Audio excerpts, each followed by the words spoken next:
Hello, everyone, and welcome to a new edition of Hack the Box Ottawa Meetup. I'm your host, JF Provost, and I have our good friend, Steve. Yeah, there you go. Sorry, I'm out of focus here. It's an emergency. Emergency. Yeah, that's all right. That's all right. Probably look better that way anyway. Let me turn off my camera. It might help out. So yeah, no, really happy to see you here. We have interesting machine that we're gonna have to go through, and it's gonna be a tough one for sure because there's lots of steps, lots of different things, and so on. But before we start, yeah, there's interesting news. There's a CIS 2024 that's gonna be happening, so I should be over there here in Ottawa. So I don't know, Steve, are you gonna be there? I'm headed that way. Yep. Yeah, good, perfect. So we're gonna be able to see each other, but if it happened that you're interested and you want to meet one of us, or at least like see us somewhere in that conference, yeah, just feel free to come and talk to us, and then have a chat about what's going on and so on. So it's gonna be interesting to see what we're gonna be able to bring there. So yeah, good, perfect. Do you have anything to share with us, Steve? I actually have a thought. Something that's come up lately because I'm dealing right now with post-quantum crypto, and everyone's super unsure as to where we're actually getting with quantum computing, and no one's like, why do we need post-quantum right now? Who's going to be implementing it? Blah blah blah. A lot of the security controls that we develop, and a lot of the measures and the standards and guidelines, all that stuff, it doesn't always have to do with existing threats, but it's forward looking, right? And so that's something to keep in mind, like when we're doing our jobs in cybersecurity, is that the controls, the stuff that we're doing, even though it might seem like right now it's useless or it's unnecessary, it's overkill, we don't do it for the current threats. We try to stay ahead of the threats, right? So just something to think about when our day-to-day jobs, and we're like, why are we doing this? It's probably not going to happen to us, or no one's doing this yet. Yeah. I wouldn't need to find again that article, but I can't remember exactly which one, but I think there's like one of the countries like Russia or China, something like that, that is developing something with quantum. I don't know if you read that news, and I think there was like a satellite thing. Do you remember that? Or do you remember seeing this? I think it's China, and yeah. I know that I don't know, I guess, but I read that IBM also has like some sort of stable quantum computing capabilities, but it's just a matter of what are they being used for, right? And that's where we run into, will it be used now? Will it be used in 10 years kind of thing? Yeah, that's going to be interesting to see what where we go. Yeah. If you can remember, like 5-10 years ago, the things, like everything was a lot different than what it is right now, right? So yeah, so that's the thing, and we need to be mindful about that and thinking about the future, not just like right now and how can we defend ourselves right now. Obviously, not everyone has a unlimited budget, otherwise it'd be too easy. So you have to make your priority, put your priorities in place, but you have to be mindful about what you just explained. So yeah, that's a really good thought. Don't see. Oh, I was. Nick says I was looking for Alice and Bob last week. It seems that the French are also on this course. There you go. That's the one. Yeah. Hello, everyone. I see a couple of comments. Really, really happy to see you guys over here.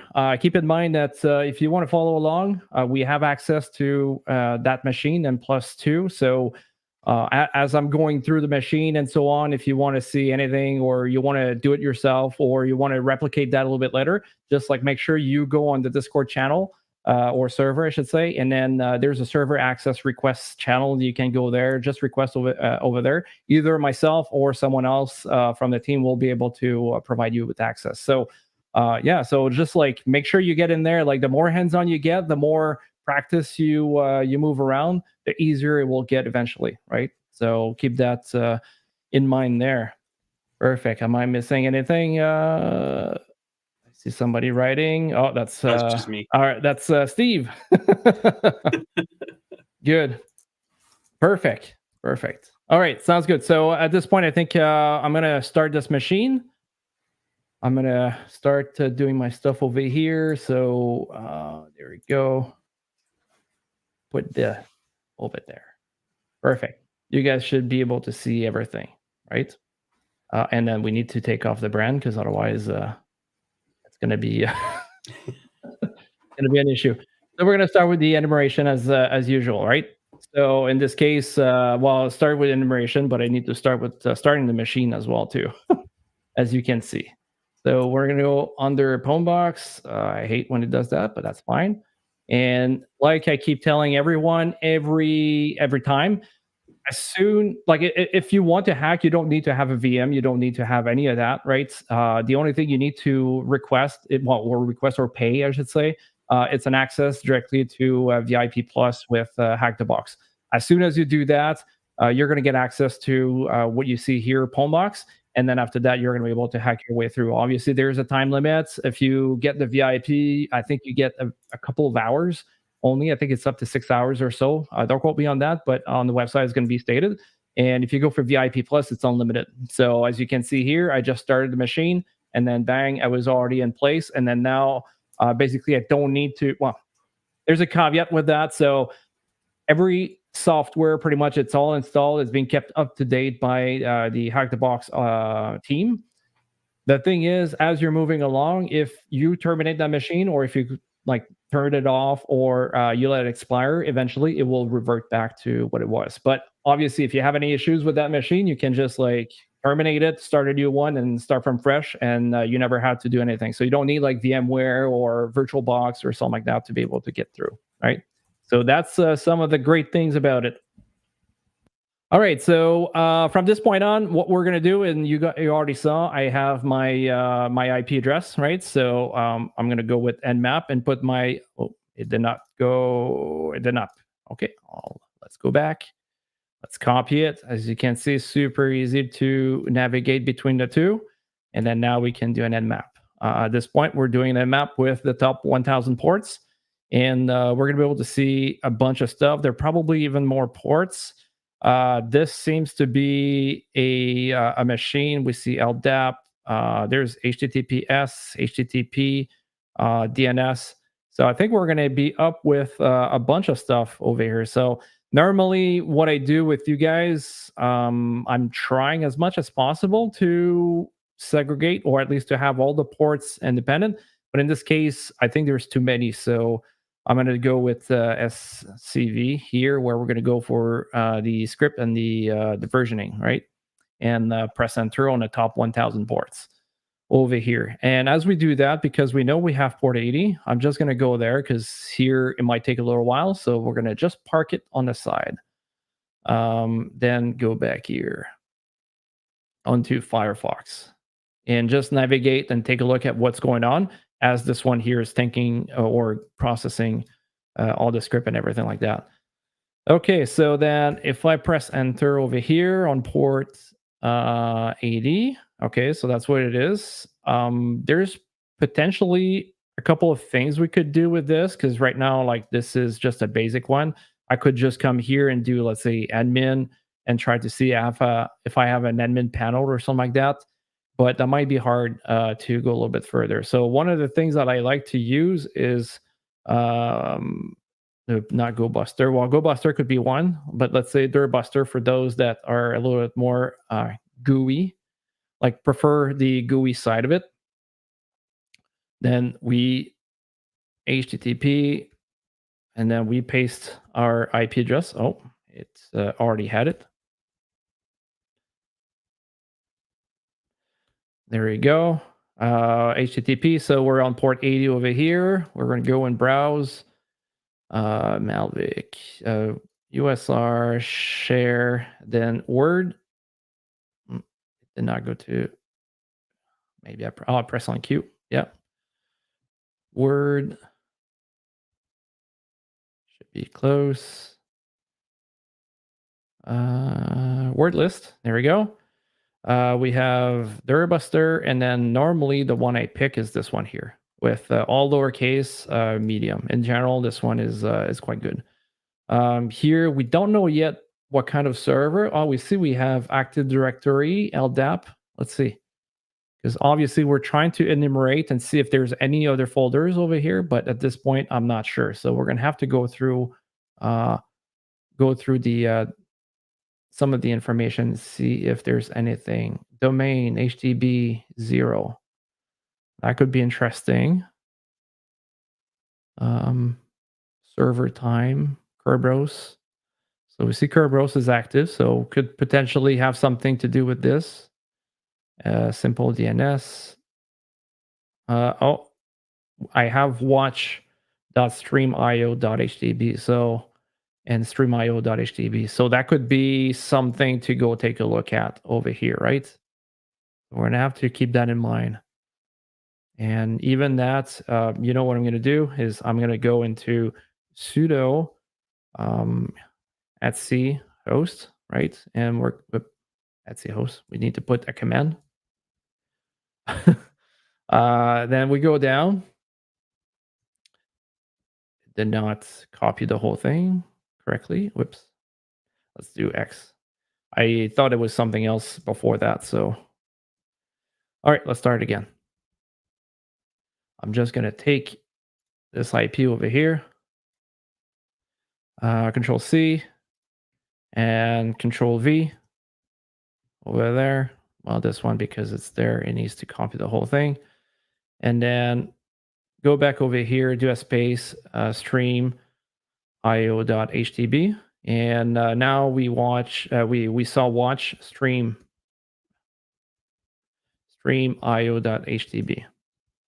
There we go. So now if we go from one place to another, we type in stream io.htb or watch.streamio.htb, it will work, right? So that's something to keep in mind there. It will work and direct us exactly to the IP address that we had there. So Control X to be able to exit is ask us if we wanted to save it. So I said yes with a Y, and then press enter to save the exact file that we have here at etc host, right? So if I do, let's say, a ping on streamio.htb, at this point, we see it goes exactly like it knows where to go. It doesn't need like an actual DNS or being pointed out to a specific DNS to work. Okay. So that's what we have over here. And that's something also we could do over here, but for this point on, it doesn't matter. One of the things that I normally take a look, obviously this is a Windows. So in general, we could think about the fact that we have ASP, but I don't see ASP in there. Maybe we're going to find something else because that's going to be part of what we're searching for file extensions, right? So we could have ASP, we could have some other stuff. Let's see for a second. If we go back over here, I think we have like some sort of Wapalizer. No, where is it? Oh, there we go. Here. Doesn't matter. Oh, there you go. ASP.NET IIS server. So this one's probably more ASP. So we could start this one, write down ASP, and then just like do a start. So again, this is something we're going to let it run, right? And hopefully we're going to be able to find something. The next one that we want to take a look at this case is the 443 https:// press enter. Now over here we come, there's a certificate. Always take a look at certificate. FUF to get allowed extensions. Yeah, that's another thing too that we could take a look at. I got Abisali that I proposed something. What web could be another thing. There's also, yeah, great suggestions there. There's also what is it called? Auto recon that we could also run. If you guys are familiar, Tiberius, I think it's Tiberius that actually had that, and well, not had that, but created this. And if you install it onto your machine, you're going to be able to use it. Use auto recon, streamio.htb, and then everything after that will go directly to there. So if I bring it up just for a second, auto recon. So it will basically do it all for you. So we talk about like Ferox Buster, that's one of them. What web? I don't think it does FOF. So probably like on extensions and a couple things, that could be something that is probably not going to do. And we're going to have to be creative as we're going through, right? So then, yeah, if we take a look, we have the requirements eventually. So basically, like all those ones are going to be run. But that's a good thing. Maybe we can give it a try and see what web is going to give us here. I need to check help. Does it tell us? That should be it. Okay, so we're gonna just do StreamIO.htb. Let's see. Let's this one run. Oh, is it going to tell us? Yeah, it's telling us pretty much the same thing that we just got with Wapalizer, this one. When we were on it earlier. Yeah, it's the other page before, but it's the same thing. So either way, that's very, very good suggestion here. We have even more that we could run. But again, like this one here, auto recon from Tiberius, maybe that's one I can probably copy over here and then give it to you in the chats. Can I just link it there? That's a good question. There we go. And then I'm going to put it in also the chat on Discord. So people are going to be able to use it and go check it out. All right. So let's keep going with it because we have a lot on our plates at this point. Okay. So basically what I just did is I went here for HTTPS and then it was telling me there was an issue with the certificate. This is most likely a self-signed certificate. So that's the reason why. In general, every web browser has like a database, small database of trusted, basically like CA, right? Certificate authority. And then whenever those certificates are being issued, the browser will check with that specific location to make sure we can trust them, right? So it's a way that the browser is actually doing it. In our case here, because this is a self-signed certificate, it will not work with those ones. But yeah, that's fine. So now we go here on the certificate side of it, and we can also see that we have the watch.streamio.htb. Do we have anything that could be interesting over here? Not so much, but we're finding like we already found a couple of things that could be interesting so far. We just don't know exactly where it's going to bring us. All right, so I accept the risks. Here, maybe we need to, I should stream io.htb. Maybe that's what it needs. There we go. So now we're welcome with an online movie streaming. We get contact us. See a form over here. What I could do is name. Well, let's put test name, phone number 123 123 1234, email test email at email.com, and this is a message. There we go. Okay. And then what I'm going to do is I'm going to send it to Burp and analyze if there's anything that could be interesting out of that, right? Maybe we have some sort of things that could be helping us out. Let's take a look at the tree over here. It seems that nothing has gone through so far, at least with that location. We're probably going to have to do the same thing, but with StreamIO. Sorry, watch.streamio.htb.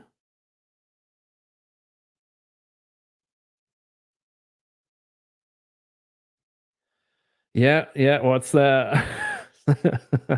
So there is a good story. I mean, like if you guys are able to read about it, it's called DigiNotar. I think in 2011. And correct me if I'm wrong, Steve, or it could be around that time frame. Sounds about right. Yeah, they got basically breached, and there's a whole explanation. Like if you are able to read the story about it, you're gonna get a lot of information. And what's written? There's a book. I can probably find it a little bit later.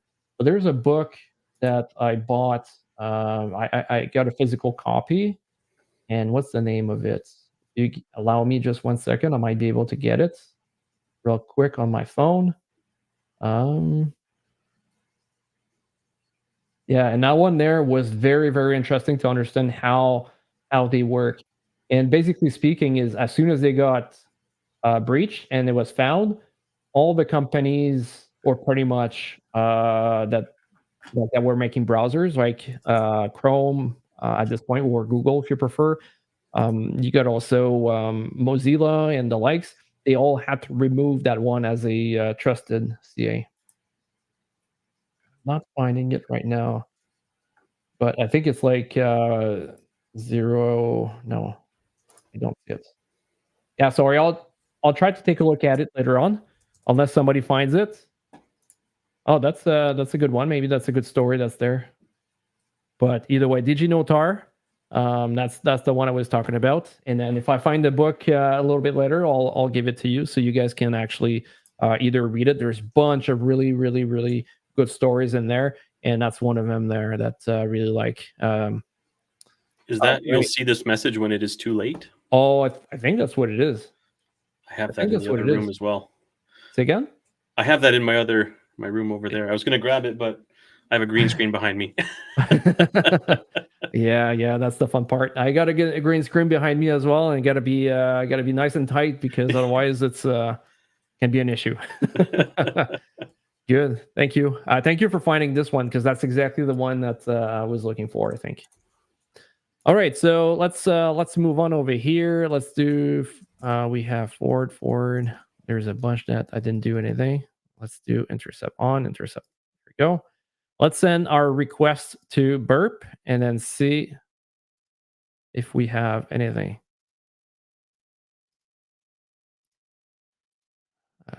Resend. That's right, because going through burp, it needs to be a little bit different. Accept. Resend.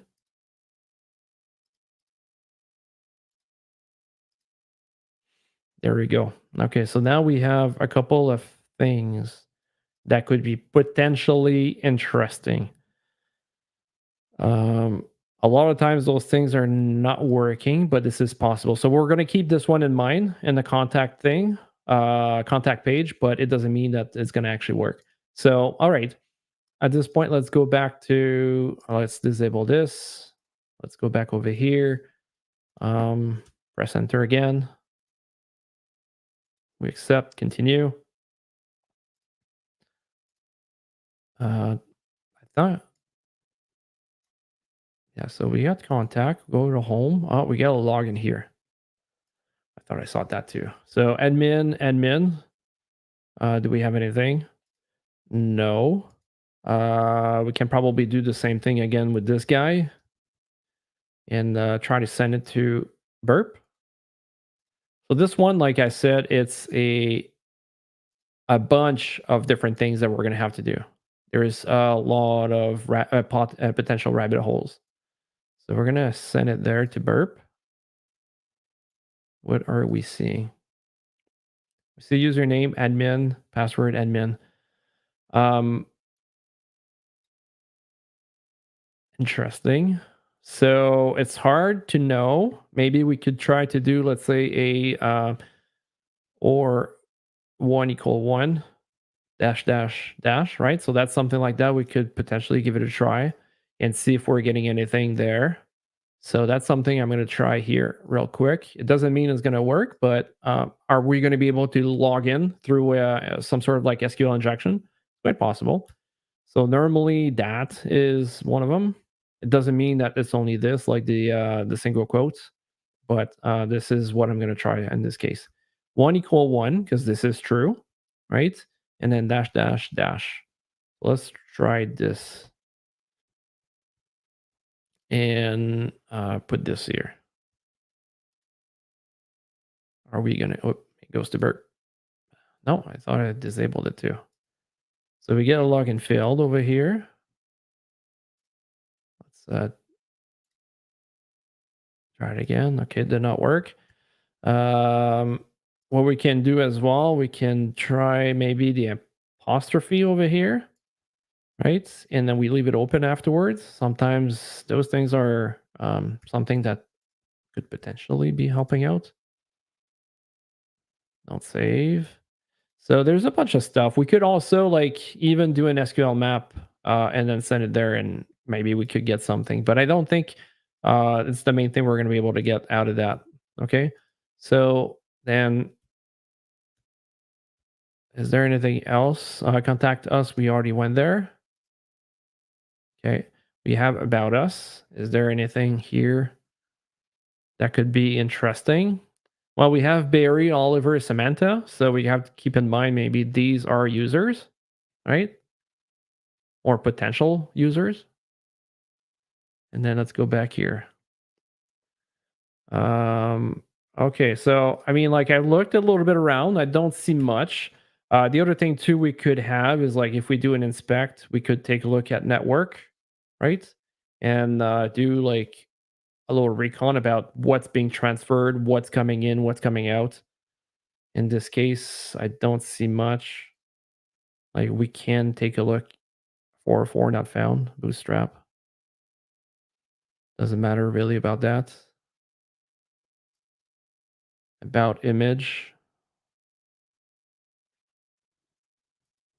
Is there like cookie request response? Yeah, I don't think there's much over here. So next step for us, I think it's to go to the watch. Over here, watch, and then StreamIO.htb. We do the same thing. We're going to take a look at the certificate. It should be the same one. As we can see here, it's the exact same one. I don't think there is much of a difference in between the two. So we're going to keep going. And now we're welcome to something else, another panel. Another interesting panel. Test email. Oh, I guess it's the same thing. Okay. Subscribe. I guess I'm subscribed. If I put it again, is it going to say if I'm yeah. So it seems that's okay. If I just press add. Okay, I'll just try to reload the page here so that subscribe goes. If I just press add, it says I'm subscribed to. That works well. Okay. This website is available for both mobile and desktop application. Do we have anything else here? No. Let's go see here. What do we have?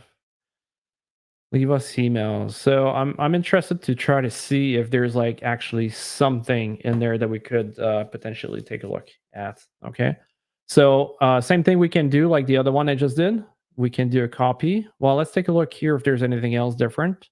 We see IIS, we see PHP, right? So maybe that's the thing that we're seeing. So if I do index, that's another way to figure it out. .php, is it going to work? So see, so if I do /index.php, I know PHP is there.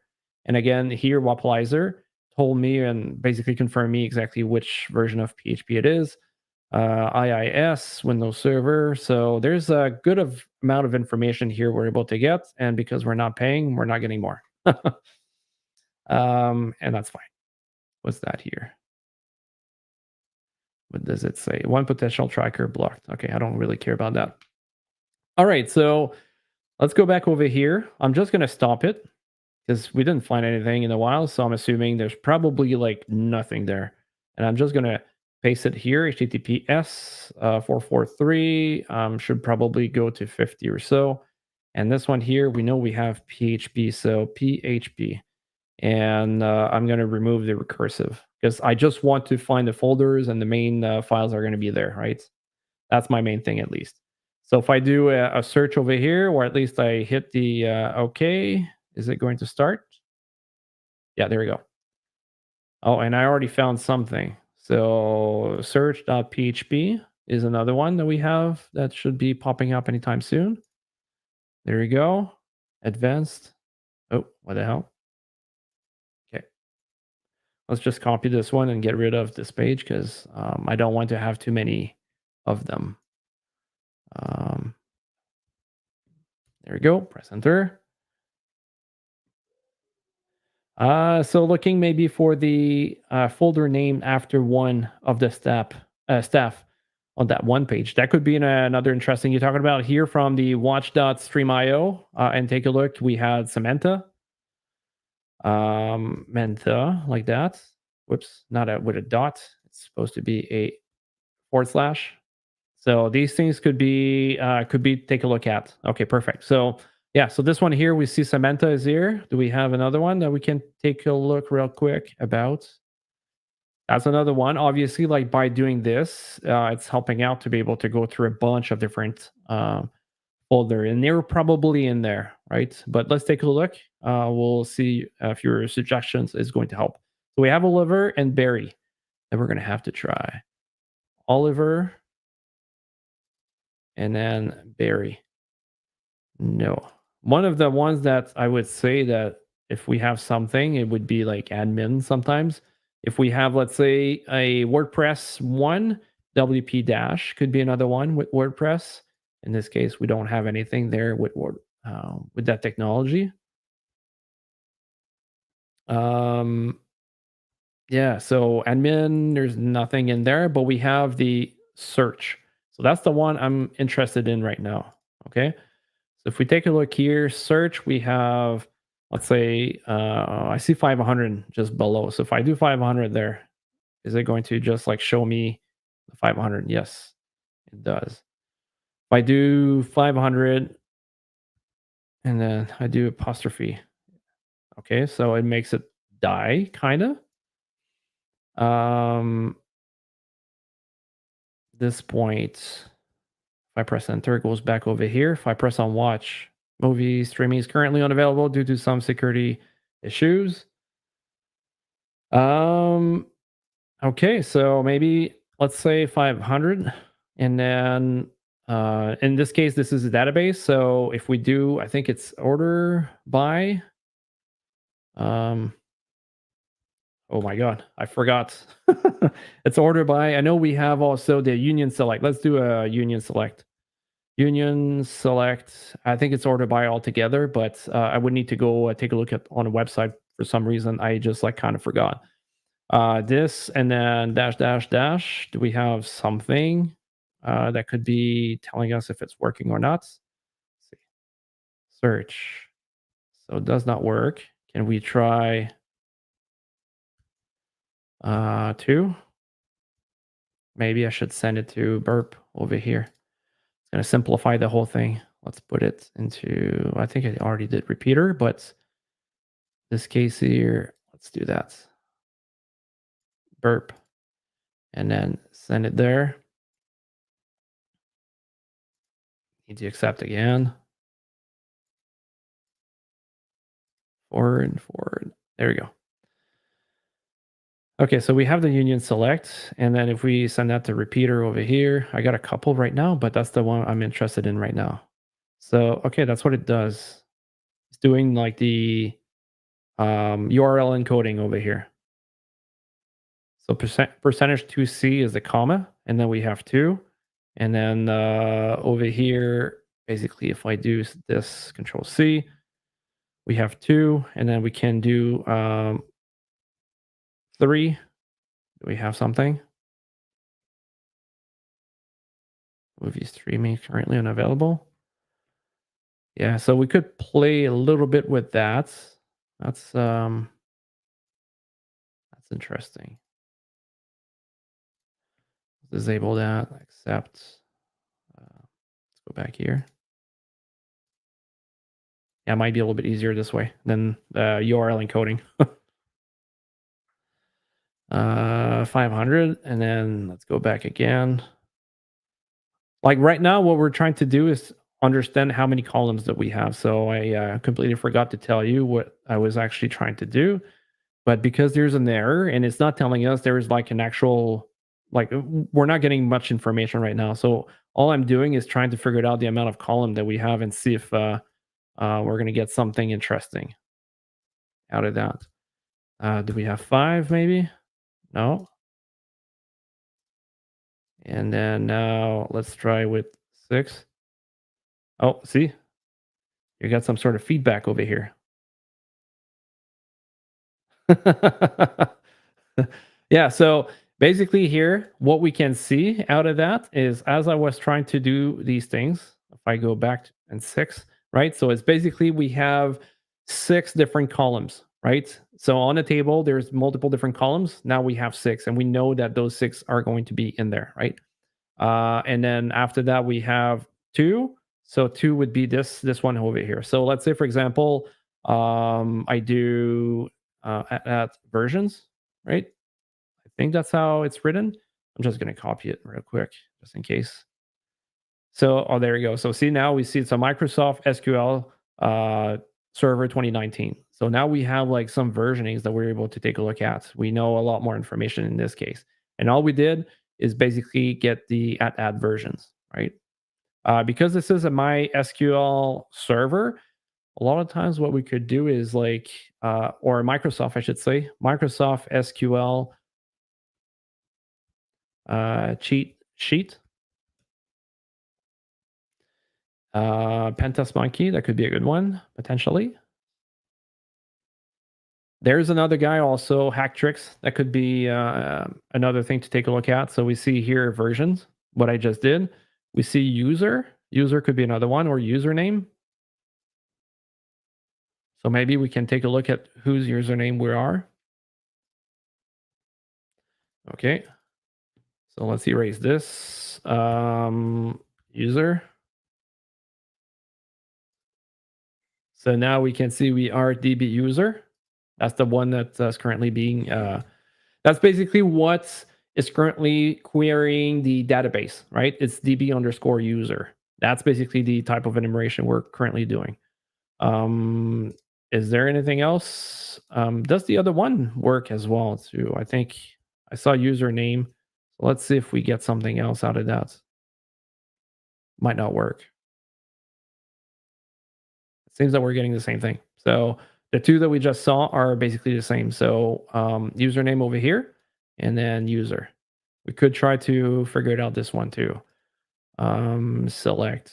I'm wondering if we can, I don't know, are we able to do this? Just take a look at the list of usernames. Maybe we're going to have to play a little bit around, but let's give it a try and see.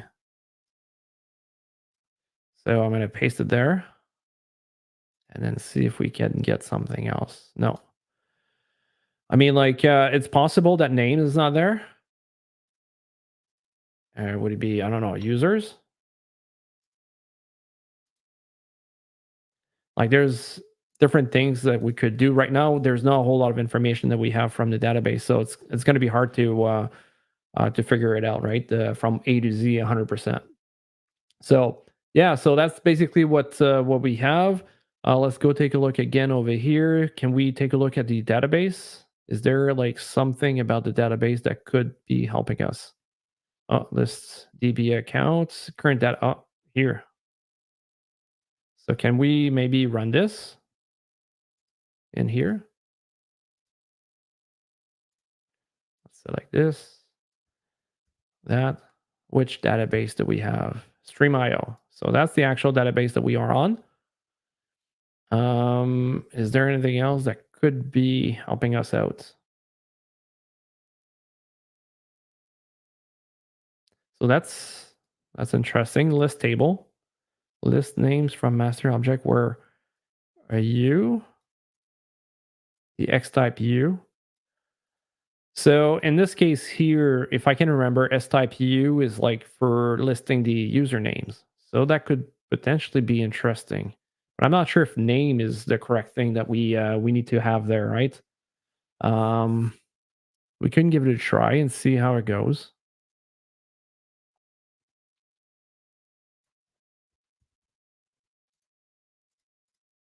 And that's the thing, right? As we're maneuvering around, oh, maybe is it missing? Maybe this? I don't know if it's something like that should have been in there. No, okay.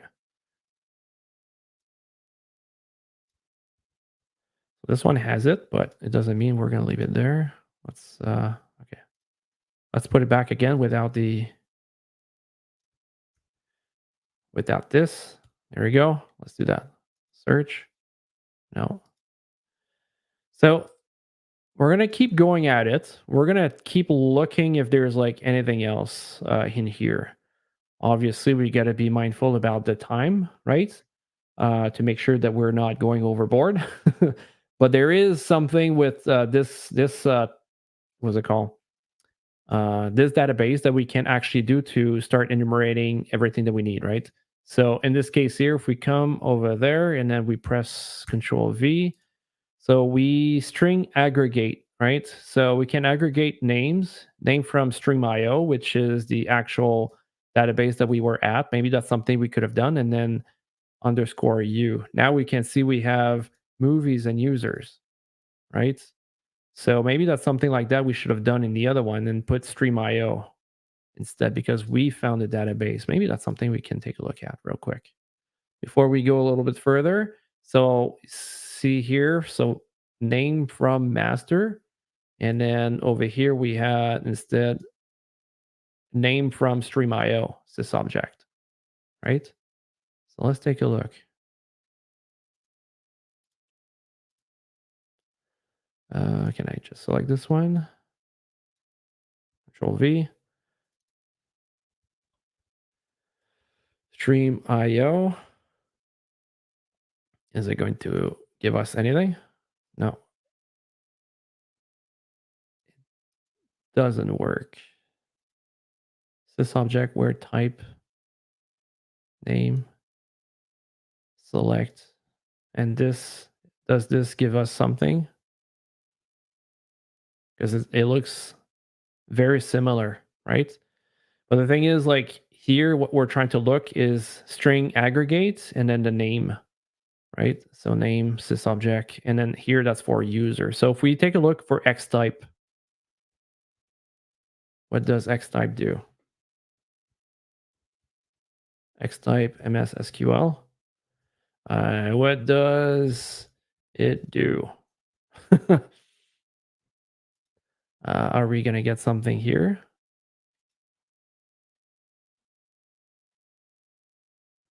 Like in the case like here, ChatGPT could be a really good option to take a look at. Oh, there you go. So see here, the U, capital U is for user table. That's basically what we're looking for, the user table with the X type. Right. So that's exactly X type user table. That is what it was looking for. But here we needed to aggregate the whole thing. Was there any other thing that was talking about aggregating? No, not in this case. Okay, let's close this one. So now we were able to get the information. We're able to get that there is movies and then users. So in the next case, we're going to have to go a bit further and do even more research on what's there, right? So we found that there is right now. There is, if you want to come here, there we go, my mouse. We have user, we have movie. We're going to paste this here. And then now we're going to go a little bit deeper, right? So we're going to select one name because we know name is in there from syscolumn, we're ID. And then we're looking for select ID, right? An ID is basically like the 1, 2, 3. It's basically how a system interprets a person. For us, we look names as a person. So it's a little bit easier for us, but then not necessarily easier for the actual system or the actual database to be able to do that. And what we're looking for is anything that has users as this one. Movie, we don't really care. It's like another table, right? Somewhere else that we may need later on, but for now it's users that we're interested in. Okay, so then now we see here we have username and then password, right? So then probably we're going to have to concatenate them, right? Get them all together and then do the whole thing. So we come back here. And then we take a look here at this one. We can start taking a look or trying to think about what we're going to do, right? Like we're going to do a concat. And then here we could do, let's say, a username in this case. And then after that, we're going to introduce a space, right? So I did a space in between the two, comma. And now we're going to use or take password. I think that's how it needs to be.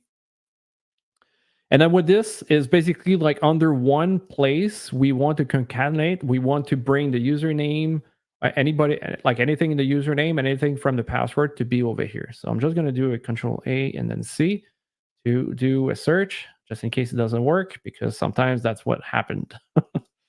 It's not meant to work all the time. Sometimes you're going to make mistakes in there. Sometimes going to be an issue. So don't worry about it. This is fairly normal.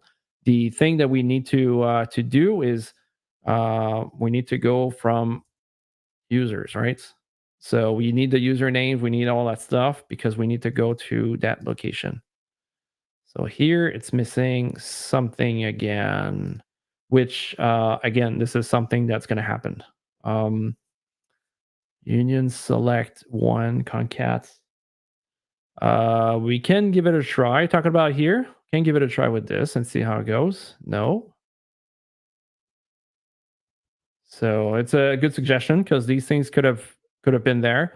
Obviously, if you guys remember that, that's just a comment, but then everything afterwards is off. So then by doing the semicolon there, probably could have helped out to be able to get everything. Okay, I don't see anybody requesting access yet.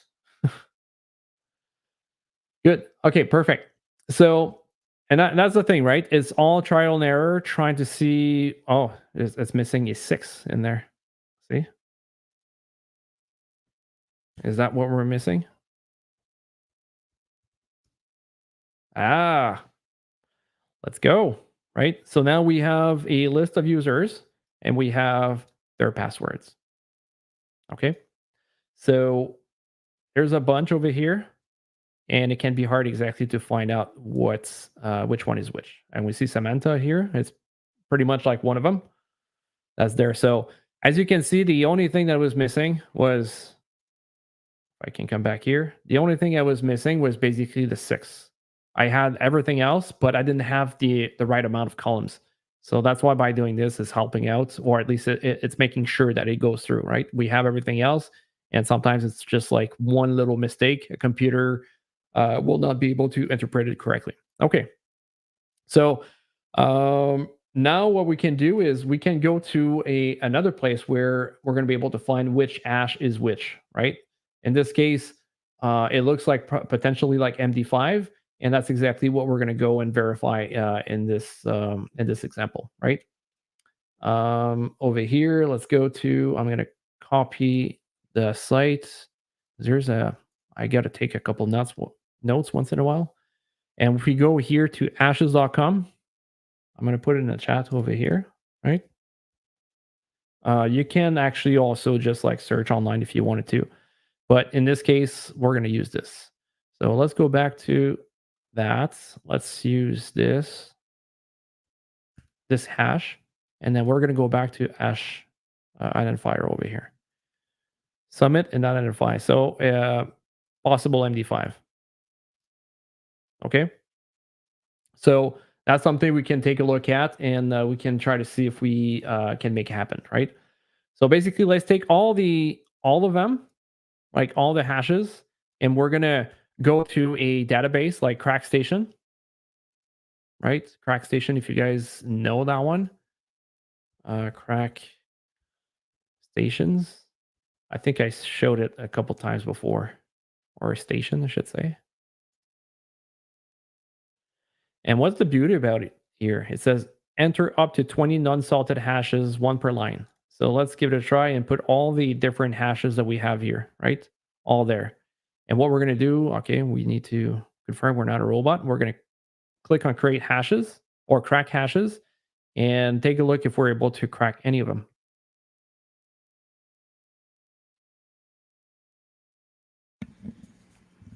That's too many hashes. Probably, yeah. Let's remove this. Is it too many still? Nope.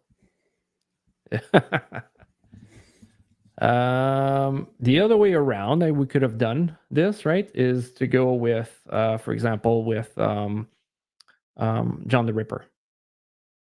So can I just get, let me see.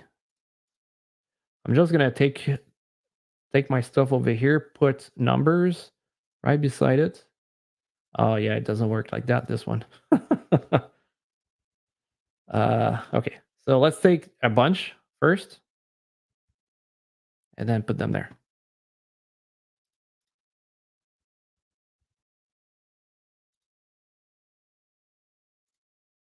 This one works? Okay, there we go. So now we have all those hashes and we don't need to use our computers to be able to go further, right? So let's take this unknown. So all the unknown basically are not working.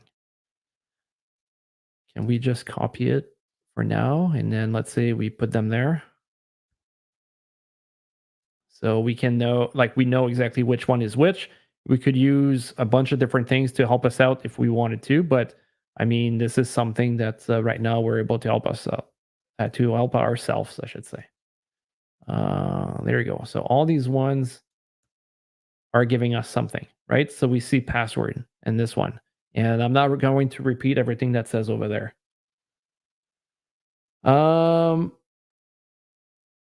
Yeah, very good point. And Jut N95 over here. You can use the hash ID and then the hash to be able to find it. There's multiple ways. So if you don't remember exactly which one does what, this is a good way to be able to do that. Yeah, thank you very much for your comment there. And then let's go now and then do the other half of it. Okay, copy, and then come back over here and Control V. I'm not a robot. Crack the hashes. And now we have more. I'm just going to copy it here again and then put them into this, right? And now we could probably find them afterwards exactly which one is which, or at least what they do, right? Password. Well, that's a really good password. Password is password. And that one too.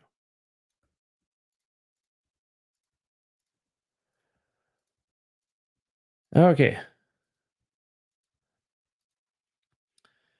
So in this case here, we have a bunch of password, and even that I could like even take them off, right? That's the other thing too that we can try to take a look.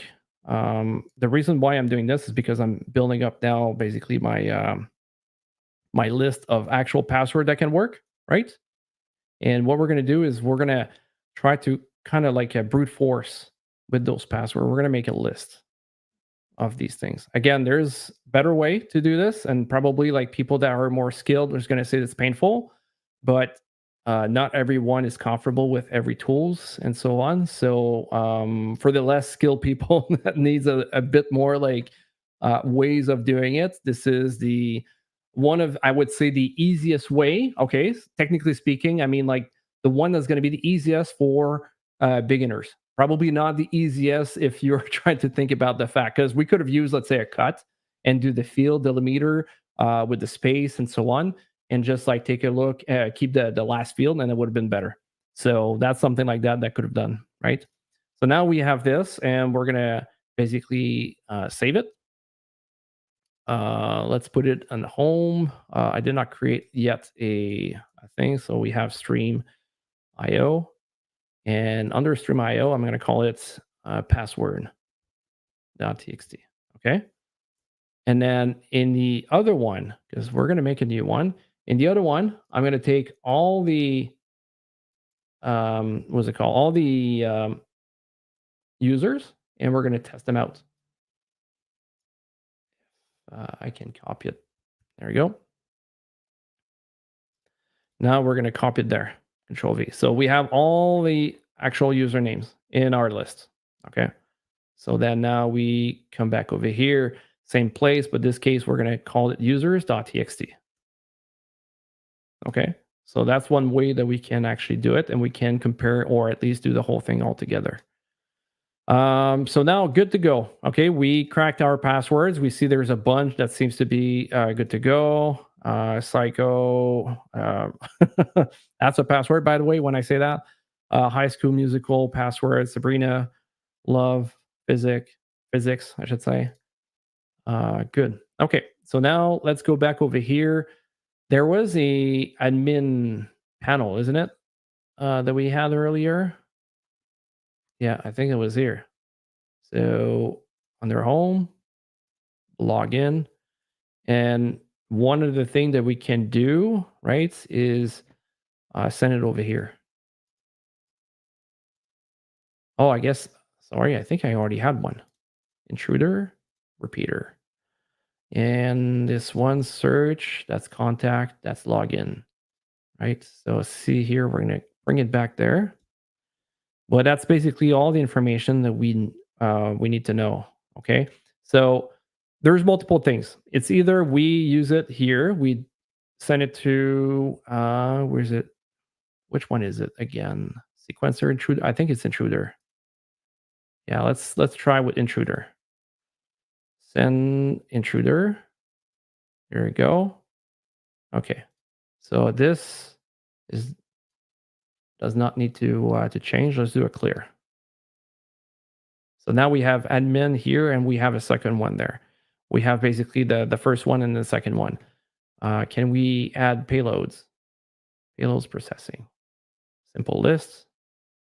We could basically add, not add, sorry, load.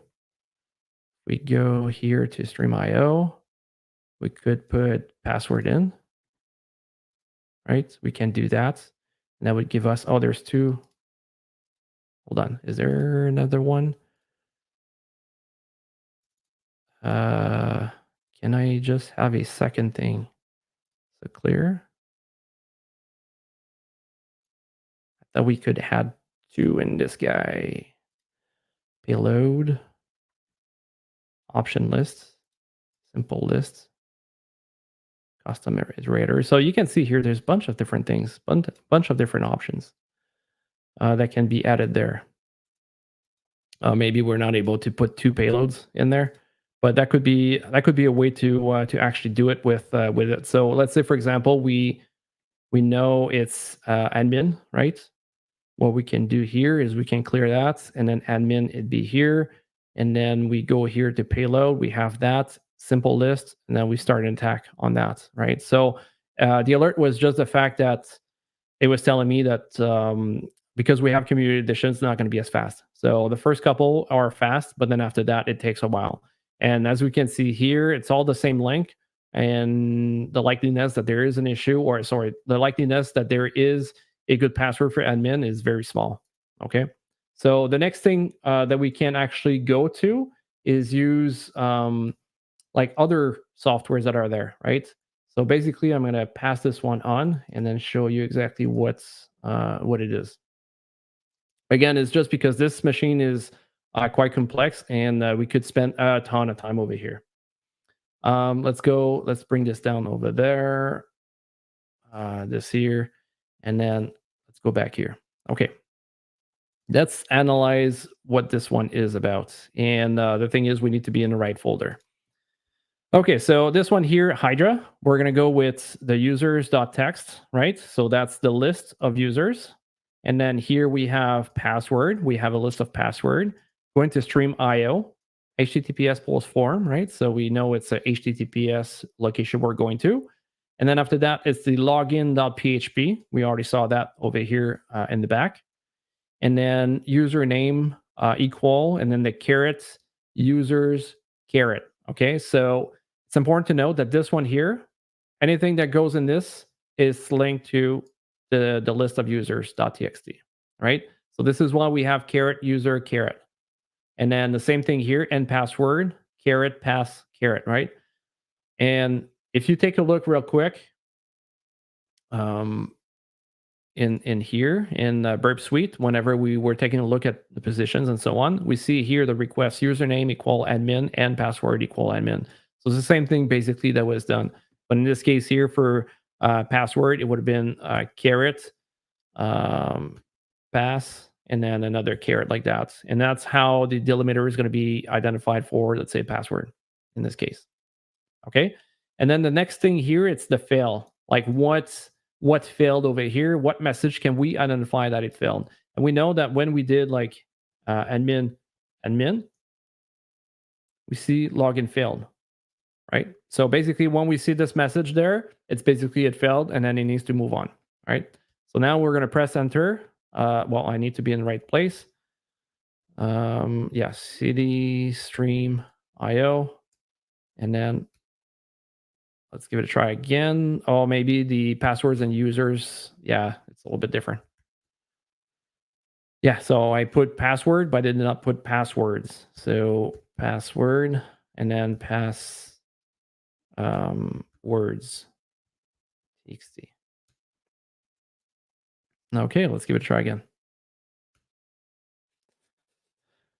All right, so now it's actually going through the whole motion, right, that I just explained, and it's going to test all usernames with the list of passwords one by one. So user 1, all the passwords. User 2, all the passwords. User 3, all the passwords. And then eventually will give us potentially one that would work or maybe not. It's always like that. In the meantime, that while it's doing that, as I say, we should probably try to think about something else that we can do, right? So let's take a look at what we got over here. We had block. Did we get anything from block over here? Well, block is probably blocked. That's another thing too we're interested in trying to find. If it wants to come, or let's do a copy URL.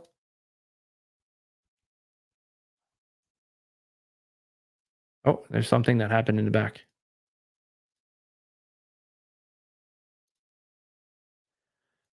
16 active. So it's taking a little bit of time. Eventually it might come up. Let's go take a look. So this, we already looked at it. This for now is fine. We don't need this anymore. Maybe this we're gonna need a little bit later. So here, still waiting. Anything else that you guys think that we should do normally? Like we saw, if I go back over here on top, that's what web. We saw there's a bunch of different locations that we can take a look at. Our PC, we could take a look at, are we able to get anything with it? 445 Samba potentially. Let's go take a look. I'm gonna bring it back down, but that's the one I'd be interested in. Is there anything else for now? Not for now. Samba 1 might be the one that I'm in a little bit more interested. Let's go back down here. So if it does something, at least we're going to be able to see it. So SMB client, oh shit, sorry. StreamIO.HTB. Password.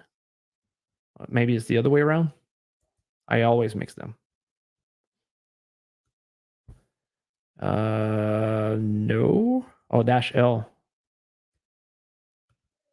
Capital L. Then later on, I think we need 4 slashes for the rest of it. So access denied. But we don't have any username and password for now. So basically, I did not enter any password, and I just press enter to be able to get in there, right? That's all I did in this case. 309 to do in, okay, so 9 minutes, probably we're going to have everything done. Maybe there's something else we could have done to make it go a little bit faster, right? So there's not a whole lot, but apparently it's complicated.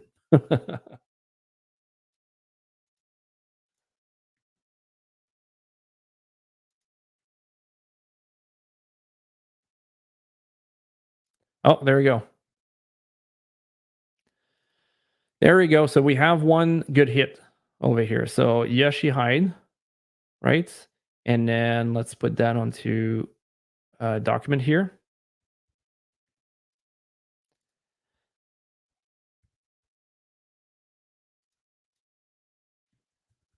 We have login and password all together, right? Perfect. And it just went through the whole thing, and it seems that that's the only one that was actually working. So in our case, we're going to use Yoshi hide, and we're going to try to log in directly on that that place. Yoshi hide, and then Control V, enter and login. So it seems that we're actually logged in now. Is it giving us anything? Was there anything else that was interesting here? I guess maybe we could do another search or something like that and go a little bit further, right? And see if there's anything else. There's admin. Oh, there's an admin panel here. So see what's interesting is we tried admin earlier and it was basically saying it does not exist. But in this case, now it exists. So see sometimes like how odd it can be. Like we already tried it, but then now because we're logged in, we're able to see a little bit more. So that's thing like that we gotta think in mind, keep in mind, right? Here we have the user management, we have staff management, where we see all the username, well, not the username, but the users. These are pretty much all the users we tried earlier. We have movie management, and then, whoops, yeah, sure. I pressed on leave a message for admin. So I'm not going to leave that for sure. But if we go back to movie, the one thing that seems to be the most interesting out of all is here, right? So every time, if you take a look on top, there's a question mark movie equal, right? And then if I go here, I see staff equal. If I go here, I'm going to see user equal. So there's something that's going on over there, right? So one of the things that we had a suggestion earlier, it's by Abbas Ali, right? FFuff to get the allow extension. But in this case, we're going to use FFuff to find if there's anything else, because we know now, like every time we go from one place to another, we see something else. If I use admin, does it give me anything?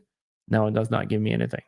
So let's give it a try and see how we're going to be able to get some sort of information out of that, right? So what we're going to do, and we need to be careful with the whole thing, is now we're going to go over here and use FUF, like I said. Okay, I'm going to walk you through the whole thing again. Basically, here we have the PHP session. So we're going to need to go get that. Let's do it right now. Okay, so it's attached to my actual session over here. So for example, if I come here and go to inspect, right, I can get it. If I go to network and then I do a refresh on this guy. Right, so we can see at the bottom, hopefully it's big enough that you guys can see correctly. We're gonna press on that, and then now we can go take a look and see the actual PHP session ID, right? So that's one way to do it. What would be the other way to be able to achieve that? Do you guys remember? Or have a suggestion where or how we could get the PHP session ID? By the way, that's true. I forgot. We have vouchers again. So that's something we can probably go with. Oh, nice. I completely forgot about that. It's been a while that I asked for it, but I got them and then I completely forgot now. So yeah, we got, again, the same type deal. We got 1 month of VIP Plus and then 6 months of VIP Plus. So keep in mind that if you want to get the 6 months VIP Plus, you can get, like, it doesn't matter if you get, sorry, let me rephrase this. If you get 1 month VIP Plus, right, it doesn't stop you from getting the 6 months VIP Plus at the end of the stream. However, you're going to forfeit that 1 month and we're going to give it to another viewer that's here, right? So that's something to keep in mind. The thing is, for the 6 months, you need to stay here to be able, like, I'm going to go from this point on because obviously I did not say it before, right? So it wouldn't be fair for the others. But you need to be like from this point on up to the end, you need to be here because I'm going to be asking a question at the end. And then if you got it because I did something stupid or I did something interesting or whatever, right? I'm going to ask you that question. And then the first one to answer that question will get the 6 months at this point, right? So keep in mind, again, if you want it, just make sure you are here until the end, like from this point on until the end. All right, let's resume. So now I put my PHP session ID over here. So we're good. Over there, same thing that I was telling you earlier with the caret pass caret or the caret user caret, right? The same thing, but FUF is looking for fuzz, like capital FUZZ, right? So, or Z if you prefer, whatever fits your cup.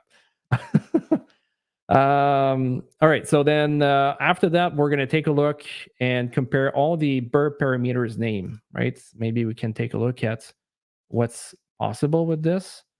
and C, do a cat, and then press enter. So we can see what it's going to do. So it's going to start using all those different names, right? So all of them there are going to be tested against the actual platform there that we saw, like the users. We saw also staff. We saw movies. So all of them are going to be going through the whole thing, right?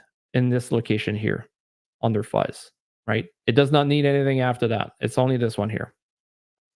Okay, so now we press enter, but there's a lot, right? So I mean, like I could probably try to get through the whole list. The issue is that it can take a little bit of time. So to simplify the whole thing, we can say the file size, right? 1678, just ignore it.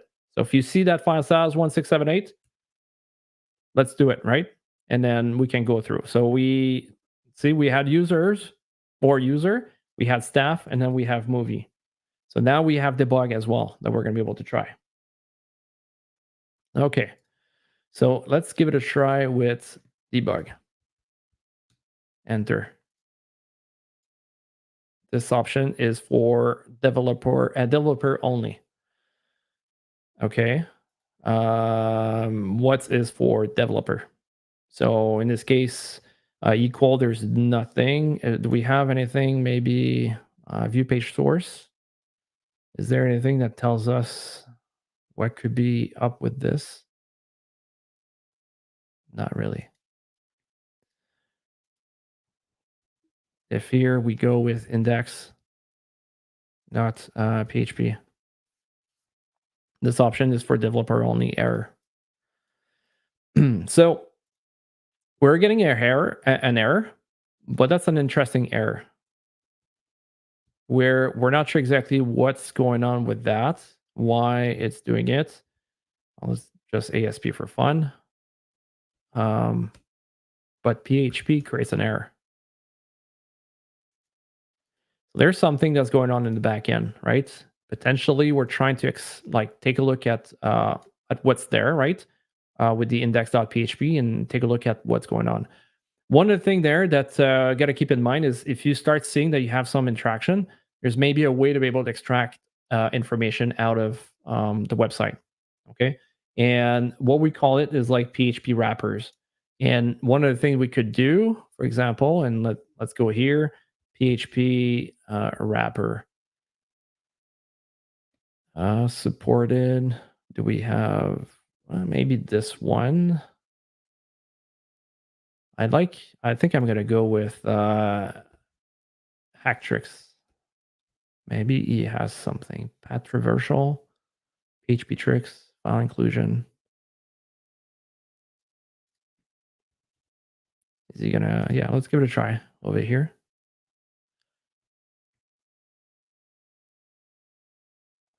So basically what a wrapper will do is, technically speaking, is we're gonna get the information, encode it, and then we're gonna try to exfiltrate it. So these ones are file inclusion. I'm not looking for file inclusions. So payload. Maybe if I wrapper convert, see, we got convert base 64 encode that we could potentially do. Do we have, okay, so we have examples over here that we could actually or potentially utilized. I just want something that's going to be fairly simple. Let's take a look. Base 64 decode, but I want to encode. Right? And what's after? So that's password, base 64 decode, encode. So basically what we want to achieve here is to encode it first, and then we can decode it ourselves. So let's see if we can actually replicate this. Let's go here, Control C. It was here. And then after that, I'm going to paste all the information there, right? So we're going to encode it. Convert, database, resource. I think it's like that. And well, the etc is not going to be good for sure, right? So at the end of the day, I'm not going to be able to use it exactly like that, but I'm going to have to find out, like get the file that I want, which is index for now. There and go. Whoops, that's not what I wanted to do. File, and then after file, no, it's not file. It's resource. It's not file. It's this one here. It's index.php. Are we able to get something? I may have made a mistake. Nope, I did not. Okay, good, perfect. So now here I'm getting a code. Here, that's base64. Again, I will reiterate what's going on, right? It's PHP filter and then convert to base64 encode.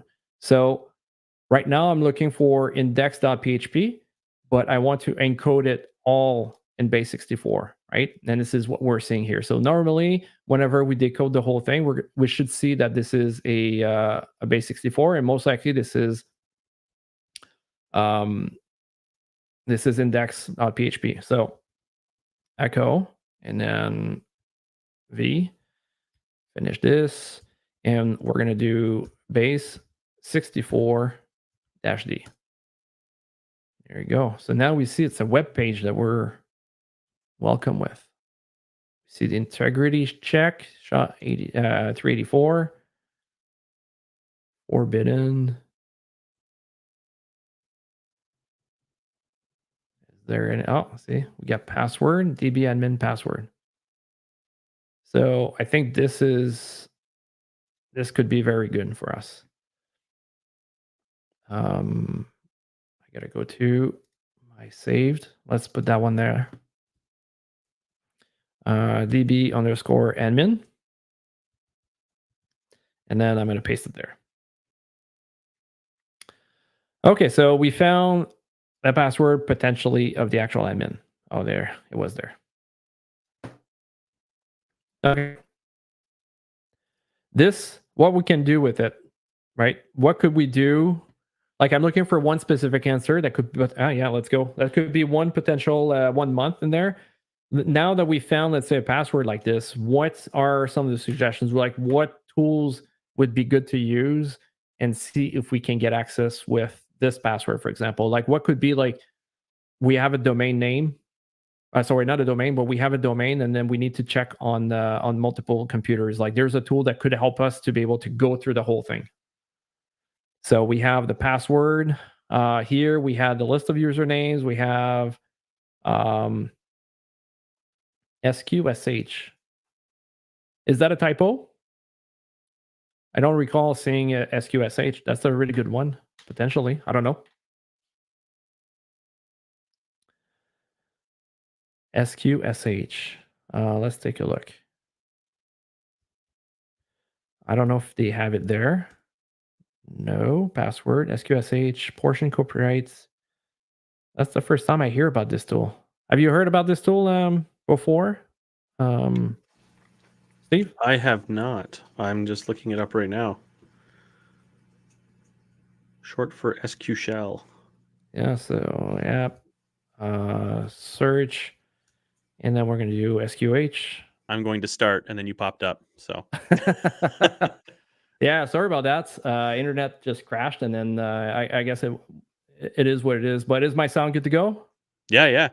Okay, perfect. Good. Let's pop you back up to the top. Oh yeah, it's just the drag and drop normally. There you go. Perfect. Beauty. All right. So now let's keep doing it. Okay, so we got this. Where was I? We got all the information that we needed. We also have there the DB admin. So yeah, I was looking for something else.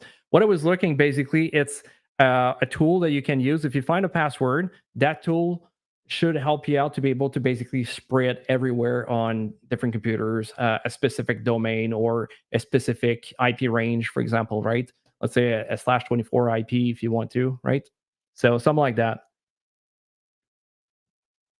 Are you guys able to find it? Curb roots? No, that's not what I'm looking for. That's not exactly what I'm looking for. Yeah, well, not spray. No, it's going to basically like just like go everywhere. I already talked about it before, but that's something that like that's something that we're going to use eventually. I just want to kind of get this ready into the whole mix. So are we going to be able to find? It's basically, we could call it, there's three, no, there's more than three layers. It starts with crack. Let's go with that. Said like that, that's a little bit weird, I guess. Yes, exactly. Crap map exec. Yeah, exactly. Or CME. So that could have been the other way around there. We could have done that. So we got Dad Stin that will win a 1 month VIP plus. Let me just take your name over here. So again, if you want your price, you're gonna have to reach out to me at the end. Okay, don't reach out to me right now. But on the Discord channel, you can text me directly, or you can put it directly in the under the StreamIO channel. Sorry, thinking about too many things at once. Okay, so I got you there with 1 month free VIP plus that will be delivered to you at the end of the stream. Good. All right, let's move on to the next step. So now that we got access there, is there anything else that we could actually do? I see. Is there somebody else? Okay, I thought I heard something else. Okay, all right. So now we have access. We got information about it. Is there like any other stuff that we could also find under here? So we found there was that, but there's something we didn't do really. Like, is there anything else under this one? So this one here, we can go back. We don't need it anymore. Control V, admin. Admin, I think we can just erase this. And then we're going to try again and see if we're going to find anything else in that location. That, like, something could be very interesting too. We could run GoBuster and see if there's anything else that could pop out for some reason, right? That's another thing. Maybe that's what I should do. I should show you the GoBuster one as well, so you can see it's it could be interesting too to see a different thing. We're gonna let this one run. Oh, hold on. Okay, yeah.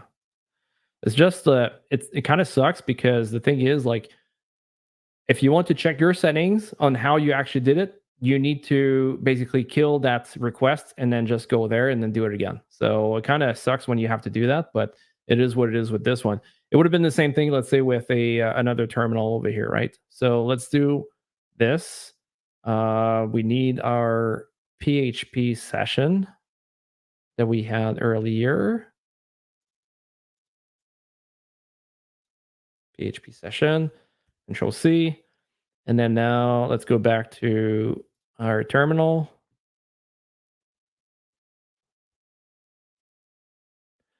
I'm gonna put it here. Okay, perfect. Okay, so GoBuster will do the directory. This is the word list that we're gonna use, the same one as the one I was talking about. Okay, if I can remember, it's because we're going HTTPS, we're going to accept the certificate. So don't ask me any questions, just go through it. Sorry. And then after that, we're going to go for admin and then -X for PHP. So any of the extensions should be PHP. And then that's our session ID, because we need to be logged in, right, to be able to do that. So let's do it. And then we'll see if there's anything else that's going to pop up over here. So we have index, images, and so on. Do we have anything else over here? Not yet. But it's still going through. We're talking about like 6 minutes before it's the end. This one might take a little while too to go through, right? So in the meantime, we can take a look over here. Maybe we can. Whoops. Is there anything, like any files that we could take a look at potentially, right? Because that's the thing that we can think about. Do we have, let's say, config.php? Okay, so there's no config.php. Do we have in this place, what else could we have? I'm trying to think about it right now. We got index.php, we got admin maybe .php. No. Did we get anything here? No, not yet. And the term here. Check out index PHP. Oh, there's master PHP. I don't think we went there. Let's go back to this one. Master PHP. So this one's another page, most likely. I'd like a bunch of information for that page. Am I going to be able to get everything? Let's go back here. Let's clear this because we don't need it anymore. And now we're going to do echo, same deal. Paste it. That's a long one. And not that, but base 64. Oops, I can. I'm not able to do anything right now. So we have another page. What else can we get out of this? So, whoops, sorry about that. That's the other one. Maybe this. Yeah. Okay. So now we have another page, which is the master page, right? Maybe there's something that could be interesting in here. The include, there's a lot of stuff. So we see the query, select star from movies, order by movies. So we see one of those queries that was done. Is there anything else that could be good?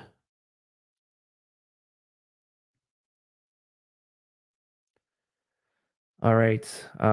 Hidden stuff ID. Did you guys see anything that could be interesting to take a look at?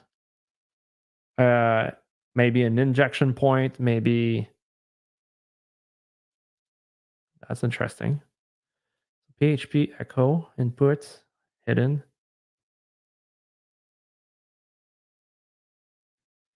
And the delete query, I think I saw. What do you mean in the delete query? So when we go, where's it at? Over here.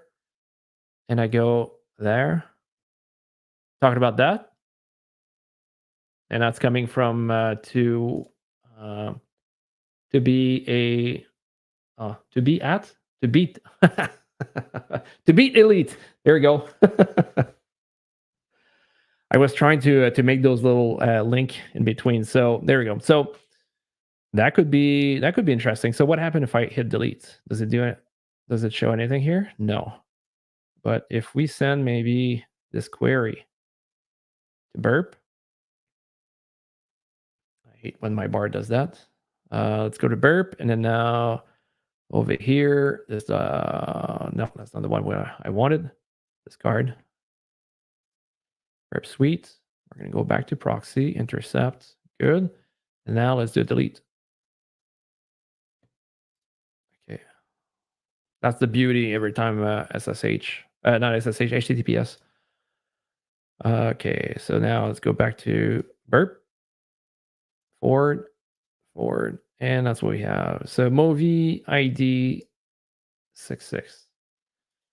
Yeah, so that could be one.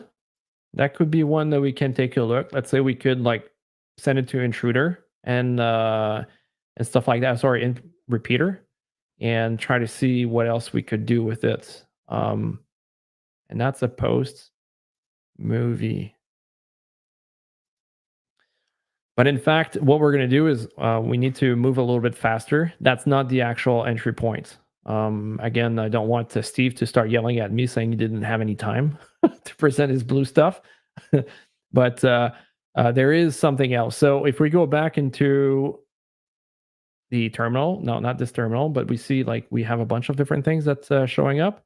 If we go back to this guy here and we move down, PHP has something that's very, very dangerous, and I'm quite sure that's If you're a full stack developer, you're going to be like, yeah, that's exactly what it is. So if we have the parameter include, right, we are going to be able to inject our code over here, right? So that's one of the things there that we can actually do in this case. Okay, so that's something to that can suck. Saying that out loud. All right, so because now we have our potential entry point, we need to find how we're going to be able to get in there, right? So there's multiple ways of doing it. We could also use Burp Suite for this, and okay, let's go back down my bar. Okay, we're gonna just close this one. Go back here. That's not admin. Let's do remove all the intercept over here. Where was it?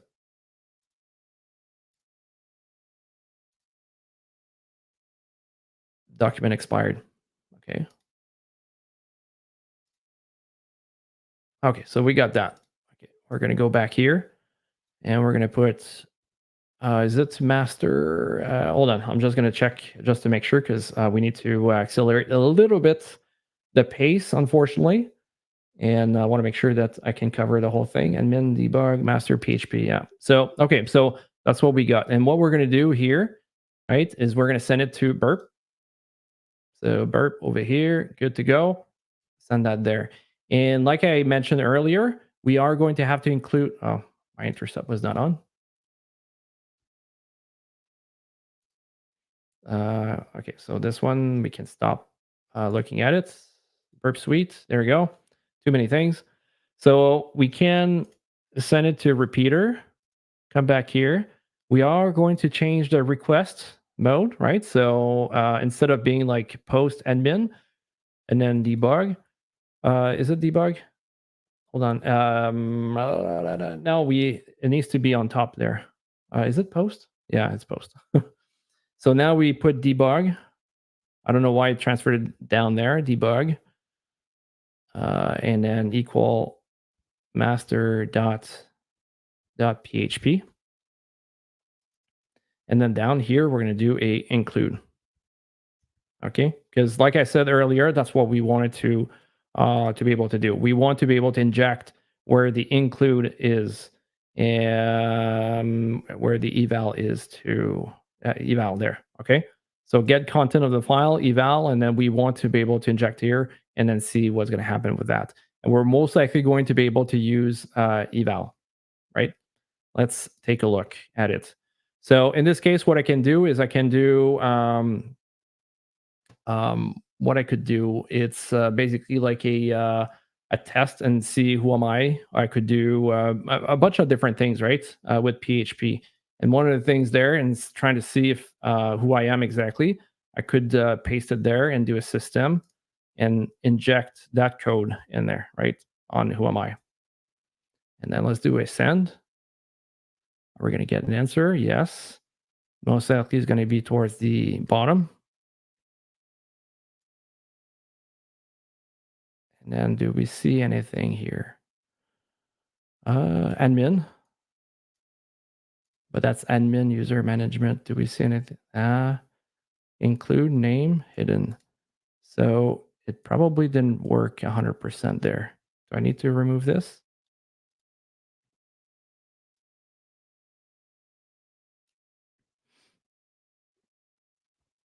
Didn't work exactly there.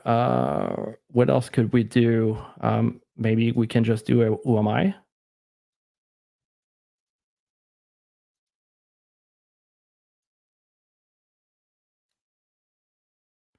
It's not working because we need to, again, to go in post, include, and then we need to be able to go around that include there. So for sure, if you are a PHP developer and then you know how these things works, it's going to be much easier in this case, right? To find out. Right now, we know we deal with a bunch of different things. So what I could do is I could try to see if I'm able to like to dial back to myself, right? So we have 10, 10, 14, 21. 10.10.14.21. And let's go to port 81 in this case and do a test.php. And over here, I'm going to do a sudo python 3, and then the module HTTP server on port 81. So now I'm starting it, and then if I do a send, so okay, so the HTTP requests are going through, so that's not an issue at all, and it seems to be working. Right, the 404 was not there, and that's the reason why. Okay, so are we able to do a wget? Are we able to do like any type of command? That's what I'm wondering a little bit at this point, right? What could we do that will basically give us some information there, right? Or not necessarily give us some information, but it's going to be able to make it work for us, right? In this case, are we able to use the system thing to get information? That's exactly what I'm wondering over here, right? Because the thing is, like, I got HTTP, but I should have system. That was, yeah, system. And then I'll try it again. Who am I? And then close this. Is it going to work? Probably a little mistake I'm doing over here, unfortunately. Because we should have this working. Yes, Steve, I hear you.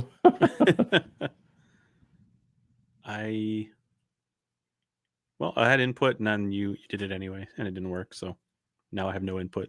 Back to the You have no input.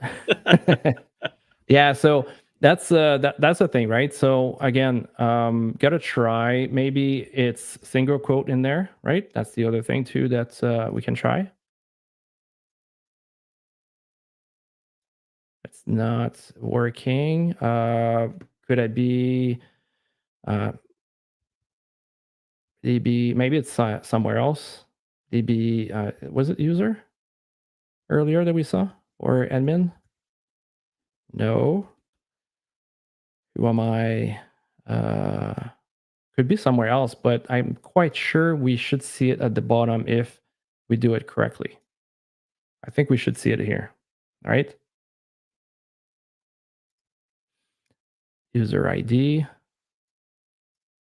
Name user ID.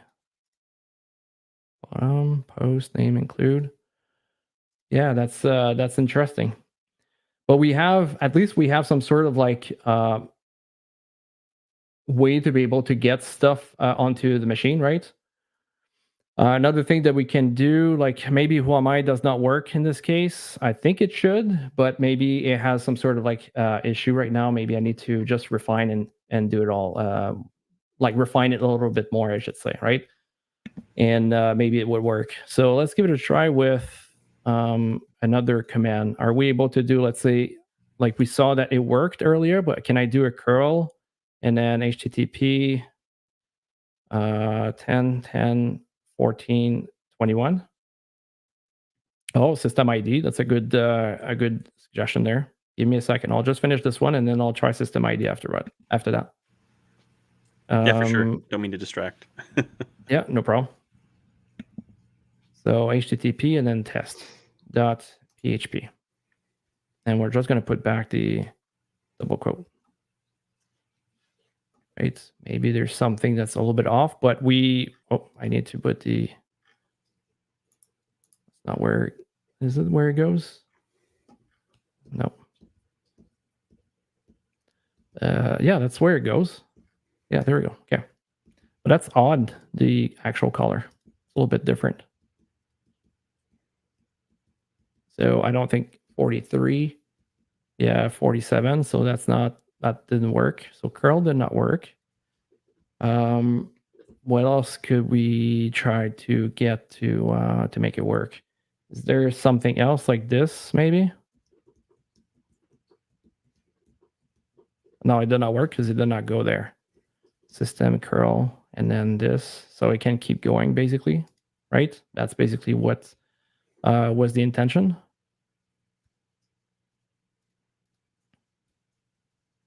Yeah, the beauty of doing live stuff.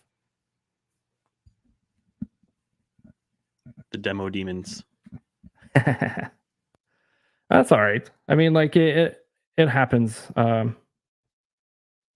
anywhere to anyone. At least this time around, it's not like a bunch of typos, right? Yeah, it's all on the back end now.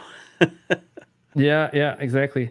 So there is something that's okay. I'm gonna go back to beat elite. So he says an ID would be better for output clarity. Also, doesn't it want a file get content? Quite potentially.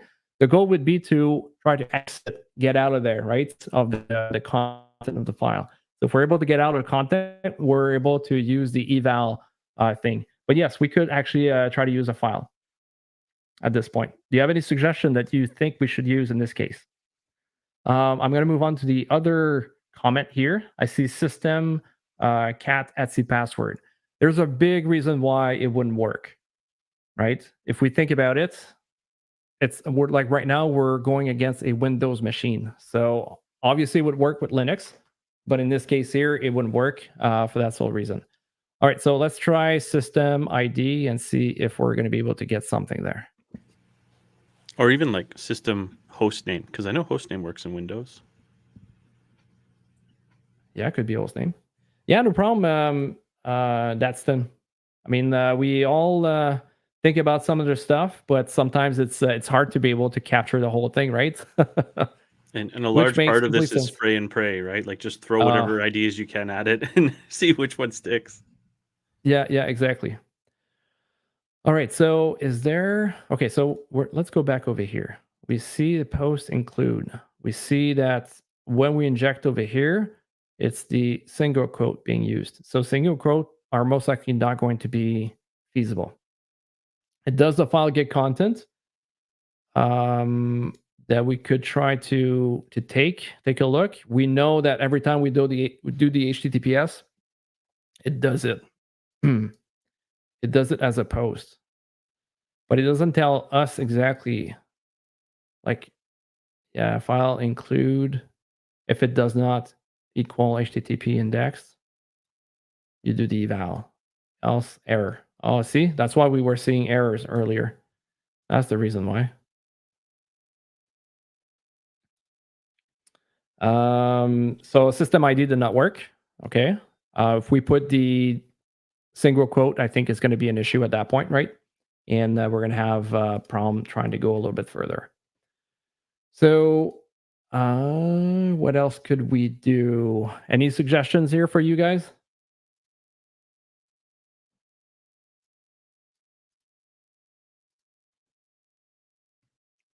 That's the hard part, right? Sometimes. Try to think about all the different options that we can get.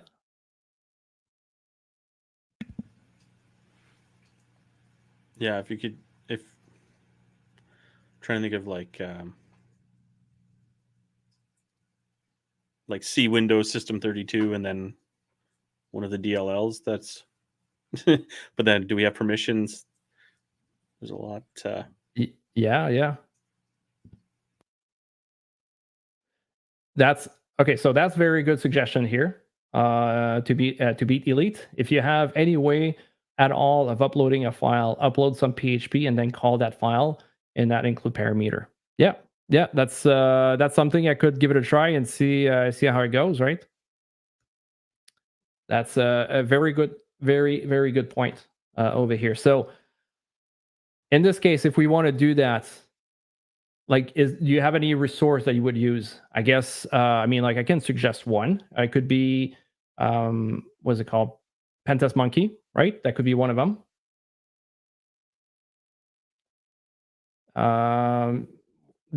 Yeah, that could be also plausible. I think what we need to figure it out is like, obviously, is it loading it and what output we're going to get out of that, right? So if we decide that we want to get the whole thing there, how are we going to be able to get this done, right? like how are we going to be able to do this? So let's go, for example, here. We're going to try one thing with the suggestions from to beat elite. So we're going to stop. Is it stop? Yeah, stop. Okay.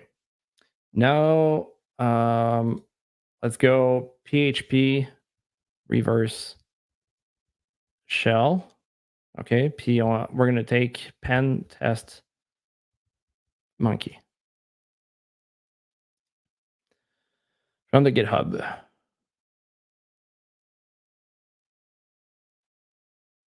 PHP reverse shell.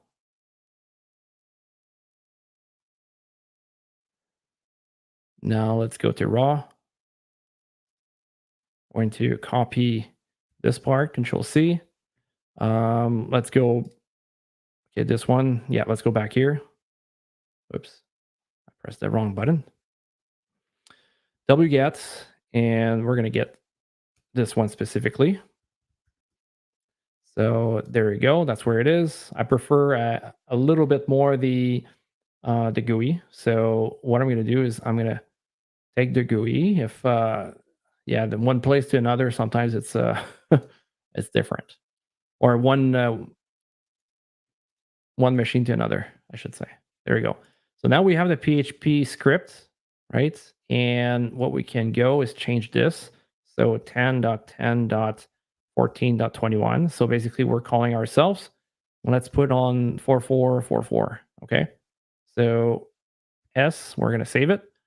And that's it. Let's get out. I'm just going to simplify the name because otherwise it's going to be a pain in the ass to go. So R shell for reverse shell, right? And then let's go back to, let's close this. Let's go back over here and start this Python script again. Oh, no, it's not a Python script, sorry. This one we want to do sudo nc -l vnp, right? So L for listen, V for verbose, and then N, do not use DNS to DNS resolution, and then P for the port. And here we go on port 4444. Okay, press enter. So now we're listening on this guy directly. Let's go back to our burp, right? And we know exactly which page it is. So HTTP 10.10.14.21, right? And then we're going to go on port 4444, and we're going to take our shell dot php. Okay, so that's one way. So now basically we're going to hopefully be able to load this one and then get here. So we'll see if it works. So it opened up, but it closed right after. If I do ID just in case. Yeah, so it does not work over here. That's that way there, unfortunately. So it basically get the page, but it does not go through the whole thing. Can I get my, okay. Do we have anything in the at the bottom? No.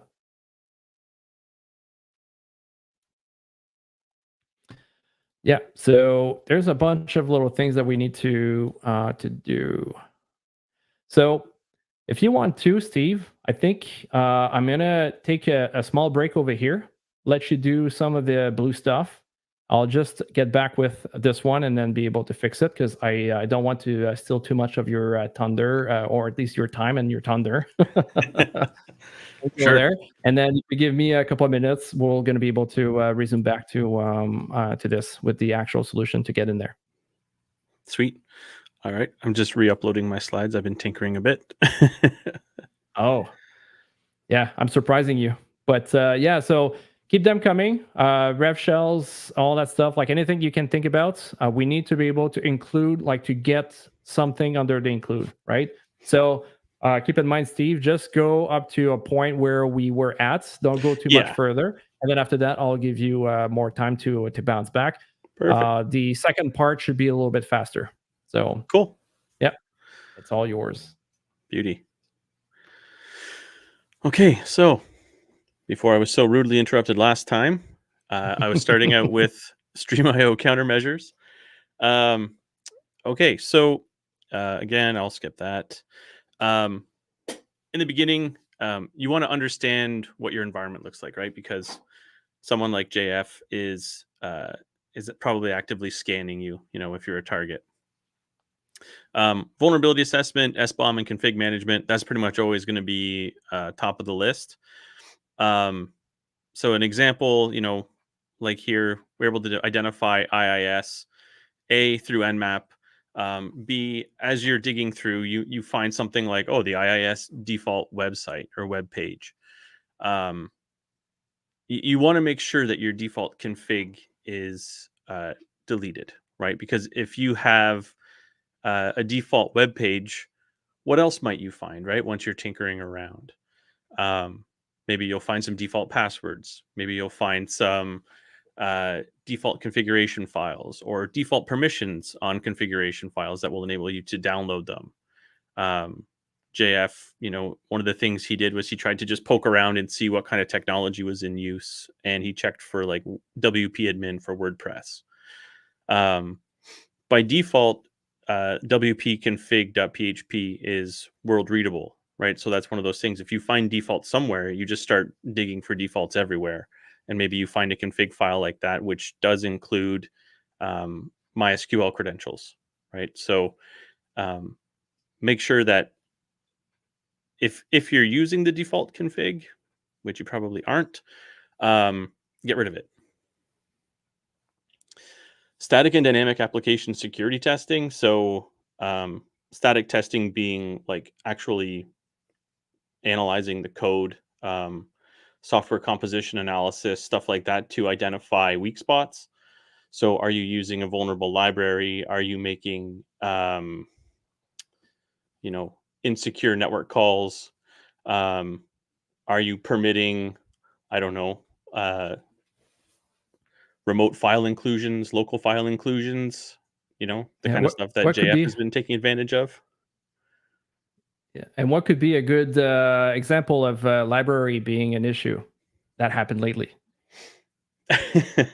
Well, there was the whole XZ or XZ, if anyone's familiar. That was a huge supply chain attack, orchestrated over, I think was it months, where the developer actually built up confidence and then had fake accounts saying, oh, you should definitely make this person a contributor. And then they contributed a backdoor, which essentially went into SSH. And it was exploited. There was a proof of concept, but it was remediated super, super quickly. So, that's why you want to make sure that you're doing that testing, because if you have that XZ compression library, then yes, your SSH is at risk, among a lot of other apps, because it's a compression library, right? It's not just SSH. It's something that is used in a lot of different apps. So you got to make sure that you're doing that SBOM, which is software bill of materials, but also your static and dynamic testing to see what it is that you're using on a day-to-day basis. Under protect. Yeah, boss, exactly. That was a huge supply chain attack. And that's where that's where everything is heading, right? Like, because everyone's starting to use all these open libraries, and with cloud computing, with Docker, you just got to go to where, everyone is going to be, and just try and implement that malicious code. So as part of protection, you want to focus on hygiene to begin with, which is removing your default sites. As part of that vulnerability and exposure management, like, you have to actually patch your stuff. So when you see that your XZ library is vulnerable or is at risk, and you see all the apps that are at risk, patch it. It was as simple as just updating to the latest version, which, funnily enough, actually showed as it showed, was it like 2.6, but then it said actually 2.54 or something like that when you looked at the version. But you have to make sure that you're patching stuff. In an enterprise organization, one thing you have to be very mindful, depending on where you're at. Let's say you're a beginner analyst, and then you're like, yeah, everybody tells me I need to patch, and then it's not happening, right? There's one thing, well, not one thing, but multiple things that could be happening during the patching cycle, and you could break other applications, right? So think about the whole steps that needs to be put in place, right? About I don't know if you were going to talk about that, Steve, but that's something we need to think about. Is like, are you going to put it in dev and then test it and then put it on prod after, or are you going to put it in prod right away and then hope for the best, right? Yeah, exactly. Yeah, you've got to test. That's why a lot of organizations, like, they don't necessarily do vulnerability scanning, like weekly. They do monthly because they have to spend the rest of the month testing fixes and making sure that doesn't break anything else, and then implementing patches as they come in. So patching your stuff is all well and good, but you have to keep the business in mind as well, right? Um, Specific to this, PKI SANS, so um, subject alternate names, um, depending on how things are done. So you can see that JF was able to enumerate a second website or a subdomain just from the certificate. So that means that that certificate covers both of those sites. And in some cases, if you have one web server, but it's just like well, even if it is a virtual host, you probably still want that second cert. Um, it's not like you wouldn't be able to find it using something like the Harvester, or you know, what is it, Spider there, Spiderfoot. That's the one. You can find all the subdomains that way, but um, part of our goals is to make it a little bit more difficult. So you have to run those tools, something that's a lot easier to detect. Well, maybe not, because if it's using open database, then it's not. So I'm just talking in circles. But anyways, you want to make sure that, with your PKI, try and keep it as minimal as possible. You don't want to expand your attack surface that easily. Password policy. So complexity rules and dictionary checking. So part of the reason why JF was able to get a password was because maybe it wasn't as complex as it should be. Maybe it wasn't as long. Maybe it was a dictionary word, which is why it was easier to crack. Because really, when you're cracking a hash, it's not like you're reversing the hash. You're just using a word list and rehashing to validate whether or not the hash works or whether the hash matches, right? So um, there are services where you can do dictionary checking. It's built into PM on Linux. So you want to make sure that when you're creating passwords for something, especially like a web app and something um, that maybe a lot of people will see, you want to have those checks already built in. So complexity, to make sure that it's nice and long, so that reversing it will be as close to impossible as it can be. But also dictionary checking to make sure it's not already something that the bad guys know about, or that it's not easily crackable.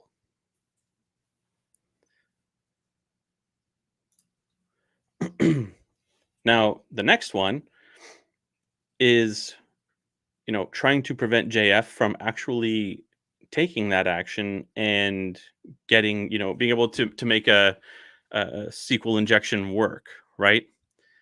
So a WAF, a web app firewall, if you're familiar with it, they can protect from, cross-site scripting, cross-site request forgery, SQL injection, and, a bucket full of other attacks. There are different ways of doing WAF. So you could have an upstream WAF, such as an F5. I call it an upstream WAF. It's more like a perimeter WAF, or it could be a cloud WAF, or whatever. Just something that's sitting in front of the application. And so you can see here, the attacker has, full reign to get to the IIS box, can find out there's PHP, can find out there's SQL, etc. So now it's just a matter of, okay, I need something in between, so that when this guy tries to launch, so this will be JF. with his long, luxurious hair, trying to break into this server, we've got something in the way, right? So I use F5 as an example, and then WebNight, which is an IIS specific WAF um, that could help you block some of that traffic. And then here's a sample signature. So this is an F5 iRule. You can see the SQL injection signatures when you try something like union, insert, delete, update, drop, some of the fancy dashes that JF was using earlier. You can reject it, right? So send out SQL injection attempt blocked, send a rejection, and then return. So that's the kind of thing that you want upstream so that those attacks simply don't make it.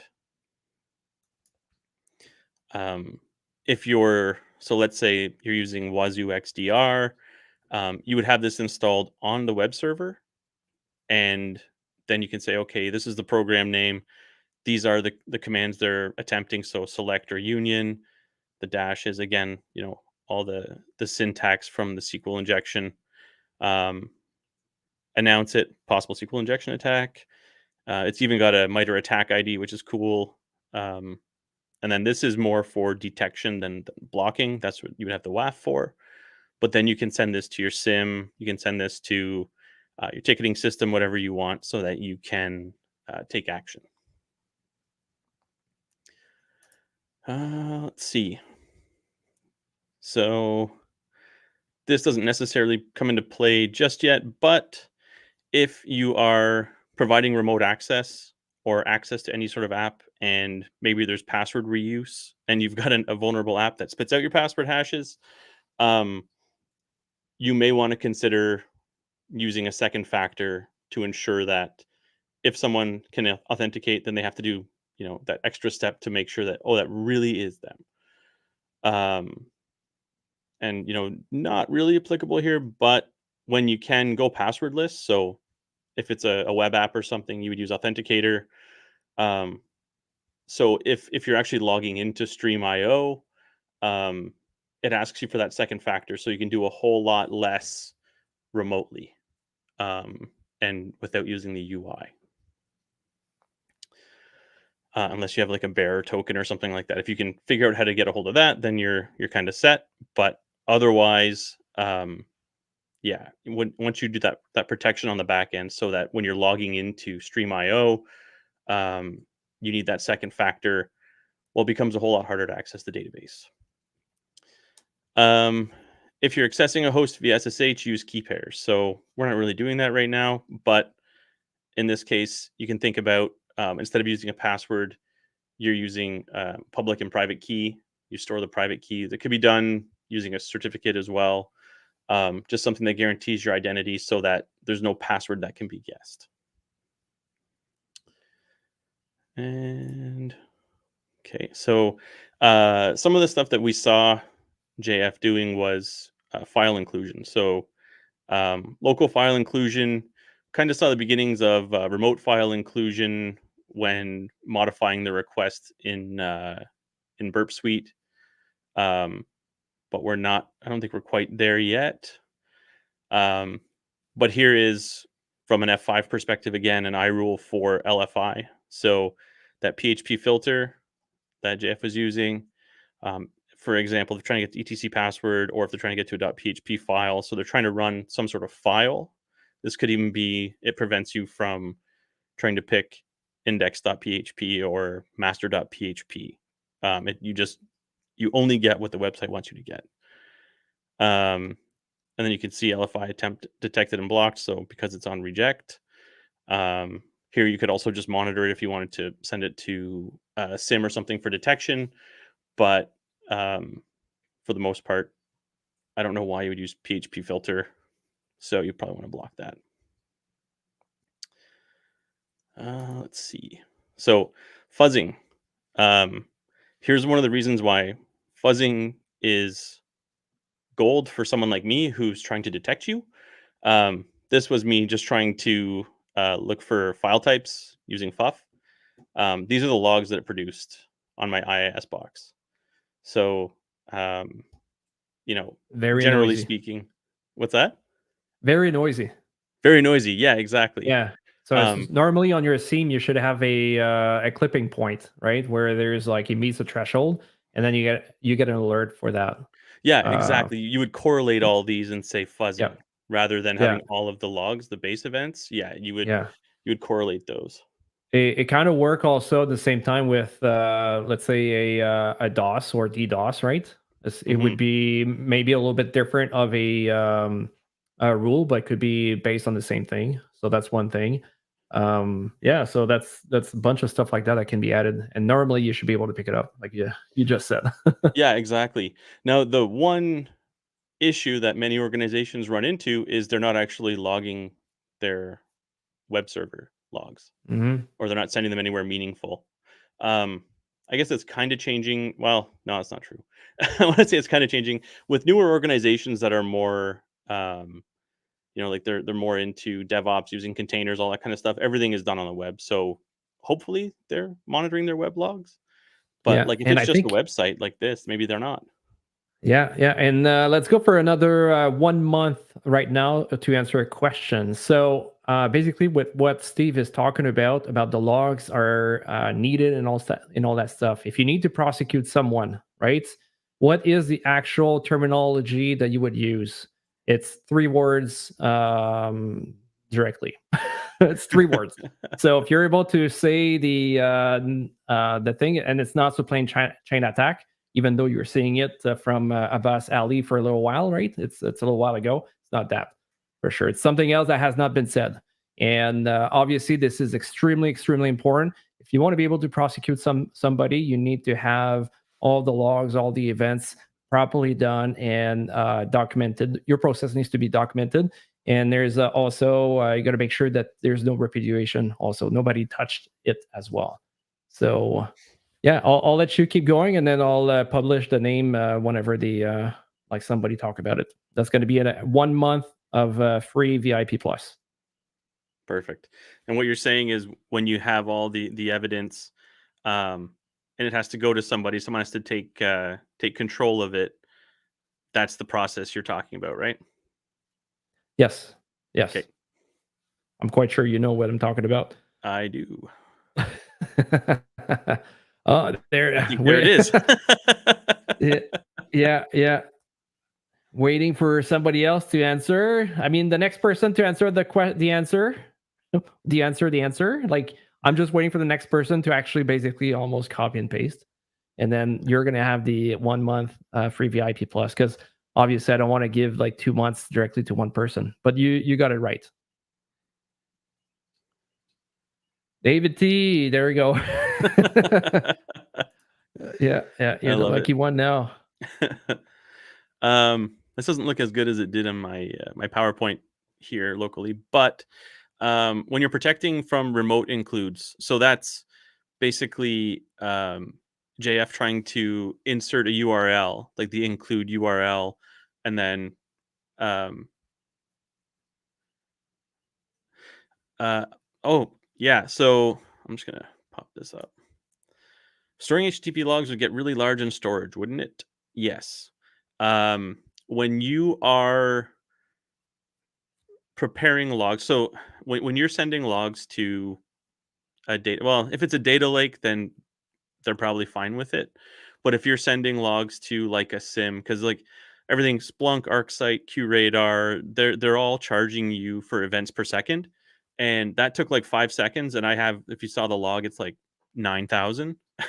um, so what happens is you have to do some sort of filtering. So whether it's like on your syslog server, you can use filters. So there's a good chance that I only want to find very specific content. Um, and then if not, then I can filter it down at, there's generally something called like a connector. I know ArcSight uses Smart Connector. Splunk has indexers, and you can do filtering there. So you could like correlate. You could say, okay, I have 100 of these same event. Um, and it's all going to be correlated, and then only the first one will be sent, or sorry, not the first one, the aggregated event would be sent to your sim. So your storage won't be as impacted. But depending on how you do it, like storage is cheap these days, right? So if you're doing log rotation and you're doing cold storage and you're compressing your logs, it's less and less um, an issue, I guess, over time. But Yeah. there might be a lot of cruft that you don't really need. Yeah, and you got to be careful with that. That's one of the main thing. And specifically, let's say you know there's a syslog server over there, and you have your application that's able to send syslogs, right? You don't want to just like point and shoot and let everything goes there, because they could basically crash the syslog server as well, and then now nobody has or you're not able to get logs in the seam. So that's another key piece to think about. And you're completely right on that, Steve. Obviously, for sure, you're filtering. That's the main thing. Yeah. I'll show you after that. Well, not show you, Steve. I'm quite sure you know, but show the group of people some stuff from the Australian cybersecurity side of it. So I'll let you keep going. Awesome. Yeah. This is actually, I think, this is my last slide. Just yeah. I was right there. So perfect. Just like put a hold on that. Put a hold on that. Okay. Yes, you, Abbas Ali. Yeah, yes, you are. You are part of that. So you just you need to answer one of the questions, and then if you get the answer right, you're going to be able to get a 1 month VIP plus. So it doesn't matter where you're from. I don't mind it at all, as long as we can show all that stuff to everyone and have participation. I really like when you guys are active like this. Appreciate it. So yeah, you're part of it. So if you answer one question, I'll give it to you, as long as you get on the Discord server and then you reach out to me directly there. Okay. All right. So as you can see here, that's the Australian. It's not exactly the same thing as what 100% what he was talking about, but you guys already know that's. Is it going to go up? Or yeah, okay, there you go. So it's the same thing. Let's say we talked about the internet. The web traffic and all that. Keeping all the logs can be very, very hard to be able to keep up, especially if you don't have a whole lot of storage. Your budget is is very crammed, and then that's an issue. I even seen another organization using NVMe for long-term storage, which is stupid a little bit. Yes, but it is what it is. Cost an arm and a leg, but they're yeah, it's the fastest one. So whenever they need to do something, they're going to be fine. But it's being stored for 5 years, 10 years, or whatever, right? So it all depends. But yeah, so Windows event and login forwarding from the Australian government, right? We keep going through the whole thing down, and then if we take a look here, we see that link. That link will basically bring us to their GitHub, right? And this is where we see events. And then now, for example, we're looking for account logons, right? Where we want to filter on that. So from the WEC, the Windows Event Collector, basically this is the type of events we can start collecting over here. And let's say we just have a subscription that will check for this. Well, this is the one thing that we'll be checking, right? Obviously here, I think there's something with Sysmon as well. You could take that off, but this is one way to be able to make sure you're collecting the specific logs you want to for logging. But if you collect all the logs and then after that you're trying to search, it's going to be hard to be able to pinpoint exactly what you're looking for. So doing some of that stuff can be very interesting there. Good. Perfect. So I'll just get out of there. Okay, so the one thing I was missing, okay, for whatever reason, I had to remember all my stuff I did because I did it a while ago. So basically speaking, what I've done here, I'll just take this down, okay? So I create a file, right?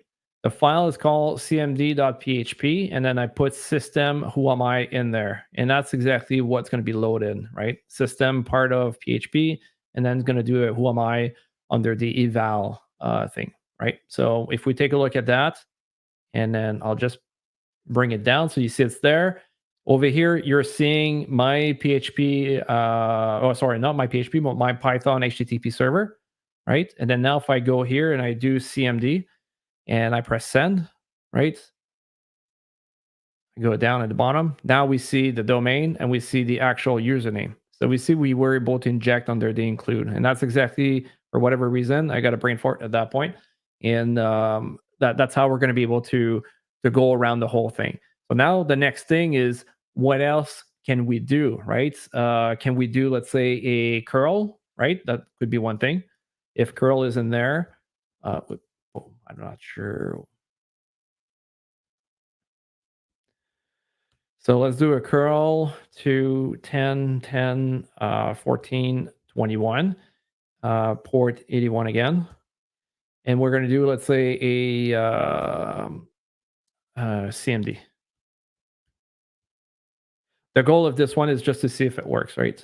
I'm going to press Control X, Y to save it, press Enter, and I'll just bring it back here. So I know it's there. We're loading again the same thing. We're looking over here. So once I press Send from burp, we should be able to get a request over here. And then after that, we're going to go take a look what's going on. So see, look, it actually worked, right? So CMD. I don't know if there's anything that's going to be done at the bottom there. Oh, see, we see the exact page, the exact same thing that we just did, and it's in text right now. And that's why I did it a couple of times. We could have created a loop there. That would have been interesting. Always trying to load and go back there. So that would have been fun and just like a nonstop one. So either way, so now the next step that we can actually do, right, to be able to go a little bit further is we're going to go get netcat, but netcat for basically Windows, right? So if I do nc64.exe download, right, I can come to this page from this person in Toxie or something like that. And then we go down here and we see n64exe. And then we're just going to download. I don't want to, well, yeah, I guess raw file. So there it is. I'm just going to transfer it. Oh, it's right there. Put it under StreamIO. Okay. Close this again. And then now let's go back to, well, I should have just take it down.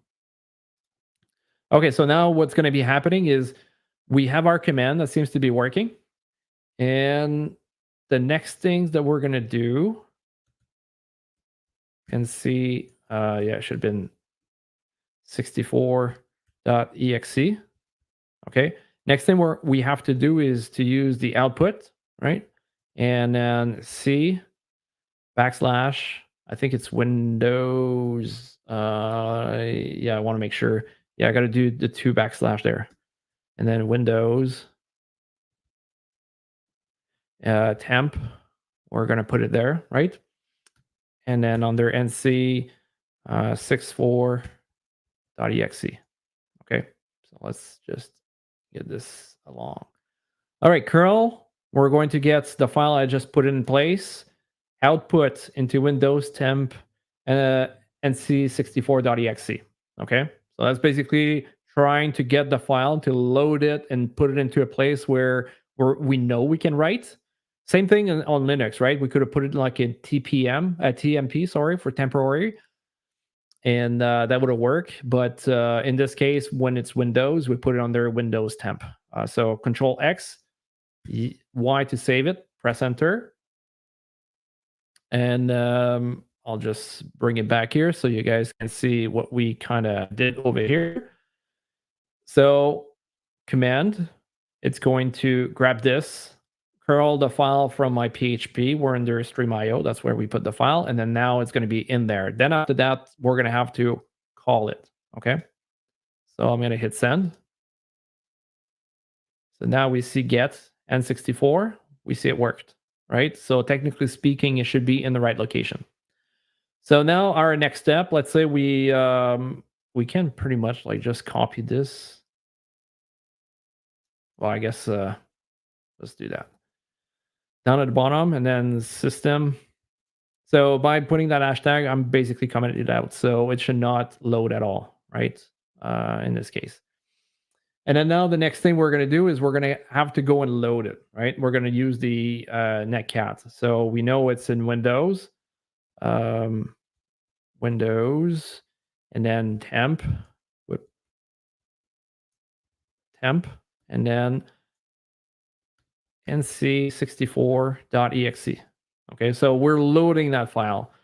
the next thing that we do is like any other netcast that we have to deal with, right?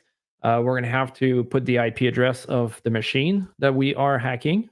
Not hacking, but my attacking machine basically that I'm hacking from, and on the actual port that we're going to, let's say 4444.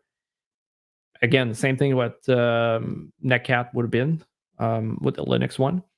And then now the next thing is like how we're going to be able to get it done, right? So what do we want it to be able to execute, right? So cmd.exe. And now we close the whole thing all together and put this, make the separation. I don't think there's any issues with anything else. And then now I control C, not control C, control X. There we go. Save the buffer, press enter. And then here and C LVNP 4444, press enter. And then let's do it. There we go. So this is how we get basically a reverse shell at this point. Okay, so very close to what was his name? I think to beat elite, right? So very close to what he was talking about. Very, very close. Just a little bit different. I tried it earlier. I tried to use the pentest monkey, and for whatever reason, it wouldn't work at all. So, but that's fine. I mean, that could have been other options if this one wouldn't work, right? So always keep your tools wide open to be able to get something done. Okay, so here, directory. I can check. I could take a look. Go to master. Go. Yeah. We see exactly like all the files that were from here. We're very close on time, so I'm gonna have to do a little bit more of a copy and paste right now and explain a little bit less, but still should be able to go through the whole thing regardless. Okay, so when we were looking earlier, we had a file that we found information. So we had the DB admin and we had the password over here. So we're gonna have to use this basically to log on onto the what's it called again? The SQL server or Microsoft SQL server, and we're going to do some sort of like enumeration there. Okay, so that's what you got to keep in mind. So let's give it a try right now. Copy, and then we're going to paste it here. Okay, so now the thing that we're seeing in this case here, it doesn't seem to work. So now let's do PowerShell. See, now we just have PowerShell. That was simple as that to be able to get there. Let's press this and we press enter. Now we see movies and users, right? So we're doing the fairly much the same thing as what we had earlier, but we're doing it from another platform, another location, right? So as we are seeing this, now we know we have users, and we're going to go a little bit deeper and get more information about it. So now we have let's paste it here, press enter. Everything I think is good. Now we have users, and we have also those passwords. Most likely, again, the same type of deal. They're probably MD5s that we're going to have to go through and figure it out how we're going to be able to go through the whole thing. Oh, who am I? I forgot. Maybe I was Yoshi Hyde. Maybe I can just go to this one and then users, I think. Oh, Yoshi Hyde is not there. City public sometimes. I don't know if I can get the flag from here. Directory, no. So I cannot maybe get the flag from here. I don't think I can be Nick 37. Should be stop. Yeah, okay, good. All right. I forgot I could probably check any of those things. So either way, we got the credentials that we had there, right? So we're going to be able to go a little bit further there. Sorry, just scrolling down. So we had Nick over here. We have Yoshi Hyde. We already have the password. James, Theodore, Samantha, Lauren, William, Sabrina, right? Nick is an interesting one. So if we do net user Nick 37, we see he's part of core staff. He has a bunch of different things, and that could be interesting. I see here a question. Don't want to take more time, but is that Microsoft SQL user an actual service account, SPN tied? Assuming this machine is a domain context. Are we talking about Yoshi Hyde being the service account in here? Is that your understanding, Steve, of this question?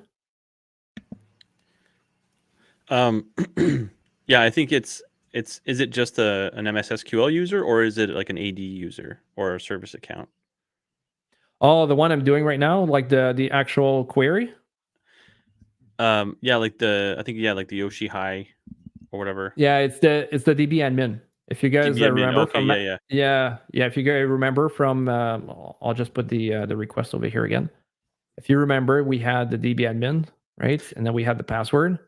So a DB admin password. So we're basically passing all of that information over here and then use basically the Microsoft SQL. Yeah, the account you logged into Microsoft SQL as. So yeah, logged in as DB admin, so probably has access to different things, right? So a little bit different. Yeah. Does it answer your question? I hope so. Yeah. If not, yeah, go ahead, Steve. I think it's just an MS SQL local account. It's not a Windows domain account, right? Well, there is one Nick 37 in there. Like we just looked. Yeah, Oh, but sorry. The the DB admin is Yoshi not, Hyde. right? No, Again? the DB admin.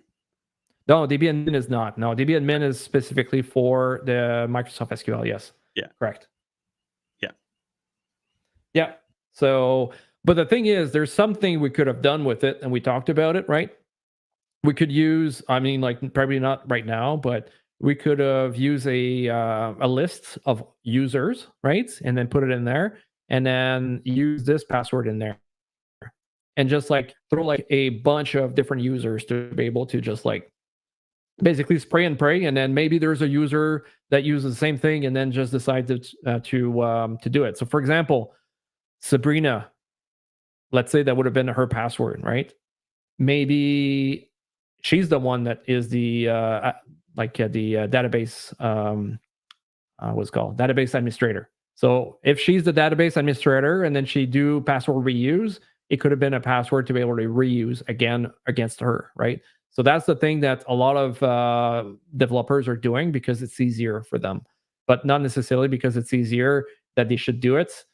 Because it creates basically a hole at that point where somebody can like move laterally without any issues, and that's what we want to avoid as much as possible, right? So now, like, I mean, I did net user, press enter, and we see that we have JD God, but he's not here. Maybe potentially a password. We see Nick 37. So see what I was telling you. Let's take a look if we can actually crack it with Crack Station. We're going to put it here. This time around, I don't have more than 20, so we should be good. And that's the password. Okay, so let's try to see if we are going to be able to do password reuse in this case. Potentially, right? And let's open up another one. I mean, like, there's never there's never enough windows for me. I mean, it can confuse people, unfortunately, but this is how I've been working a lot with. So I was talking about crap map exec earlier, and now in this case, that's exactly what we're going to do. We're going to put crap map exec to work. The only thing is we're looking against only one machine, right? So we're not looking across a bunch. No, first time use. We'll give it a second. Okay, so we see Pwn. So whoops, it seems that the password is exactly the right one. Okay, so in this case here, we can use most likely evil WinRM, right? And then let's do an help real quick. Can I see? Okay, so can I use the actual domain or you? Yeah. We have I forgot the actual. There you go. Paste. So we have that. Then we're going to have the user. That's most likely, yeah, lowercase u, Nick, 37. And then we have the password. We can see it. That's the port. So that's not what we want. I don't, password as lowercase p. And then let's just put it in between this. Make sure that there's no confusion. Copy and then paste, right? I think that's it. Let's give it a try like this and see what it brings us. There we go. So now we are, who am I? We are Nick in this case. So if I do a dir, I see, power view. Power view is here. I guess I didn't reset my machine. So we have power view that's here. And we're going to be able to go check it out. But if I go to, let's say, CD desktop, oops, CD desktop. Hey, I'm not able to write desktop. There we go. There. And then if I do a type user, oh, there we go. We fill it up for me. Enter. So don't use this code. It's not going to do anything for you, but this is basically the user text in this case. So now I'm going to let you, Steve, finish your part of the project there, and then I'll get back to you guys right after. Sweet. All right. Let me just go past this stuff. Okay. So remote inclusion, being able to leverage a script to call another script that can then install an executable, as you saw JF do, you can prevent this. You just go into PHP INI, allow URL include equals off, and then this whole post, allowing that in your code, WTF. That's begging for it. Like that's, you don't like your job. You want you want to be owned. I'm sure someone can make an argument for it. It's probably largely legacy, but if someone else figures out that you're doing that, you're going to get owned. And also the fact that they just put their index.php, encoded for everyone to just, well, not everyone, but anyone who spends a little bit of time to try and find it. That's a whole other issue. But as it stands, you're able to access the source code and see that, yeah, you can just remote include whatever you'd like. Microsegmentation. So I put it in quotes because in various places where I've worked, microsegmentation meant different things. I'm saying microsegmentation in this context is just use your Windows firewall. So in this case, you can see everything's green. Maybe not do that. Only the apps that require access out.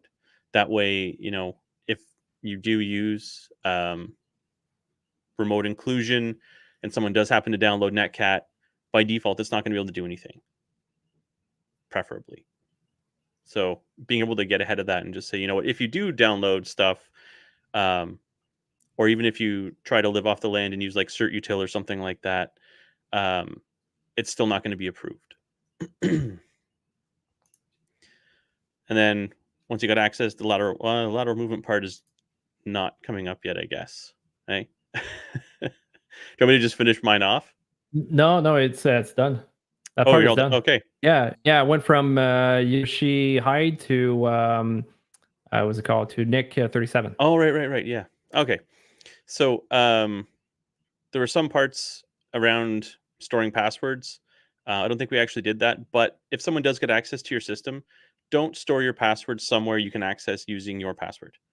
Leverage something like 1Password, or one of the password Password manager. managers that hasn't been attacked or hacked. I use 1Password, but I also make sure you don't want to use the same password as your domain password or your local. Check your AD. So this is just a brief excerpt from Purple Knight. When you have findings such as like unprivileged users can add computer accounts to the domain, that's how AD operates by default. So you want to make sure when you see an indicator, you fix it. One of the bigger problems is that a lot of organizations don't use any sort of application that can tell you what's wrong with your AD. And I worked in a spot with a guy who's, I don't know, he's moved on since, but he's written like, I think 4 books for Microsoft, and he's like a 15 times MVP. And I was like, okay, that's impressive, but like, what does he know? And then he did a presentation on Active Directory and the amount of settings that exist that, automated tools can find, but the average AD administrator is not going to know about. It's ridiculous. So get a tool, Purple Knight or Ping Castle, or whatever Tenable has an offering, or Semprus has an offering that you can get enterprise. Have something that monitors your Active Directory and then fix the problems that come to your attention. That's, can't stress that enough. You have to fix the findings. Yeah, Ping Castle, exactly. Once he got access, he used evil WinRM.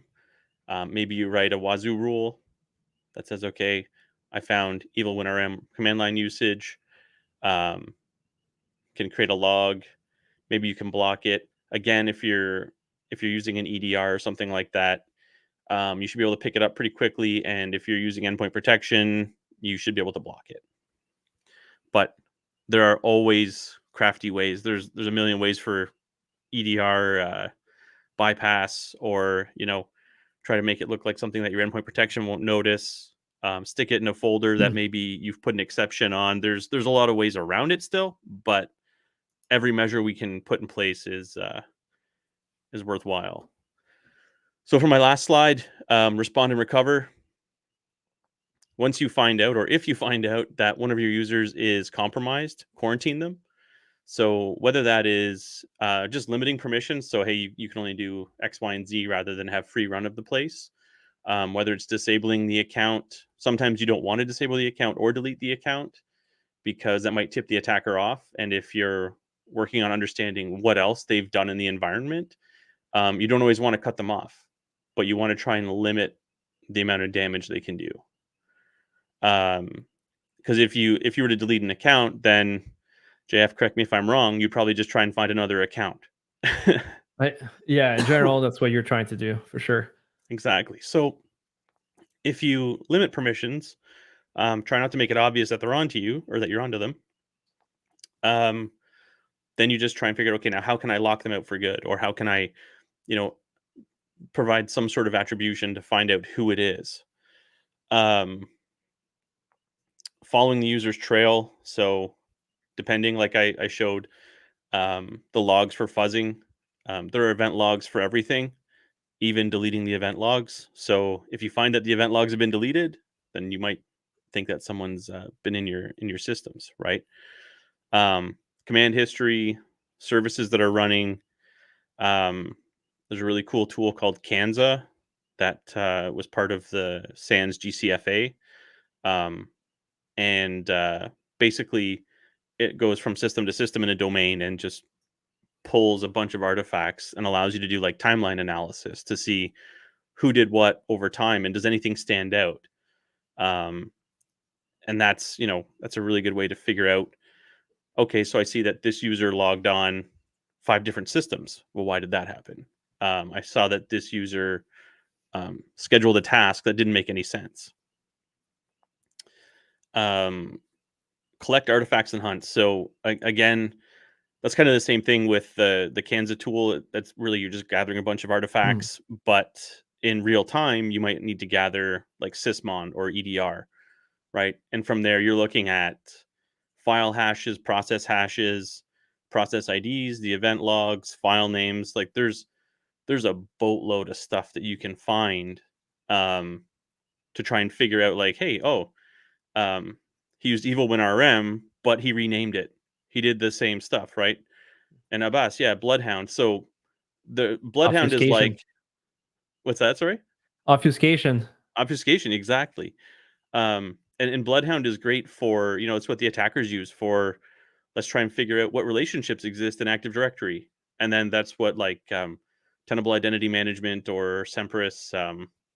I forget what it's called, but their their core platform, it does kind of the same thing, where it enables you to see, okay, this user, it looks like they have excessive permissions, or it looks like delegations enabled, or it looks like um, this one non-privileged user has been creating weird looking user accounts.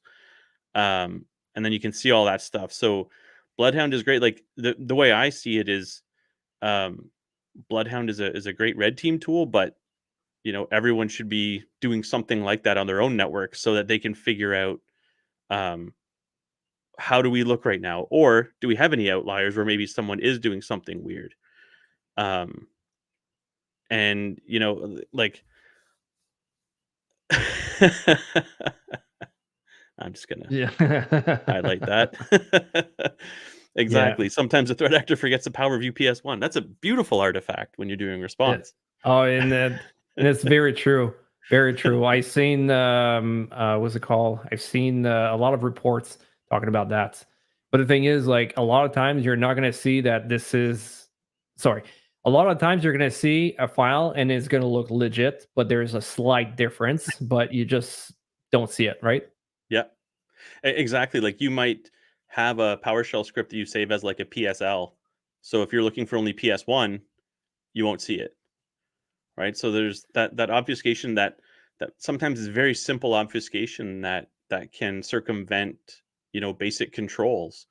Um, 'Cause sometimes everyone thinks we'll use a basic detection control, but we won't actually do the basics and look for anything out of the ordinary. So yeah, that's basically it for what I've got from the blue side of things. Um, but yeah, this was fun. This is a really interesting one. So There's lots lots of of cool different stuff. pieces. Yeah, Yeah. yeah, lots of them. So I see somebody was picking on me, so I'll make sure there's one file in there that's meant for him. Yeah, we'll put his name on that. All right, so yeah, good. Thank you very much. Um, I see this. Okay. So at this point, we already looked at the user.txt, and we're going to have to keep moving a little bit, right? Some of the stuff that we could do in this case, right? We could go to web page. Just as a reminder that people are just joining because I see going up and down once in a while, right?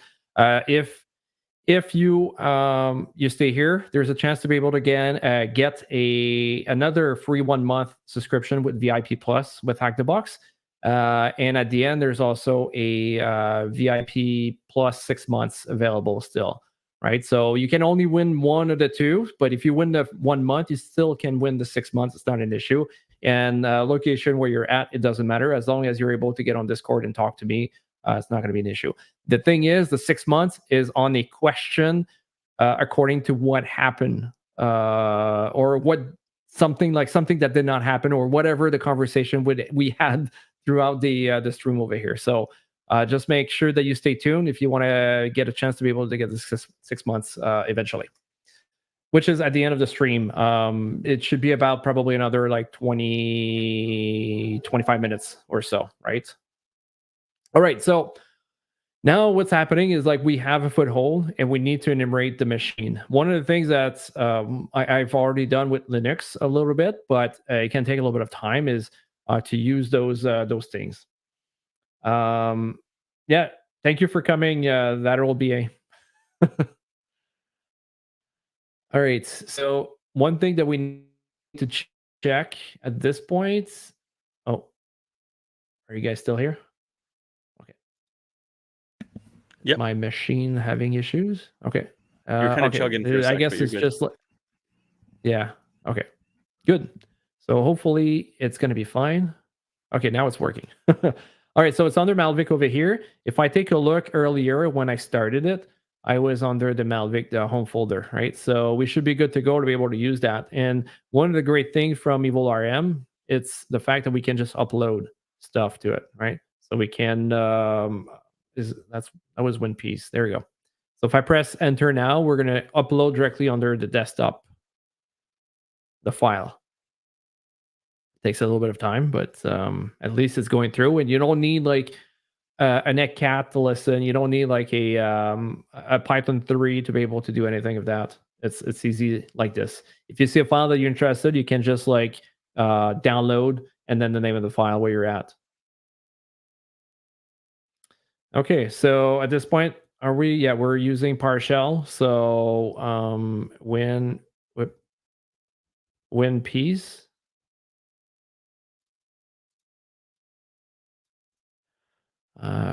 Copy. There we go. Are we going to see a bunch of stuff? So basically, the script is going to go through a bunch of different enumeration tricks, right? It's basically like a bunch of commands. You don't have to think about it. It just does it. And then you can just try to find exactly what could be interesting. The thing is also, there's a legend. They're coded. So if we see red, indicate a special privilege over an object or something is misconfigured, right? The other one here is enabled, or like it tells you, it gives you some sort of indication that something could be interesting to look at. So here we see name. Name does not mean anything to me, to be honest. We see name over here. Well, what else can we find out of this? No AV detected, so that's great for us. um, let's go check the system inside a domain. And now here we see some of the privileges that could be interesting to look at. Not the privileges, the name piped.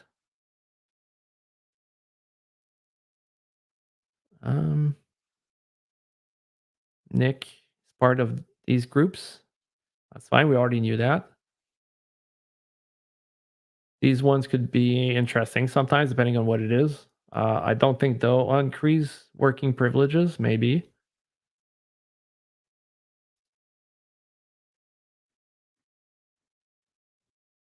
Like it goes for a while. I don't know if we're going to see it quick.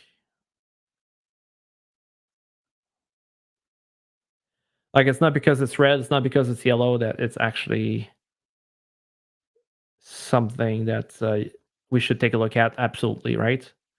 So unquoted and space detect. So that's one thing. So if there is a vulnerability over here, that could be one thing to exploit. The reason being why, it's because VMware space tools, whenever the system goes in there, it will do vmware.exe and it will be like, oh yeah, no, that does not exist. So then it will be going to VMware tools. That's how it's reacting. So if we're able to do like to hijack the path, that'd be one of the things. We create, let's say, a malware, or create a not a malware, a reverse shell, for example, and we know that maybe this user is actually doing something specific. At that point, we could basically hijack that whole path. So if there is a service that's running there, we could have something to exploit it. Hey, Black Shell. Happy to see you here. We're towards the end of our meetup, but really happy to see you joining us. Better late than never. Yeah, exactly. So, see, like how many in there is. So these things can be good, can be bad. Let me see if I can just pinpoint it. If I don't pinpoint it, I'll tell you what we're going to do. I'm doing great, by the way. Yes, Black Shell, thank you for asking. I hope you're doing great as well. And where are you from? There's so many different things over here. That's pages of. Oh, we have something, raw hashes. Password expired. tricks. Okay, so that was the end of it. Is there anything here? Okay, power view, that's me. The stupid hacker that leaves his traces back. Oh, Morocco. Good.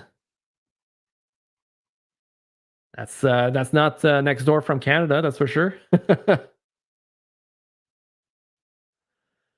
All right. So, okay. So I'm not gonna beat it to death too much because obviously there's so much text, and as you can see, like, what would you do if you were in this case, right? It'd be it'd be hard to be able to figure it out which one is which and exactly where you're trying to find the information. So basically, in this case, or at least in our case, what we need to do is we have a password, right? Am I able to copy this page? No, it's not. It's not copying. However, it's saying that the Firefox credentials file exists, and we're going to go check it out, right? So Firefox files exists, and we're going to go to cd and then app app data. Whoops, is it capital or lowercase d? If I can see, yeah, data. I believe it's capital. Yeah, it's capital. I don't think it matters that much, to be honest. Yeah, Windows. Yeah, that's right. Windows, but just in case, roaming, because obviously from one to another, from one tool to another tool can be an issue. Mozilla. Well, I went with the wrong. Oh no, we went with that side. Maybe it's fine with Evil WinRM. Firefox, and then we have profile, and let's go there. I think that's where we're gonna go first. Okay, let's do a directory. How many things? Okay, so we have two different folders. The one we're gonna go is in the BR, yeah, CD BR. Okay. it auto copied it. I pressed on tab and then that's what it did. Directory over here. Then there's a bunch of different files, but some of the files that we're interested in is key4.db, right? So if you can remember, like, one of the things I said earlier is we can actually download those things, right? So that's exactly what I'm going to do. There we go. So download. Key was the name of it. Key. Key4DB. Yeah. DB and then download. So it's downloaded. So basically speaking, now if I just like start a new one and I do lsla, when I downloaded it, because it's directly on the root, it should be somewhat here. Oh, it should be a little bit lower. Was it there that he put it? Key. That's interesting. It should have downloaded it into, because we uploaded this. Now we downloaded.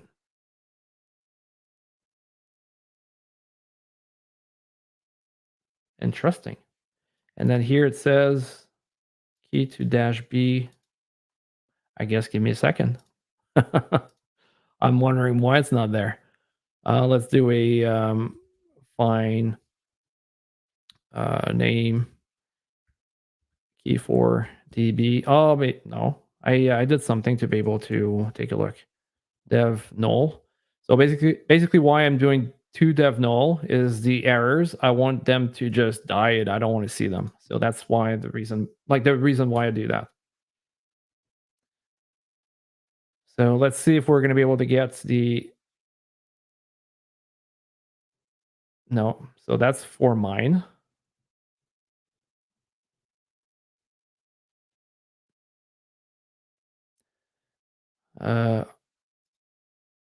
Default Malvik release. That's weird. It looks like it did not download, right?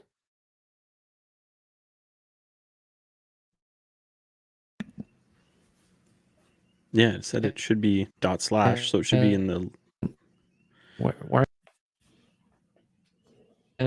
in location where it's supposed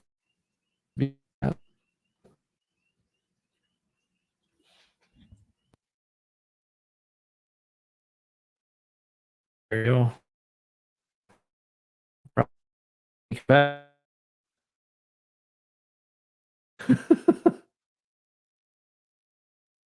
Can you? You're cutting in and out.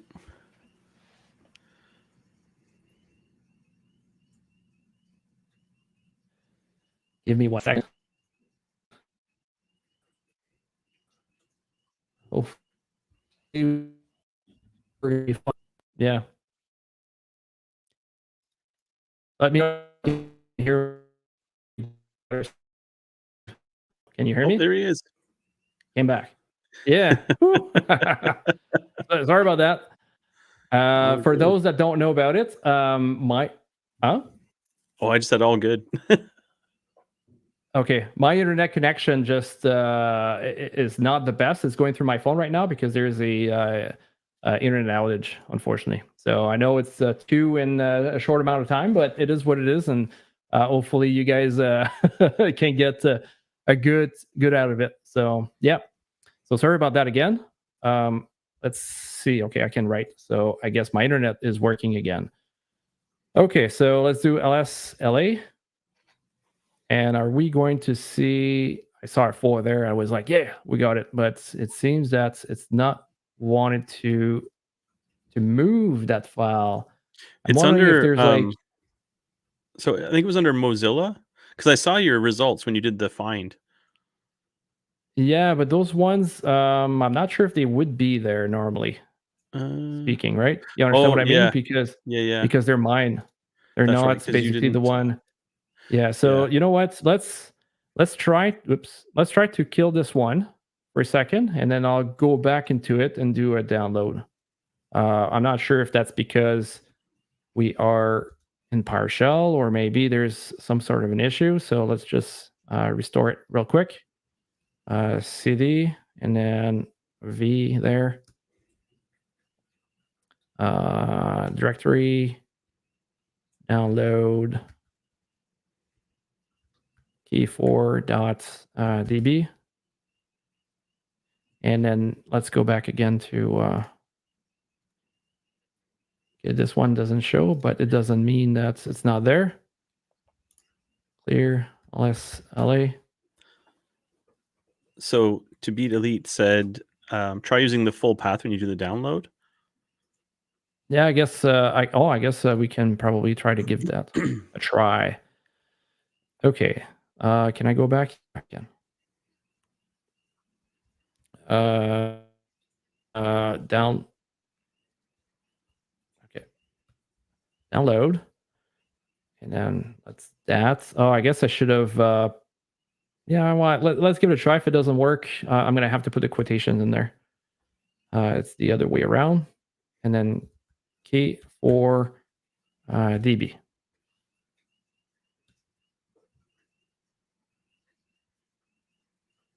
Maybe. That's a good one.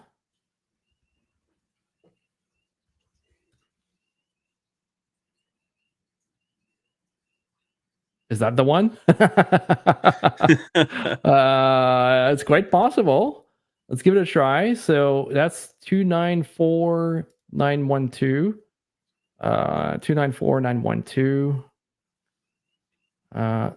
Well, I guess that was a good guess, but that's weird. I don't know why I would do that like this, or maybe it was under /. Yeah. That's a good one. Okay, so let's go back over here. Let's just rename this because that's excuse my English. That's a little bit stupid to have the whole thing like that, and we're just going to remove all of this like that and save it like this. Okay. And then the next thing here that we can do is there is something that we can actually go get to simplify everything and then harvest actual password from it, right? That's what, what's it called again? That's what WinPeace would have told us to do pretty much, right? In this case here, because we are on our machine, there's no point on going any further there. Okay, that's this one. We're going to do a wget. We're going to get fire password. That's for the Firefox, right? we're going to download this. This is basically a script that will go through the database that we have to face. We're going to have to also download the actual requirements into it. My mouse sometimes does not want to follow with my eyes. That's something that's still not happening. All right, pip3, and then we're going to go install -r, and that's going to be the requirements we just downloaded, right? So it's going to go through the whole thing, download what it needs, and install what it needs at that point. So you already satisfied pretty much everything. So in this case now, we need to move on to the next thing, right? And we're going to use Python 3, and it's going to be it's a fire power or something like that. Now we see a bunch of different things. Is there something in there that could be interesting? That could be a encrypted password, right? Or the global solve. Clear text. What could be good about this one? Octet string. This. Sequence. Yeah, there's a bunch of different things in there. The thing is, let's see if we key 4db. No, that's not what it is. If I do, let's say, for example, go back to Malvik here. Let's take a look at the Python script real quick. Normally, that's one of the things we should do right away. So it was, well, I guess it went into this place potentially. Or at least tried to go to this place, but that's weird. Valid, octet, trying to see where is it taking it from, right? Because obviously this is something that's not necessarily discussed, right, in that script. Maybe if we go to that location where the script is, it's going to tell us directly how it is, right? Let's go take a look here. Copy link. It's obviously going through that script. I thought it'd be smaller, but it's getting quite big, so I don't want to spend too much time. Whoop, cancel. Let's go back here. Control V. That's okay. So H, others options, master password, directory. So what's that I needed to upload it maybe?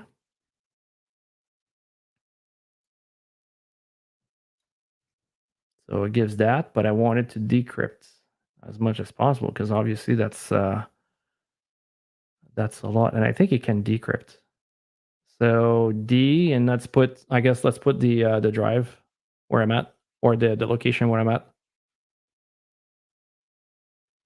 Okay, come back here.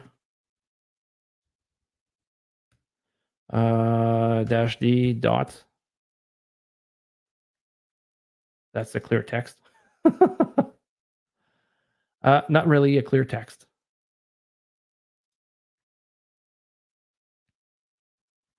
I know it can decrypt master password. Oh, it says log JSON. Oh, maybe. I didn't realize. Is that what it says? That's probably, you're probably right. Yeah, missing logging JSON. Okay, good. Good catch. Good catch. So do we have like download? Oh, I guess I need to put the whole thing.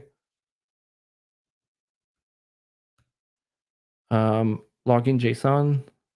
Yeah, login JSON is right here. So you're probably right. Good catch.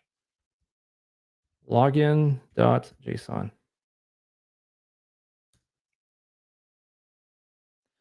Okay. And what was the size of it? 2081. Good.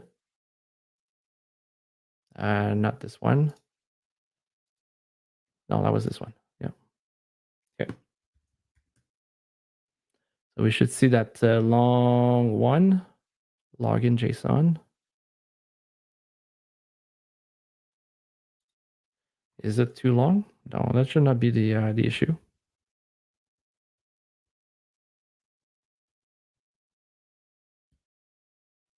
Logging JSON. Did I do a mistake here? Oh, logins. Logins JSON. That makes more sense now. Perfect. All right. Let's go back here and do this again once more.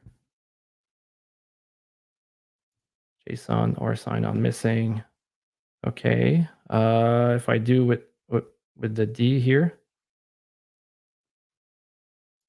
missing SQL JSON. Okay, so let's go take a look where it's looking at in the script.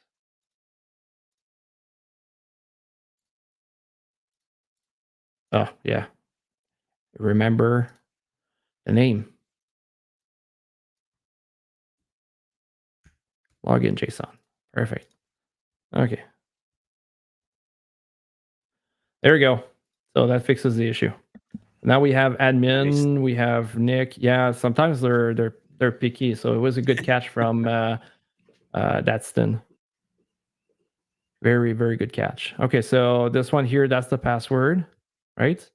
We got the password over here for admin. I don't know if that's going to be actually working, but that's something we should probably give it a try, right? If we can actually do it or not. Hard to tell if that's the exact thing, but I guess what we could do is like use crap map exec and try to see if any of them are actually working, right? Let's do a new file. Oops. Okay, let's do a new file over here.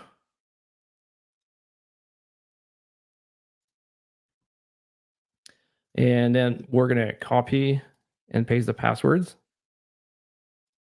in there. And then we're going to do fairly much the same thing like we did earlier. So again, for the, whoops, it's missing this.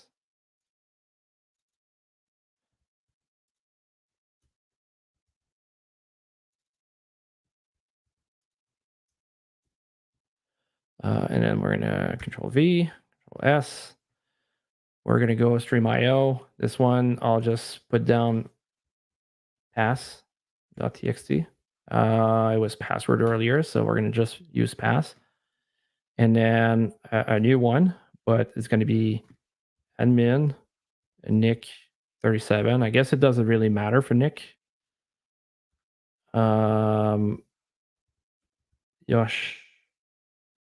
Yoshi Hyde and GD GOG. GD God. I don't know why they call it that way, but and then we're going to call it u.txt for users, just to make it simple that way. Okay, so now we have basically like all that stuff, and we need to move on to the next piece, which is basically trying to see which password works with which one. Again, we're going to use crap map exec.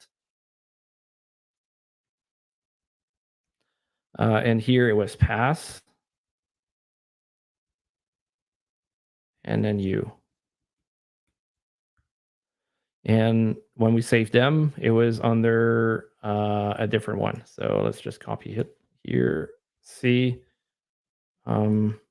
stream, because I need to go in the same folder. And then paste it there. I didn't realize I got system pass. I didn't realize this. I guess sometimes you get tired.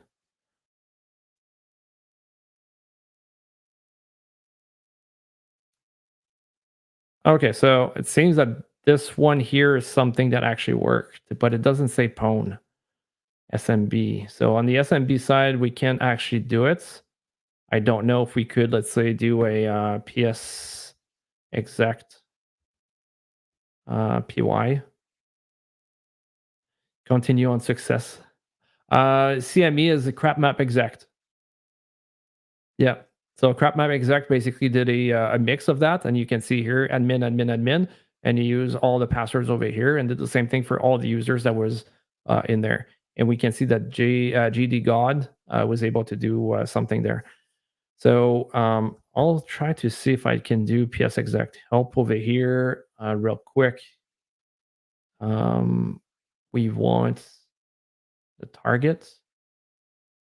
So domain, username, password. So that could be something we could actually use. But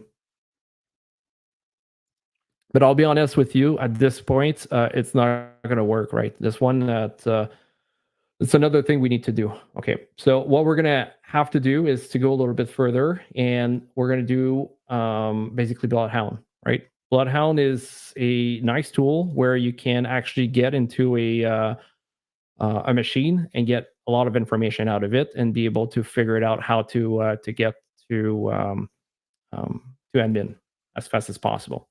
So let's do this. Oh, I think it's LSLA. Do we have Bloodhound over here, or maybe it's in the other one? OPT. We have Bloodhound. Yeah, we have Bloodhound here.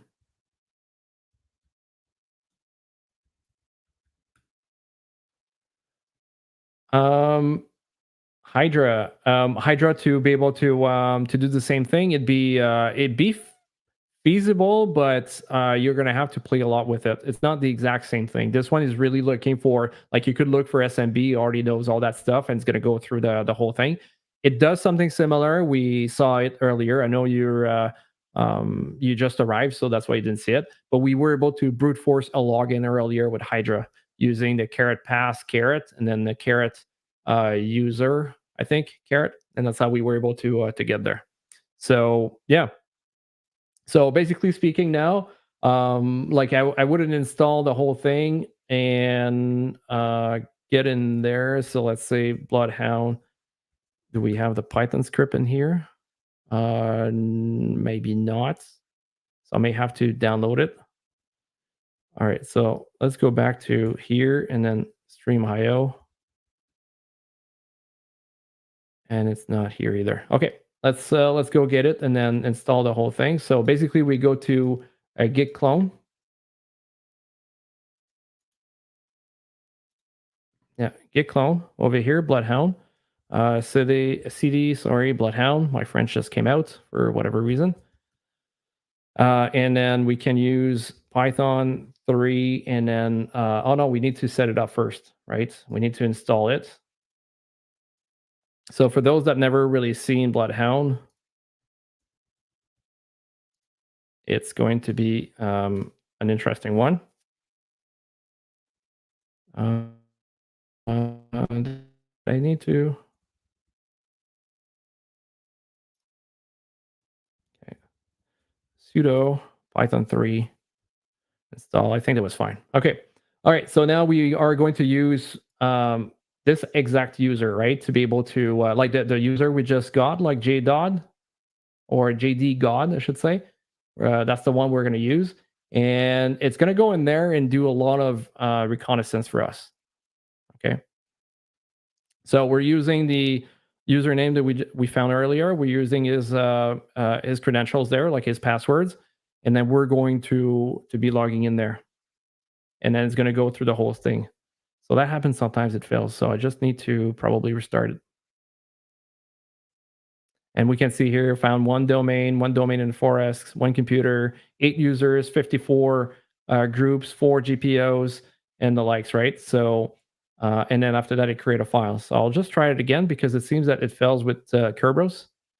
So it has pretty much everything. Okay.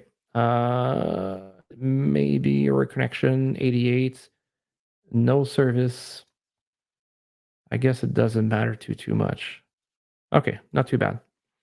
All right, so sudo, I think it's neo for J, and then console. Press enter. It's not. Oh, You got a couple of E's neo. there. Neo. Yeah, neo 4J console.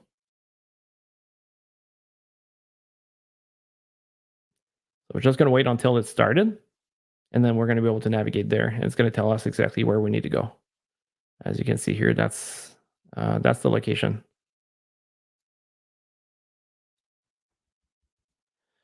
And then now let's go back here. Press enter.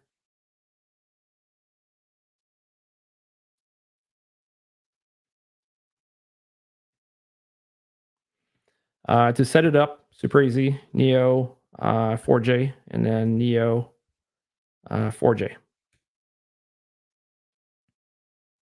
Press enter, and then it's connecting to the server.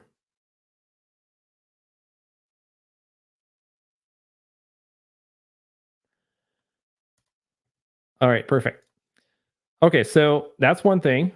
The database is started, so we don't need to go any further with this one.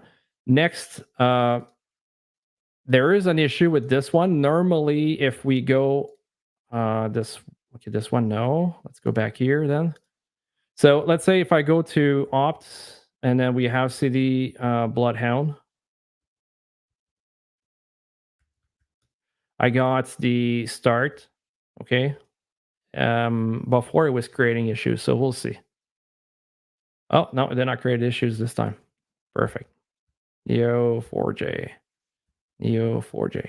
Because the thing is, like, if you have any issues and it creates that, you can actually go download one, and that wouldn't be an issue. Okay, so now we have that little arrow, upload data. We're going to go directly to our home, and then StreamIO, I guess, maybe. Blood the Hound. And then we can take the two, because like one of the two, because they pretty much like have the same thing. So I'm going to click on open over here, and it's basically going to import information.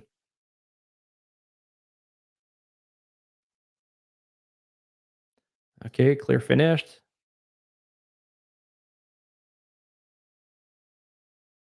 Clear finished. Okay, now from this point on, what we can do, we can come here, get to analysis, and then we can, let's say, find all the domain admins if we wanted to, right? So that's one way to do that. We can see the map domain trust, right? If there was enough information, but in this way, in this case, there's not enough. We can go for shortest path to own principals. Select the domain. No data returned from query. Okay. Maybe. Hold on. Let's go with what's the name of it? We had Nick. That's right. Nick, basically. So Nick, we can mark it as own earlier, right? So that's one of them. We were able to get JD God as owned. And then we also got, what was the other one? It was Yoshi. Hide. And then mark it as own. The thing is, let's say we go back to, is it Nick 37? Let's give it a try. So Nick, we go from here, and then after that, we're going to do a shortest path to own principal. I think that's what it was I need to do. There we go. Now we have all those users saying that we have it own, and then we can say, let's say Nick 37 is going to tell us. So can PS remote. So that doesn't give us much. So let's give it a try again, but with the other user. Whoops, not this one. Okay. Own principal, stream, and then JD God.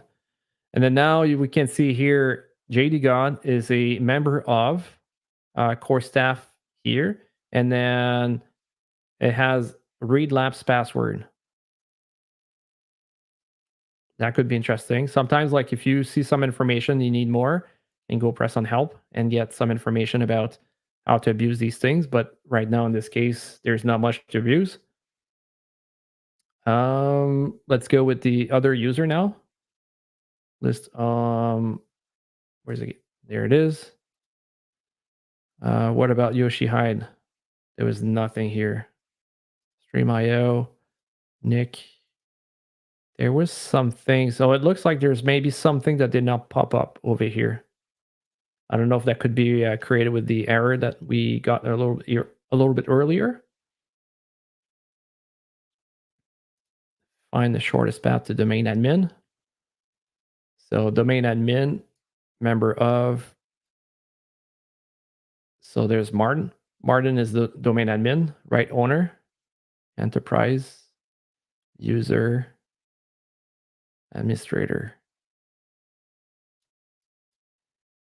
So see, there's a couple things we could potentially do.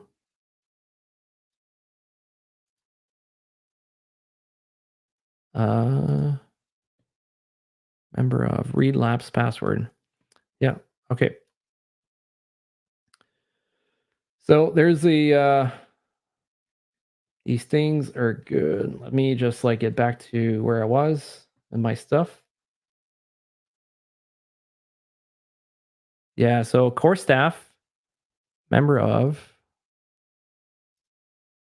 JD owner, abuse.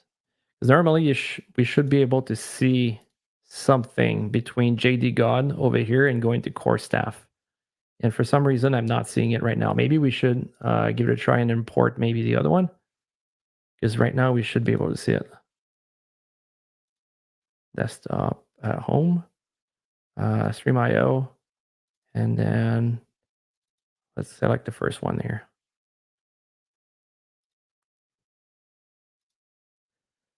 And if I go back again to StreamIO, the HTB,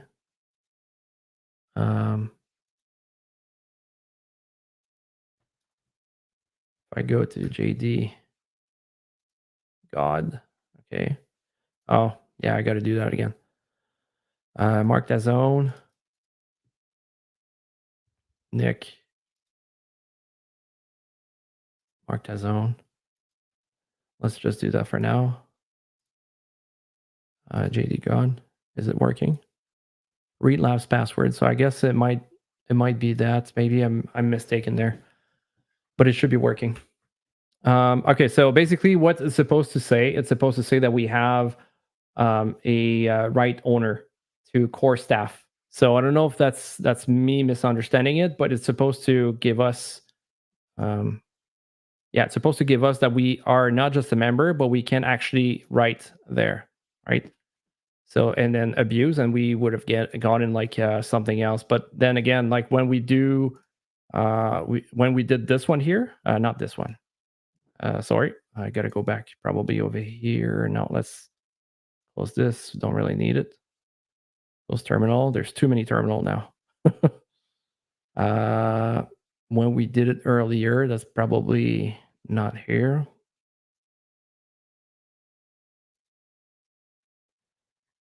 Yeah, when we did it here, that's the one. Okay, so you can see here, there's like some stuff, some information that did not work correctly. So you know what? Let me just give it a try with something here. So I'm just gonna not create, but open a new terminal again. I'm gonna do a sudo rdate just in case there was any issues with the whole thing, right? And it's basically to synchronize the whole thing together with that machine, just in case there was an issue, because it feels that there's a little gap there. 86. Oh, I need to, I guess, sudo download, sudo app install rdate.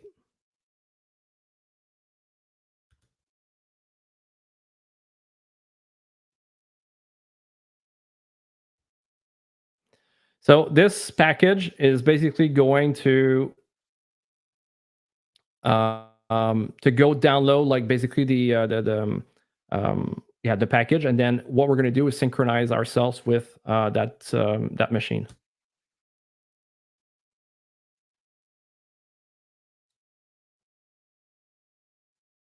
Yeah.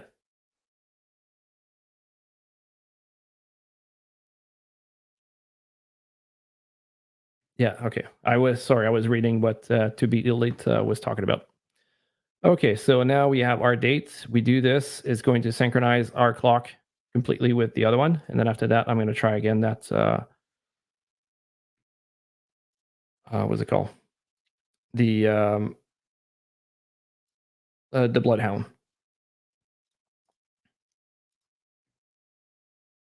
Unable to get not enough valid response time. Interesting. The magic of doing it live. Absolute magic. This machine is giving me a little bit more trouble today. Whoops. Malvik. Okay, yeah, I gotta go to stream LA. Okay, good. I don't know. Oh, I put the slash in first. Okay. And then now see the Bloodhound. Bloodhound. And let's try again. I'm not sure why the Kerberos is failing, because it was working. So either way, so basically what's going on, because unfortunately sometimes it could be the machine. Maybe I need to do a restart and then get it done. So I apologize for that. So if that's the case, that might be the issue why we're having that type of problem. And then while what's his name? While you're going to do your presentation, Steve, I'm just going to reset the machine and then go back there. And then so we can move a little bit ahead of time, right? And then do it again, because at the end of the day, I don't want to get you guys lose your time. I completely forgot to reset the machine, I guess. I even left something there. All right, so from my perspective, I'm done. you're done? My slides, yeah, I already did the lateral movement and Prevesk stuff covering Active Directory. Sorry, I jumped ahead. Okay. All right. Sounds good. No problem. So basically, if you give me a second, I'm just going to go here. I'm just going to basically repopulate it. So machine is going to be reset. And basically speaking, we're going to give it a try again, because it seems that maybe some of the stuff that were done, I kind of interfered with the whole thing. And that's kind of annoying at that point when you're trying to show something and then stuff are not happening the way it should be.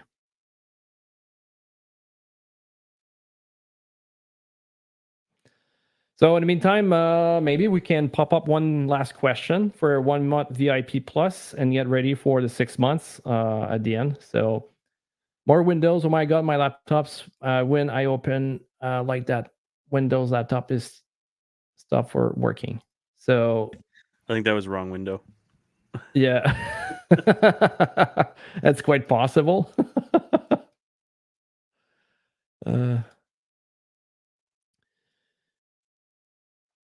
So, while I'm waiting, one thing I could probably show, is that the right one? So, no, that's the Meetup Labs.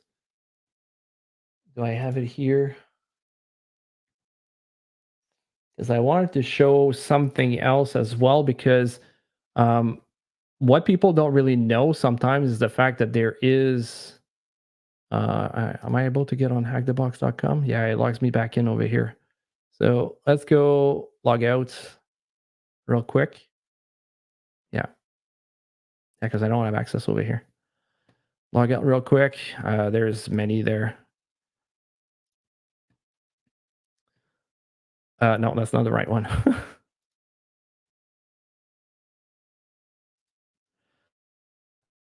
I know.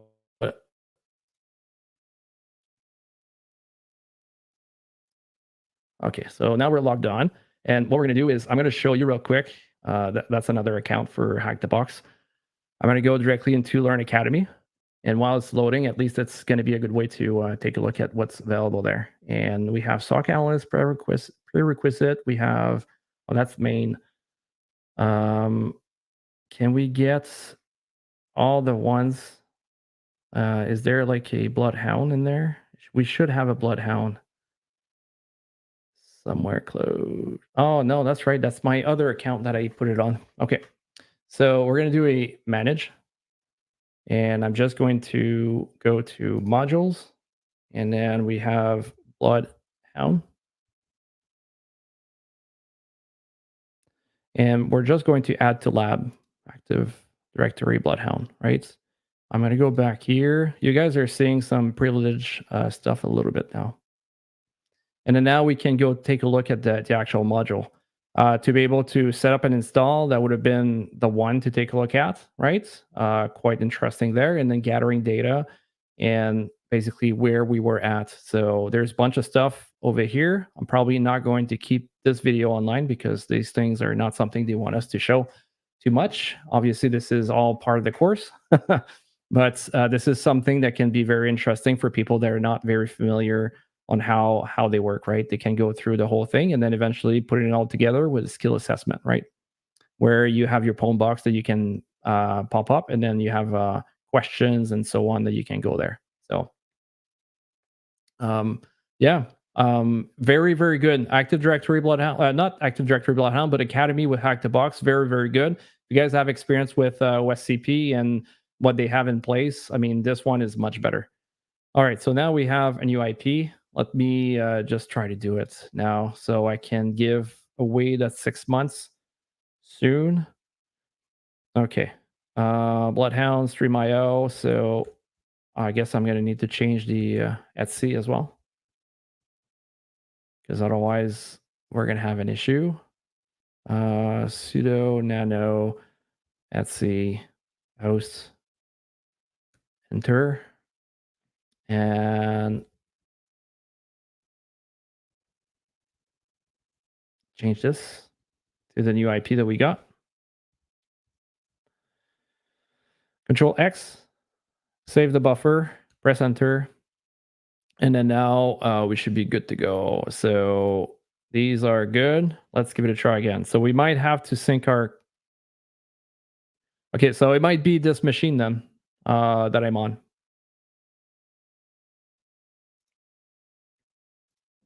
So that's taking a little bit longer. Are you guys wanting to wait a little bit more? I mean, like, Steve, if you're done, I mean, it's up to you. I don't know if you have any special things, but... oh, I don't? That could be the answer. Let's give it a try. Good catch to be the leech. Yeah. Sudo nano etc host.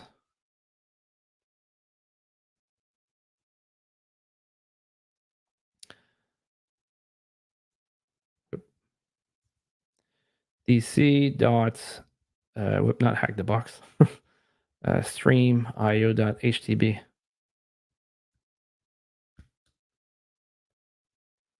Perfect. Okay, so let's give it a try like this for now.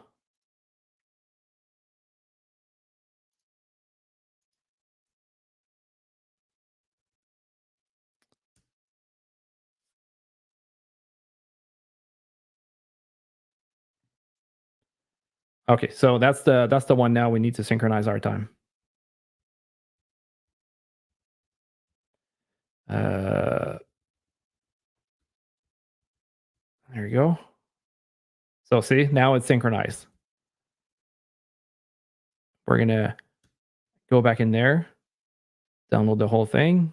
Hopefully this time around it's gonna work. Time start lifetime. DNS operation timeout after zip trace. So DC there, it's good. StreamIO HTB has been changed as well, so everything should be going to the right place. Maybe I'm gonna go check again into the DNS, the host file.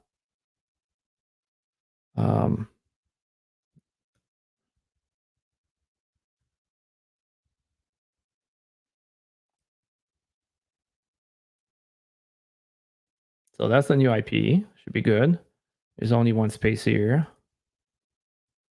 One space here.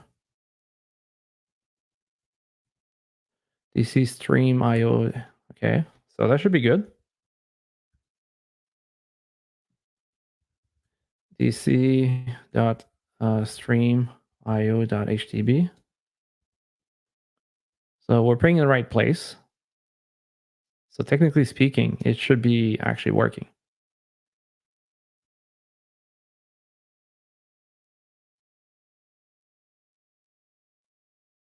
Timeout, the DNS operation timeout after Bloodhound, DNS exception.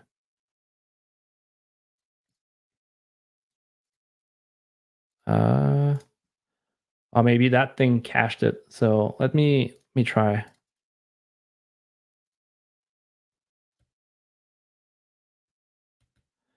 Okay. Maybe it cached it, and that's the reason why it's not working right now. So I'm just gonna take my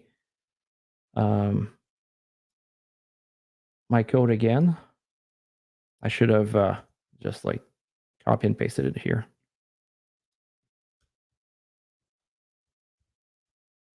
And we're just going to replace this one over here.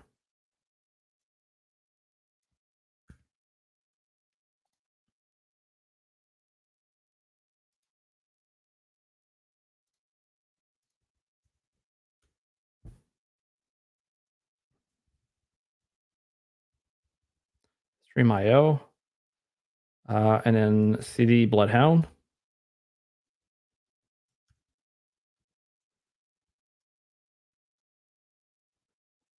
All right. There we go. Okay, so it was that one window that was the issue. So, well, I mean, like, not just that, it was also the entry that was not correct in there. So it was a very good catch there. Okay, so let's go to Bloodhound, and we're gonna just like re-upload, and we didn't see any error, so now we should be good to go.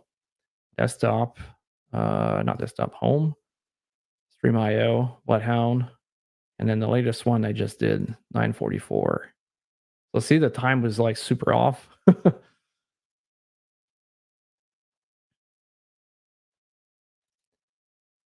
Clear this one.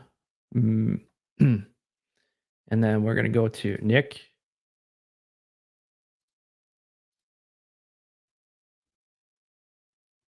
Okay. Mark as owned. And then the other one, we're going to go to JD. Oh.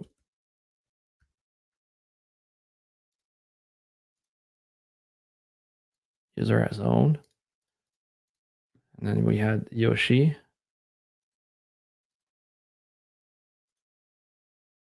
Owned. Perfect. And then now we're going to go to principal. Thank you. To beat elite, I mean, like, I would like to be able to provide, like, I got 5 people on. Let's do, like, see, what do you think? Let's do that 6 months right now before people are actually leaving. Sure. We lost a couple people right now, and before we lost the whole thing, we're gonna do it. So you want to pick a question, Steve, this time around for the 6 months, and then yeah, and then we're gonna pick the winner. So go on YouTube, get ready for Steve's answer. To answer Steve's questions, and then we're gonna go from there. Okay. What was the attack method that JF used? Let's see here. I'm just gonna scroll up a sec. Yeah. So, what was the name of the attack method that JF used when he injected a command using Burp Suite to create a reverse shell?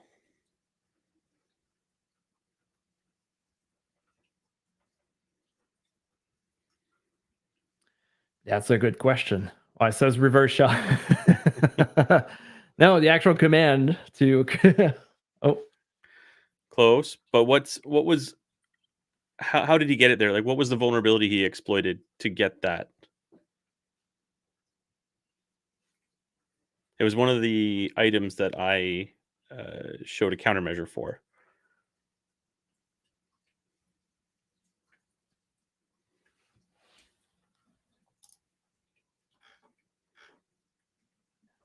Is that a hard one?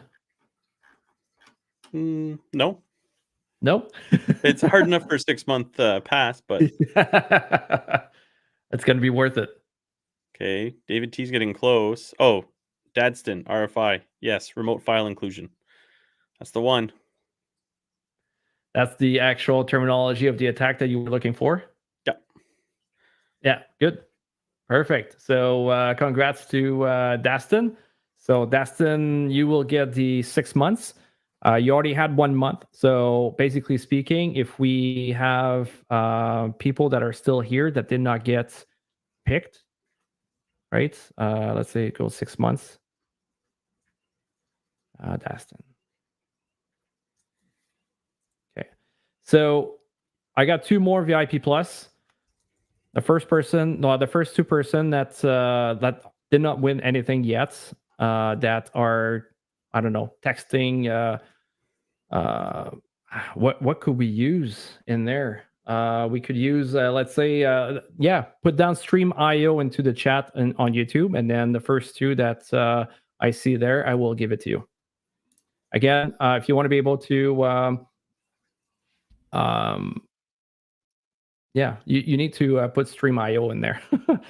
But again, if you want to be able to get it, you need to contact me on Discord. So if you join the Discord server, ping me there and then let me know who you are, and then I'll give it to you afterwards, right? So that's going to be after the stream.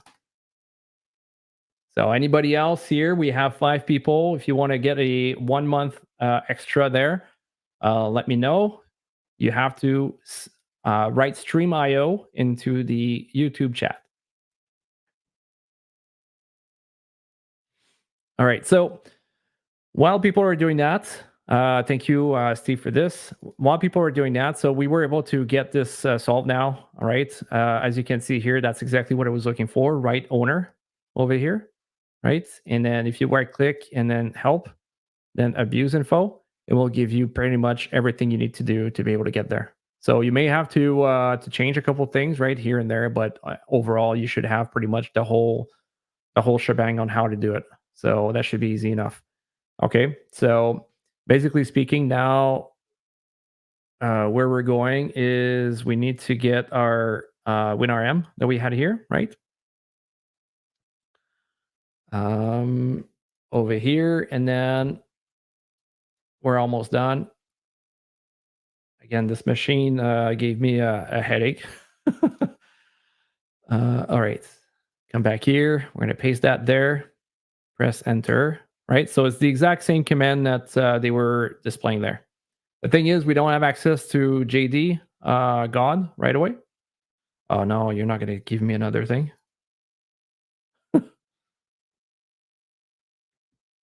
Oh, I need power view there. That's the reason. Okay, let's get power view.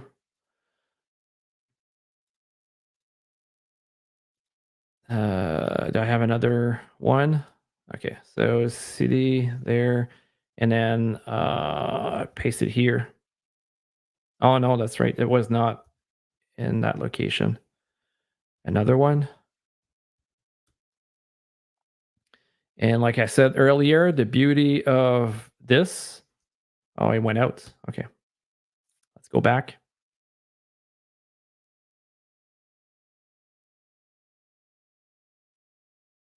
Oh. I resetted the machine earlier, right?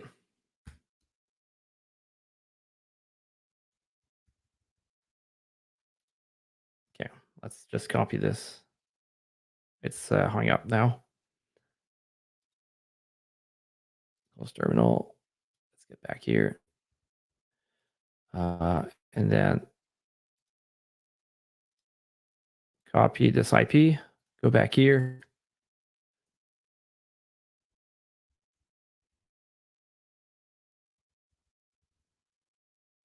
Is it going to? Okay.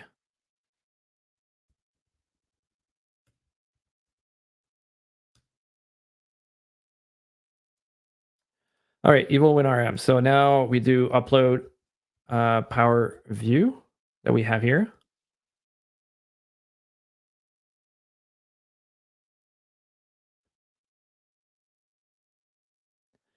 Then we do dot space dot. Is it / or backslash? I think it's / power view, and then what? Yeah, it's not like that. I wanted it, but hopefully it works still, right? And then now we're gonna do the rest of the stuff, and we should be able to get directly to what we were looking for. Paste, enter, right? So basically the same thing I'm going to show you again later on, but it's basically the exact same thing as what we were doing earlier. Not earlier, sorry, as what we saw from Bloodhound, what we need to accomplish, right? Paste. Then the next one, it's a lot of steps. Hey JF, I think Paste. I'm gonna have to run. I have a task I have to get done by 10 o'clock. Oh, bumping up all on right. Sounds good. But if you give me one, oh yeah. Either way, yeah. All right, let's see each other later on then. Awesome. Thanks so much. All We'll right, catch thanks. up soon. Thanks everybody for joining, and see you next month. Have a good one. All right, so now we are going to. So basically, what we're doing right now, because we have the right owner, right? If I go back here, download. So because we are JD God, we are the right owner of core staff. What we're basically doing is we're adding JD God to core staff because he's not part of it, but he has, yeah, so you can be part of it. So let's keep going. We're almost done. Creds, I think that's the one. And then now we should be good to launch everything else. Copy, paste. StreamIO, DC StreamIO, JD Stream Deprecator. Maybe that we're gonna have to change it. Oh, that's not even there. I need to put it.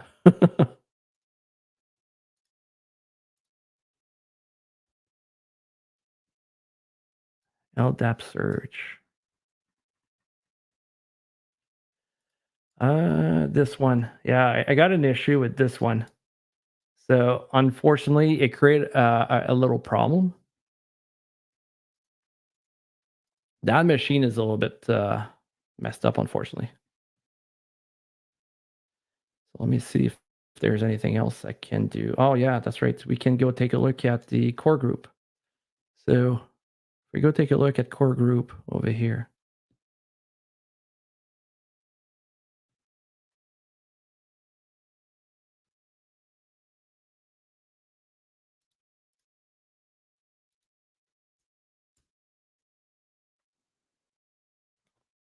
Net group. Valid. Net group. Core.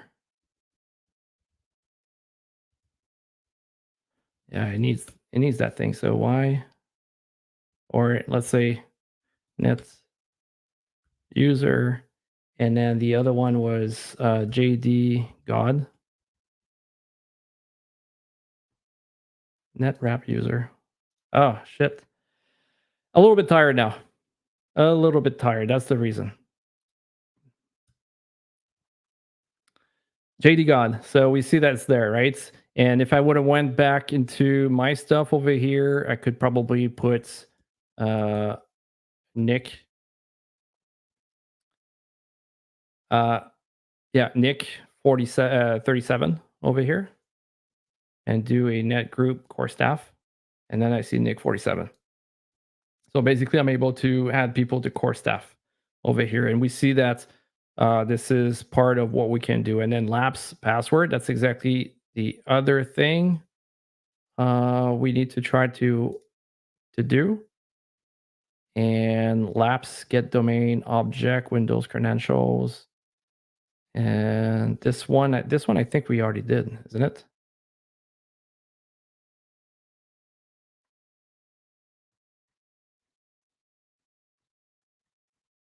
Okay, let's give it a try with this and see how it goes. Convert to secure string as plain force. This one we already did that part. Sec. Okay, so sec is done. Then the cred, new object, system management, internal, and then yeah, so that's done as well. And then we get domain, object creds. Okay, so that's another way to do it, Control C.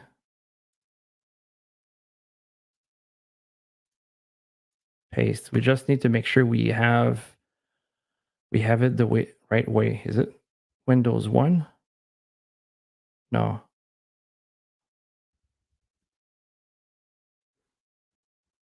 What's Windows 1?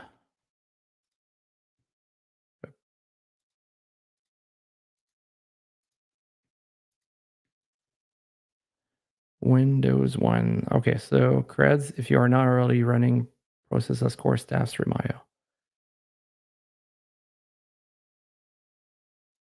Windows 1. I forgot. Give me a second.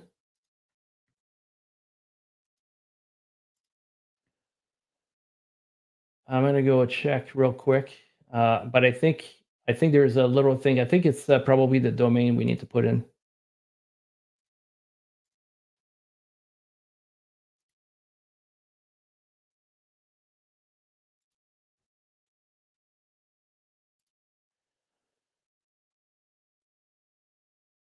All right. So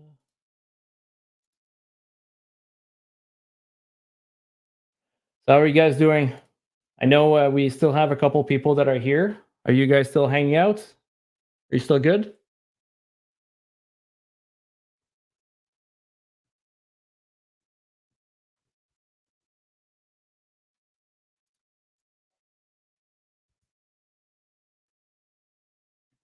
Yeah, it's supposed to run from Linux. You're completely right. So if we come here, okay, yeah, so that's the one. So LDAP search.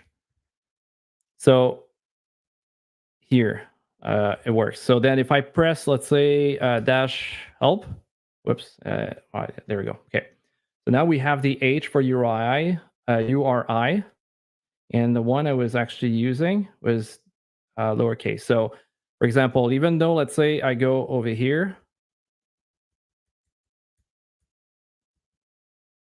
and then I do capital H, for example, I want the URI. It's could not parse LDAP URI.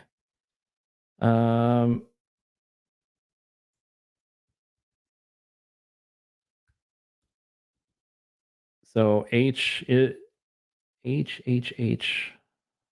we see H over here?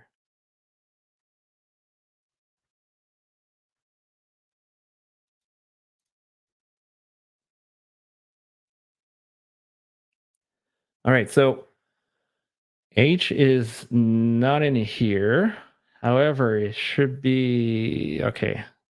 Let's go to LDAP search and take a look at an example. So we're gonna do here, come here,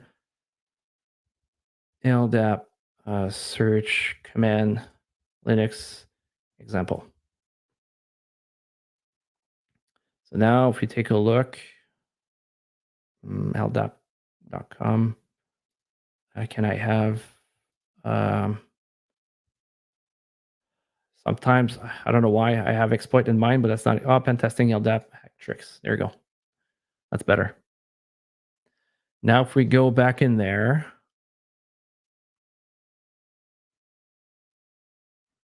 we're going to try to see if we can get some commands. Like it's, oh shit. Sorry, my bad. My language. So LDAP, probably LDAP. Okay, that's probably what it's missing. LDAP. Could it be this? Not. Oh yeah, it needs the capital H.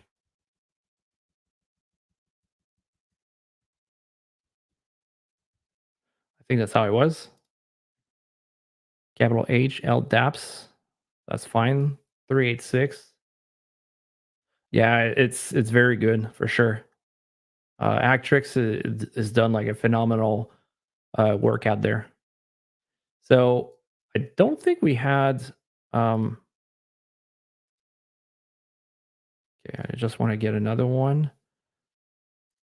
that I that it's not being used. So let's say real quick, nmap StreamIO.htb.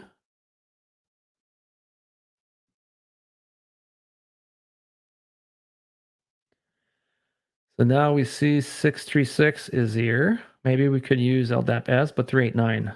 Yeah, so those two are open. So let's try first 389.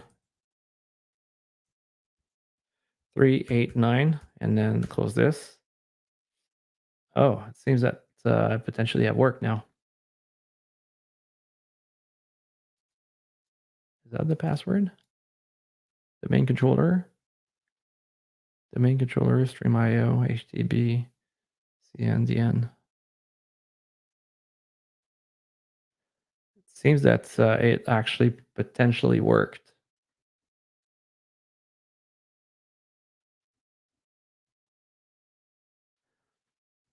But it's, what's interesting is not even the same password as the other one. Maybe it changes. Okay, so let's see with this, and that's WinRM that we can use for that.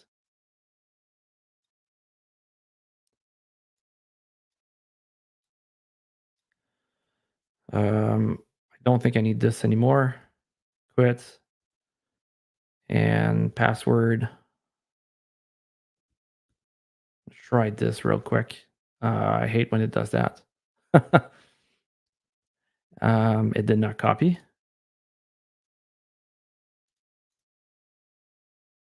Copy. And let's paste it here. Don't forget, if you guys want to have fun with this, like feel free to Nick. Yeah, Nick is, oh, maybe it's JD that needs to be there. No, it's administrator. There we go.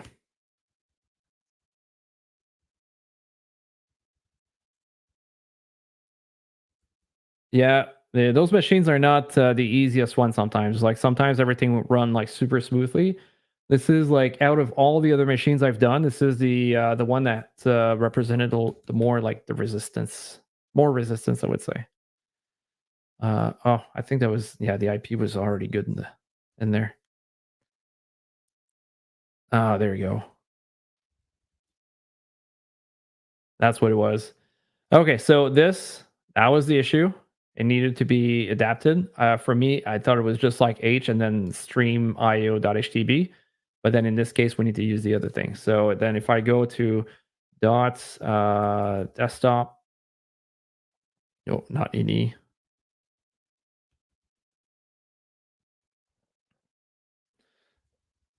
Desktop. And then there, and type. Oh, there's nothing in there.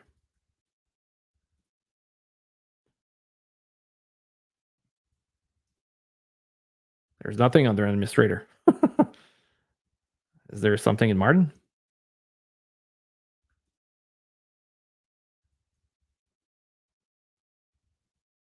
Oh, there you go. So that's the one. That's the code for this guy. That was a tough one. That was a tough one. It was fun though. Thank you, Cybeer. Oh, that's Steve there. So thank you very much for being there. And then we figured out what was the issue and how to be able to solve it. These things are always going to happen, right? This is not meant to be easy. A machine like this for people that are basically starting, and even like people that has OSCP, a machine like this could take like 2 days to be able to get through, right? And what I'm saying 2 days is like literally 2 days trying and then playing with all the different commands and so on, right? So like keep in mind always that it's not because you're trying, right, and that you're not succeeding, that basically speaking you're not good, right? Anybody out there that are going to try, even though your name is Steve, it doesn't matter. uh, uh you're not going to be able to do it all by yourself in one day, right? Oh yeah, maybe 2 months. 2 months. You could have taken 2 months. Literally. That's for sure. But again, keep in mind that all those little things that we're doing, like the more you do, the better it will be. If you're trying to do, let's say, an OSCP like exam, or even like what's it called, the CPTS from Hack the Box, which is the new cert, um, you're going to be able to do a couple of things. But how are you going to create that methodology on let's say you do one thing and then you need to think about the other option if that happens, right? In this case, like in this machine, I did not really do that much of that, but this is something that you should keep in mind, that it's not because one thing does not work that you have to stop there. You have to think about another option. How can I get there? And what was interesting is at one point we had some people, I think there was to beat elite, right? That actually um, said a couple things over here, and he suggested things that we need to do, and that's exactly what you need to come up with. Like use the full path. I'm seeing here, like there you go, use the full path. I tried to use not the full path, and then it didn't work the way it was supposed to. At least the way that trying to get it done, right? So we need to, as professional as people, well, at least as people that are becoming professionals, and if you want to get into that field, you just need to do it. I would say for an OSCP certification, like if you're not into the actual domain, let's say working in vulnerability management and the likes, I would say it might be taking you about 75 to 100 machines to pwn before you're actually able to start entertaining the fact that you should take that exam. If you are very deep into it and you keep doing it all the time and you're doing vulnerability assessment, you're seeing things that are like out of this world, that's again something that oh well, I guess we were on enumeration the whole thing the whole time. Shit. So either way, so yeah, it's gonna take you a long time to be able to get these things, and you're gonna be heading like bang your head on something. It's gonna be hard, and that's fine. It's meant to be like that. Some of the stuff I can, I don't know if I can put it here. Let's go to, let's say, app the box. Yeah, so it's loading indirectly. If I go to machine over here, right, or machines, and I see active machines, these ones they have nothing. Like they don't have any write-ups. So how is it going to be? Can you be like the one of the first one of the top 500 people to be able to beat that machine, especially on insane? So the more you do, the better you'll get. But then again, you can also go and get experience with the academy as well too, right? So there's multiple options. All right, you guys have any questions or anything like that? I mean, like I'm wide open. I see we still have another 5 people in.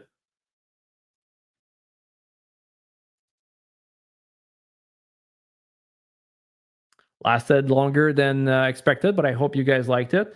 If Hack the Box have more challenge, not like try hack me. Yes, correct. And one thing I really like, and you guys should check it out, is Sherlock's. Obviously, like Hack the Box, mainly it's red team side, but now Sherlock's taking a look a little bit more like on the blue team side. So if we take a look here with collection, for example, a junior member of our security team has been performing research and testing what believed to be an old insecure operating system, right? And then you get to go through a file that you download. You have also the password that goes with it, and you get to go through the whole thing.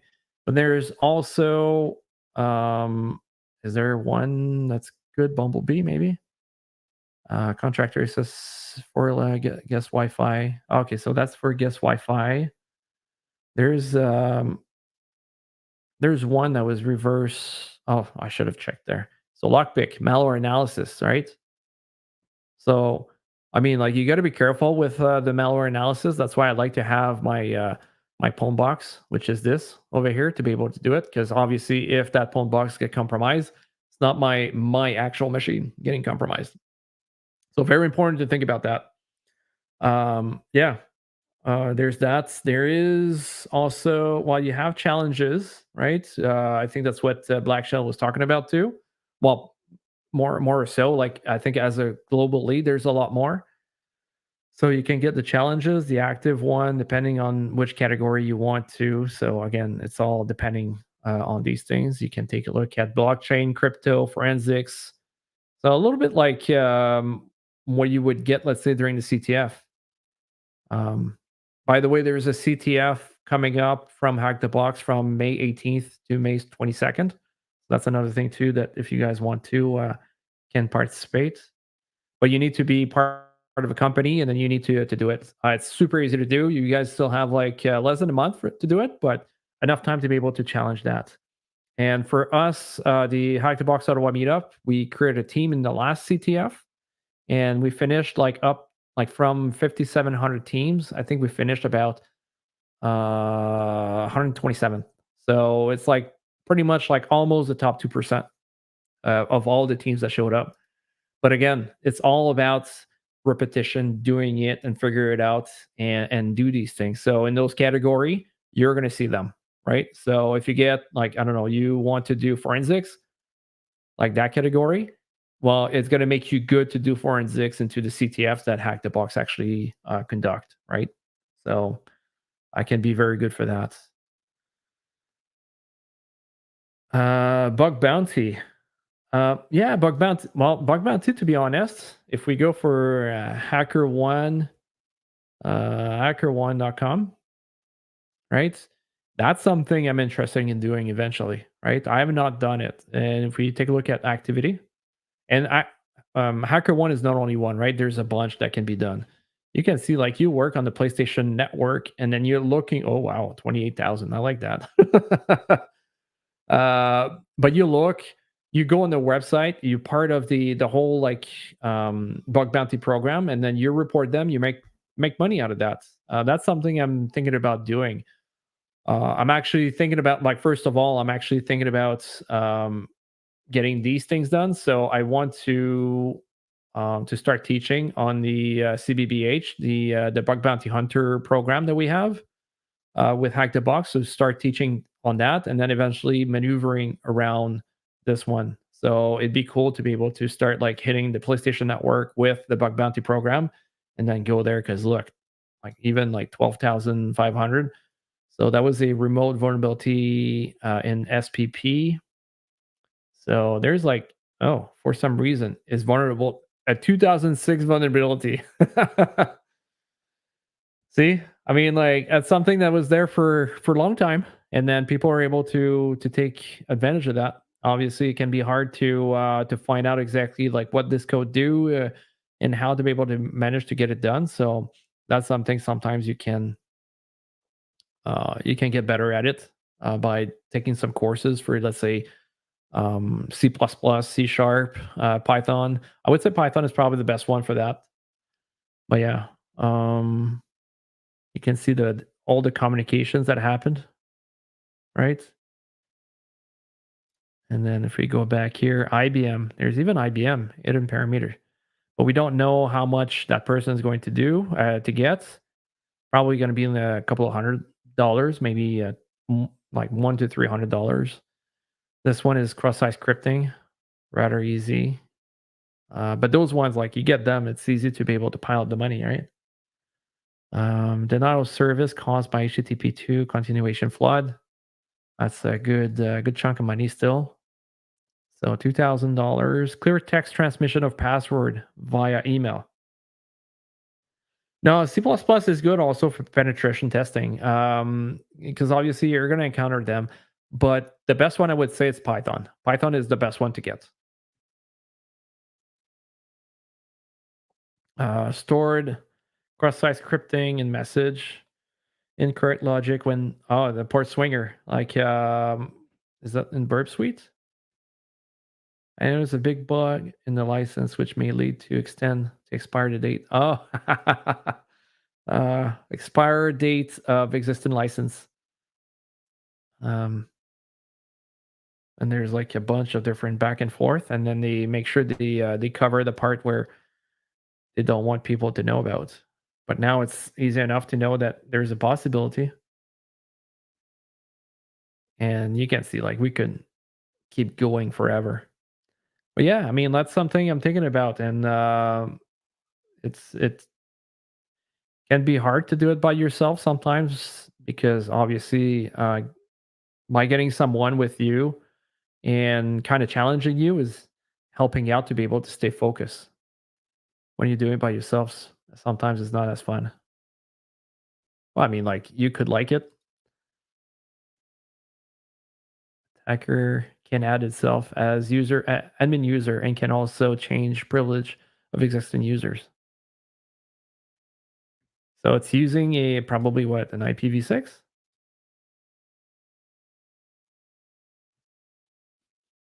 Visit. Okay. Greeting from Department of Defense.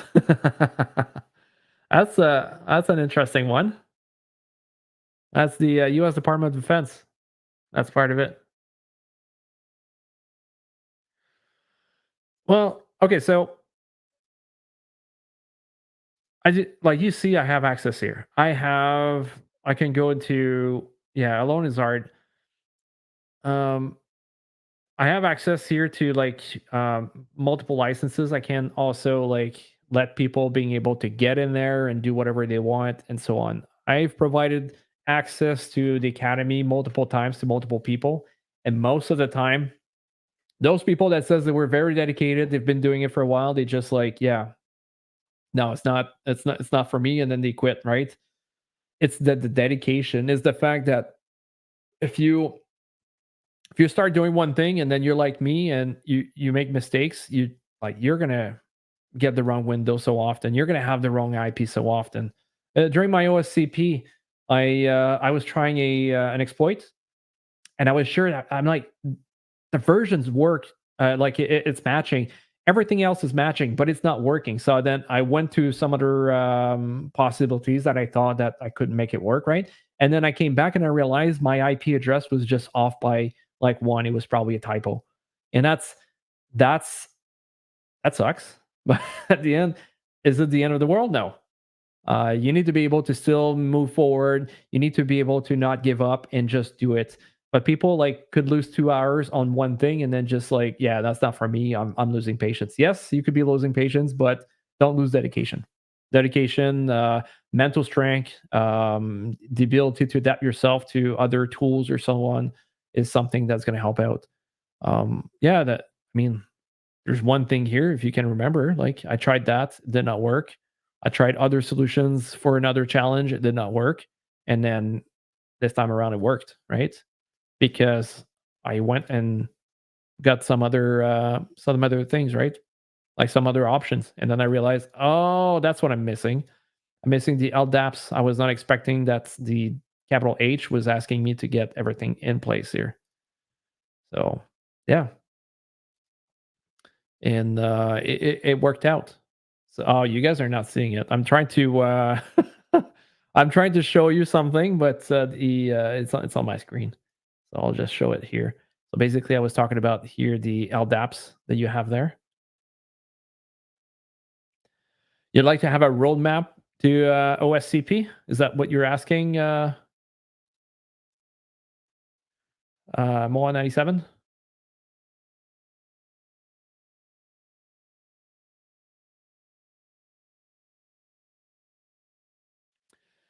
Oh, I didn't see two. Yeah, I'll let you Moha answer. I didn't see you as well. You wrote something. Thank you so much. You're welcome. Like, I mean, it's. I should probably put it here so I can look at you guys. It could be. It's hard, and 3 times. That's you're not the first one to tell me 3 times. Like trying it for a third time is not uncommon, right? This is normal. The thing is for you to just not give up again, right? So keep going at it, keep doing it. You're gonna be great eventually. And there's no maximum tries on the OSCP, so keep doing it. I did it 3 times to be able to pass, and it all depends also on the machines that you're being provided. Sometimes you can be lucky enough and have the same machine twice, so you should have already a path to be able to get it done. So that's another thing. So yeah.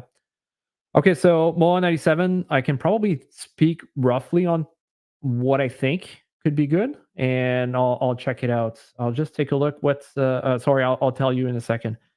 I get Steve. I have to get myself to bed, but it was another great session. Thanks for everything, everyone, and amazing job, JF. Okay, thank you very much. Amazing job for you as well, putting those slides up.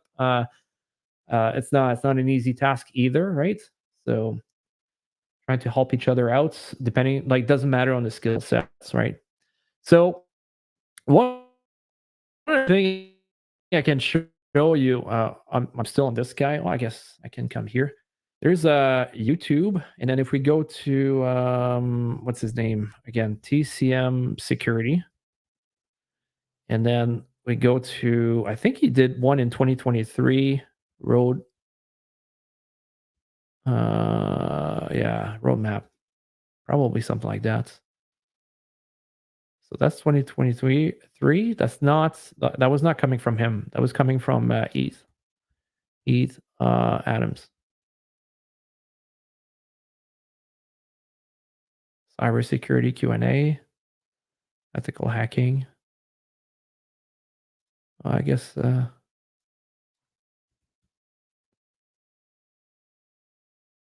that's probably this one.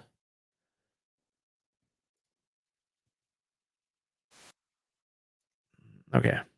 I don't know if you guys can hear that, but I'll just remove the brand.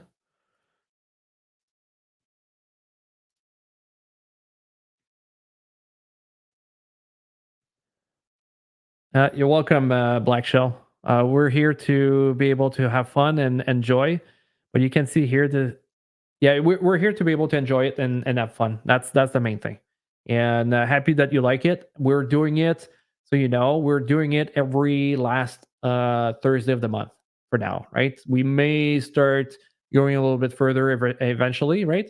But for this point on, for now, that's every Thursday. Well, sorry, every last Thursday of the month. So yeah, so let's take a look. I think he has something that I was agreeing with him that makes complete sense. He had a roadmap, important notes, building foundation.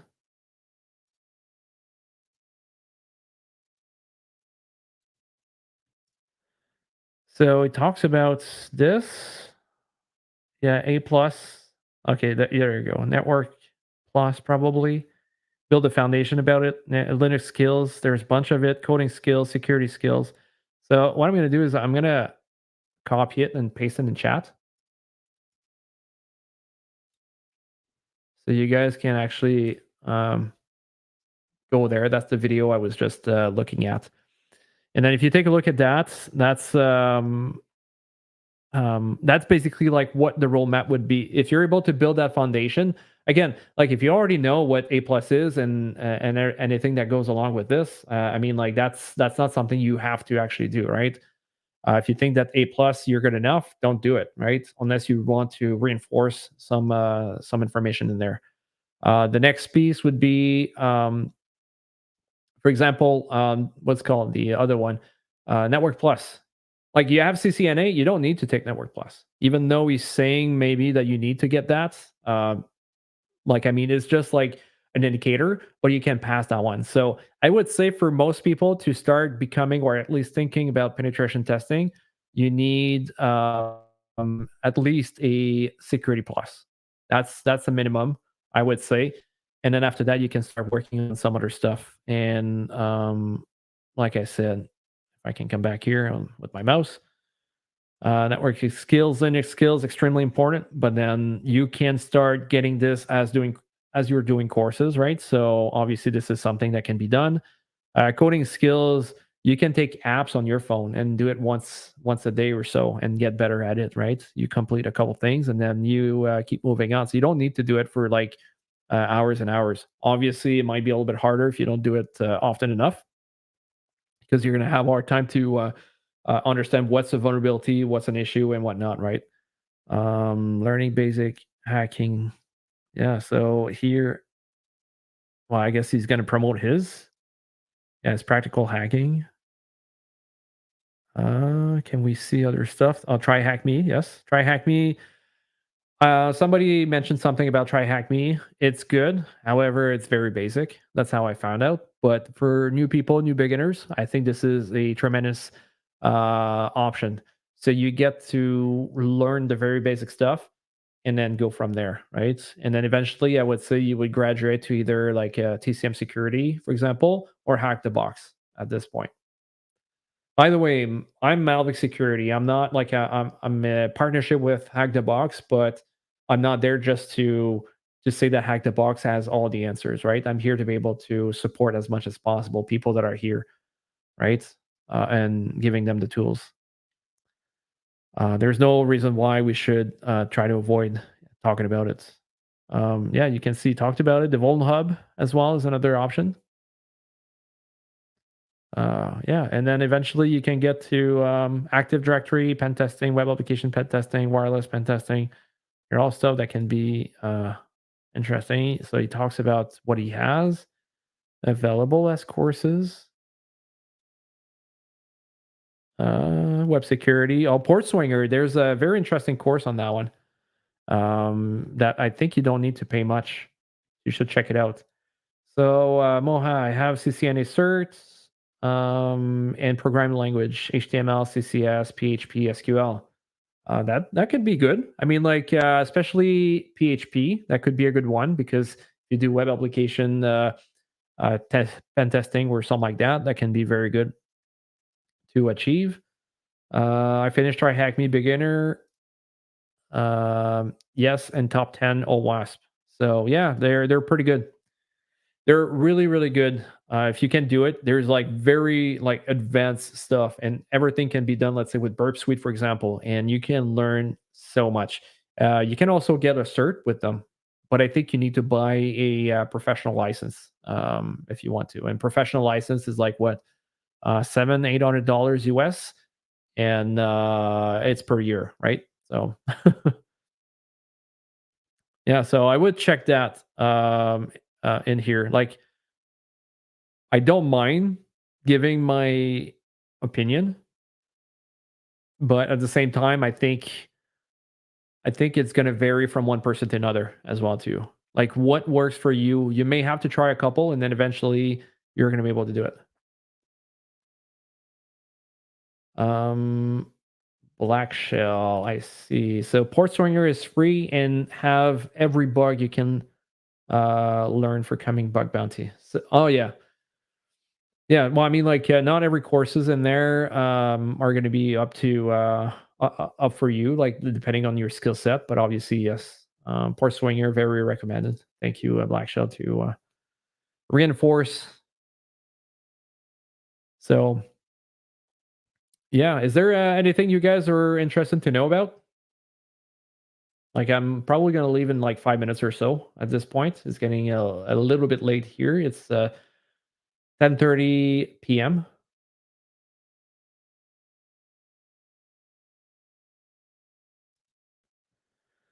Um, if you guys already know about that, that should be exploit DB, right? All the exploits are there.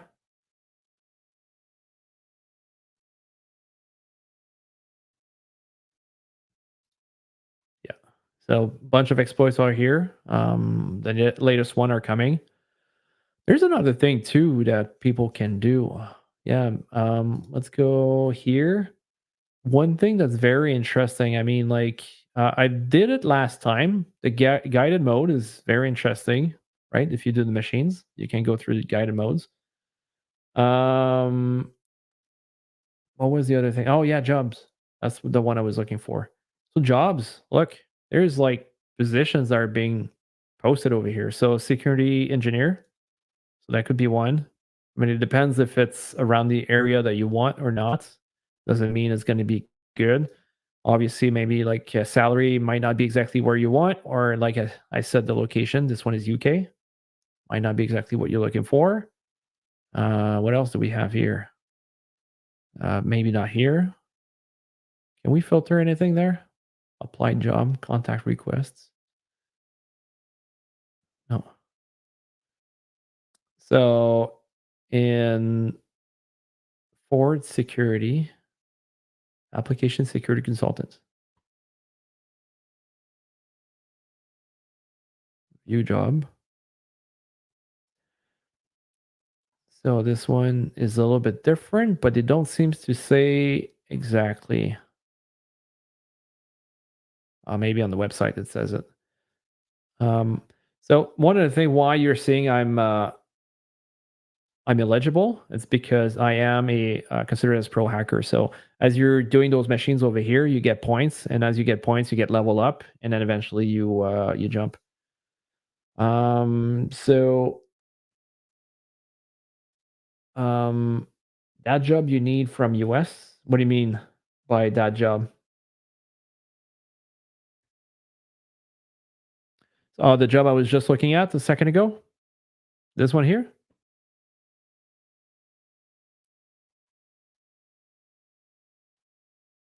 Does it say which location is it from?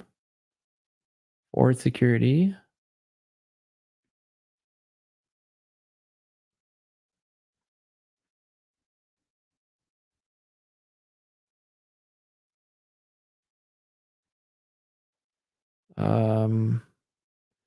I mean, like forward security, I guess we can probably go on about. Okay, that's the one you wanted.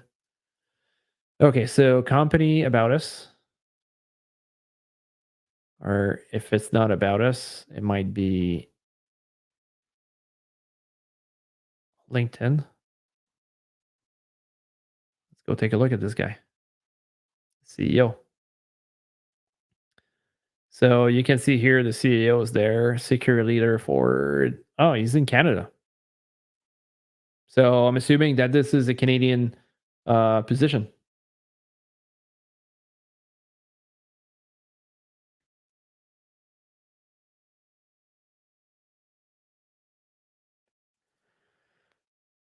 Are you saying, okay, I'll just go to Moha first. So next level to jump, a beginner to junior to senior. Thanks for all. Well, you're welcome. You're welcome. And then here I see anyone coming working there or just people leaving us. I guess you're saying leaving us, right? No, not necessarily. I don't think there's people like a bunch of people leaving Canada, for example, right? I think there is still something that's can be good. I should probably just get this down. Yeah, no, I don't think that's the case. I think it's there's still people. However, there's one of those things. One of the things I can say for sure is Canada is limited onto how far the technology is evolving. If you get what I mean, right? The United States is going to be more advanced. They're going to have, well, I'm not saying all of them, but like I would say in general, they tend to be a bit more advanced and more. Okay, there's technology out there. Let's like we need to make a move. We need like they're not scared to change, right? For us Canadians, we're a little bit more like hesitant into moving because we like our comfort, right? So that's one of the things I would say that if there's people leaving Canada, it's because they want to be able to learn the next gen. They want to be able to learn what's out there, the best practices, and so on, right? And not being stuck in the past kind of deal. If you understand what I mean, when you um, um, compare yourself to like the top countries in the world. Let's go back over here in the meantime. Not here, here. Okay. So I guess see in Ottawa, best colleges or academy to learning cybersecurity. So it all depends what you want to do. I would say you got multiple different choices. So if you want to go public, you can have like Algonquin College here in Ottawa, right? But I would say that their program might be a little bit outdated. Again, I have not seen their stuff, so I cannot tell you for sure, right? But I would say that you should take a look at the curriculum before applying and making sure that it's up to date. But on the public side, it's much harder to be able to change the material and change what's going on there, right? So keep that in mind. On the private side, you have like Willis College that you can go, right? But it's $25,000 be able to apply there. So the differences between the two, let's say Willis College and what's it called again? I said it, Algonquin College. It's the fact that Willis College is 100% cybersecurity, or at least enough to get you there. Is it all the best stuff? I mean, like it depends. For some people, it might be the best course. For others, it might not be that great, right? So, and then also it depends on how you make it. If you do Willis College, you're going to be for a year and a half, cyber like IT and cybersecurity all the way, pretty much. But you need to reinforce everything from there. So it's not because you're learning about network security with Willis College that you're armed enough, like you're ready to go to be able to challenge a network security plus course or certification, I should say. So that's something again that's you need to think. You need to be dedicated, and you're going to be able to do it eventually. So that's the two I can think about. I think there is some courses at university as well, Carleton. Ottawa, like the University of Ottawa, not received, but worked with IBM, and they were able to spawn up a range, a cyber range, right? So it got announced, I think, was not April, a October, November timeframe. So that's around when it was announced. So it was top notch. Gave me a lot of ideas for my business to be able to work on as well. But I can tell you, it was interesting. So I'm assuming that they were putting a lot of effort at University of Ottawa to be able to be on the top end of cybersecurity. Carleton, I know they have some other stuff too. Yep, thanks, Black Shell. Have a good one. Yeah, I think that's pretty much it that I know here in Ottawa. There's other stuff too. You can just another thing too you can do. I got a book here. Like, you don't need all the time. I should probably just move to this. You don't always need all the time to get a course at university, or a course like a specific course. You can also just buy a book, right, and learn from it. There's like so much stuff you can learn from those books.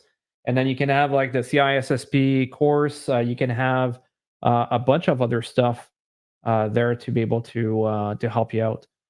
So that's things that you guys should keep in mind too. A book like this is probably like $50, right? So, for example, you say you cannot quit your job. You'd like to be able to go to a class and do it. Well, it sucks, right? I understand that you'd like to be able to do it, but it doesn't matter at the end of the day, right?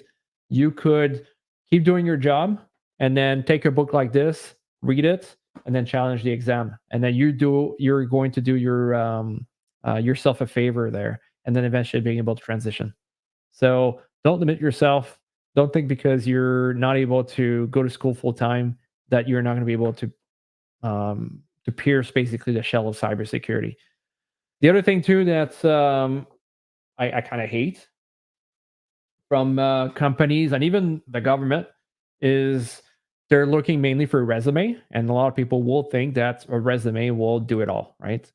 But a resume in the end is a time in how can I say that? Like what you've accomplished in the past, and then trying to get a job from there.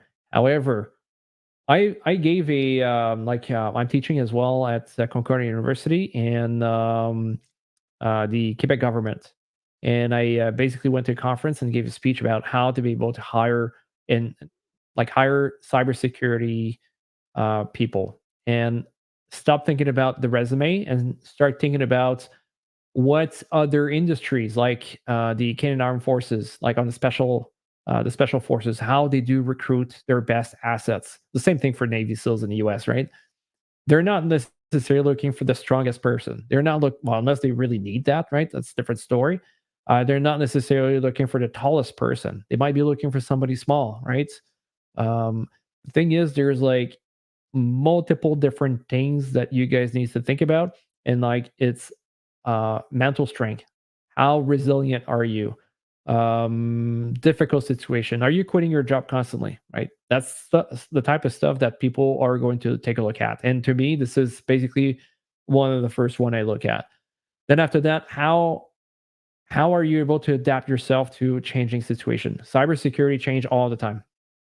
So if you're the kind of person that decide that you want to join cybersecurity and then you want to be in your little cocoon, well, I got some news for you. You're going to be done in no time, right?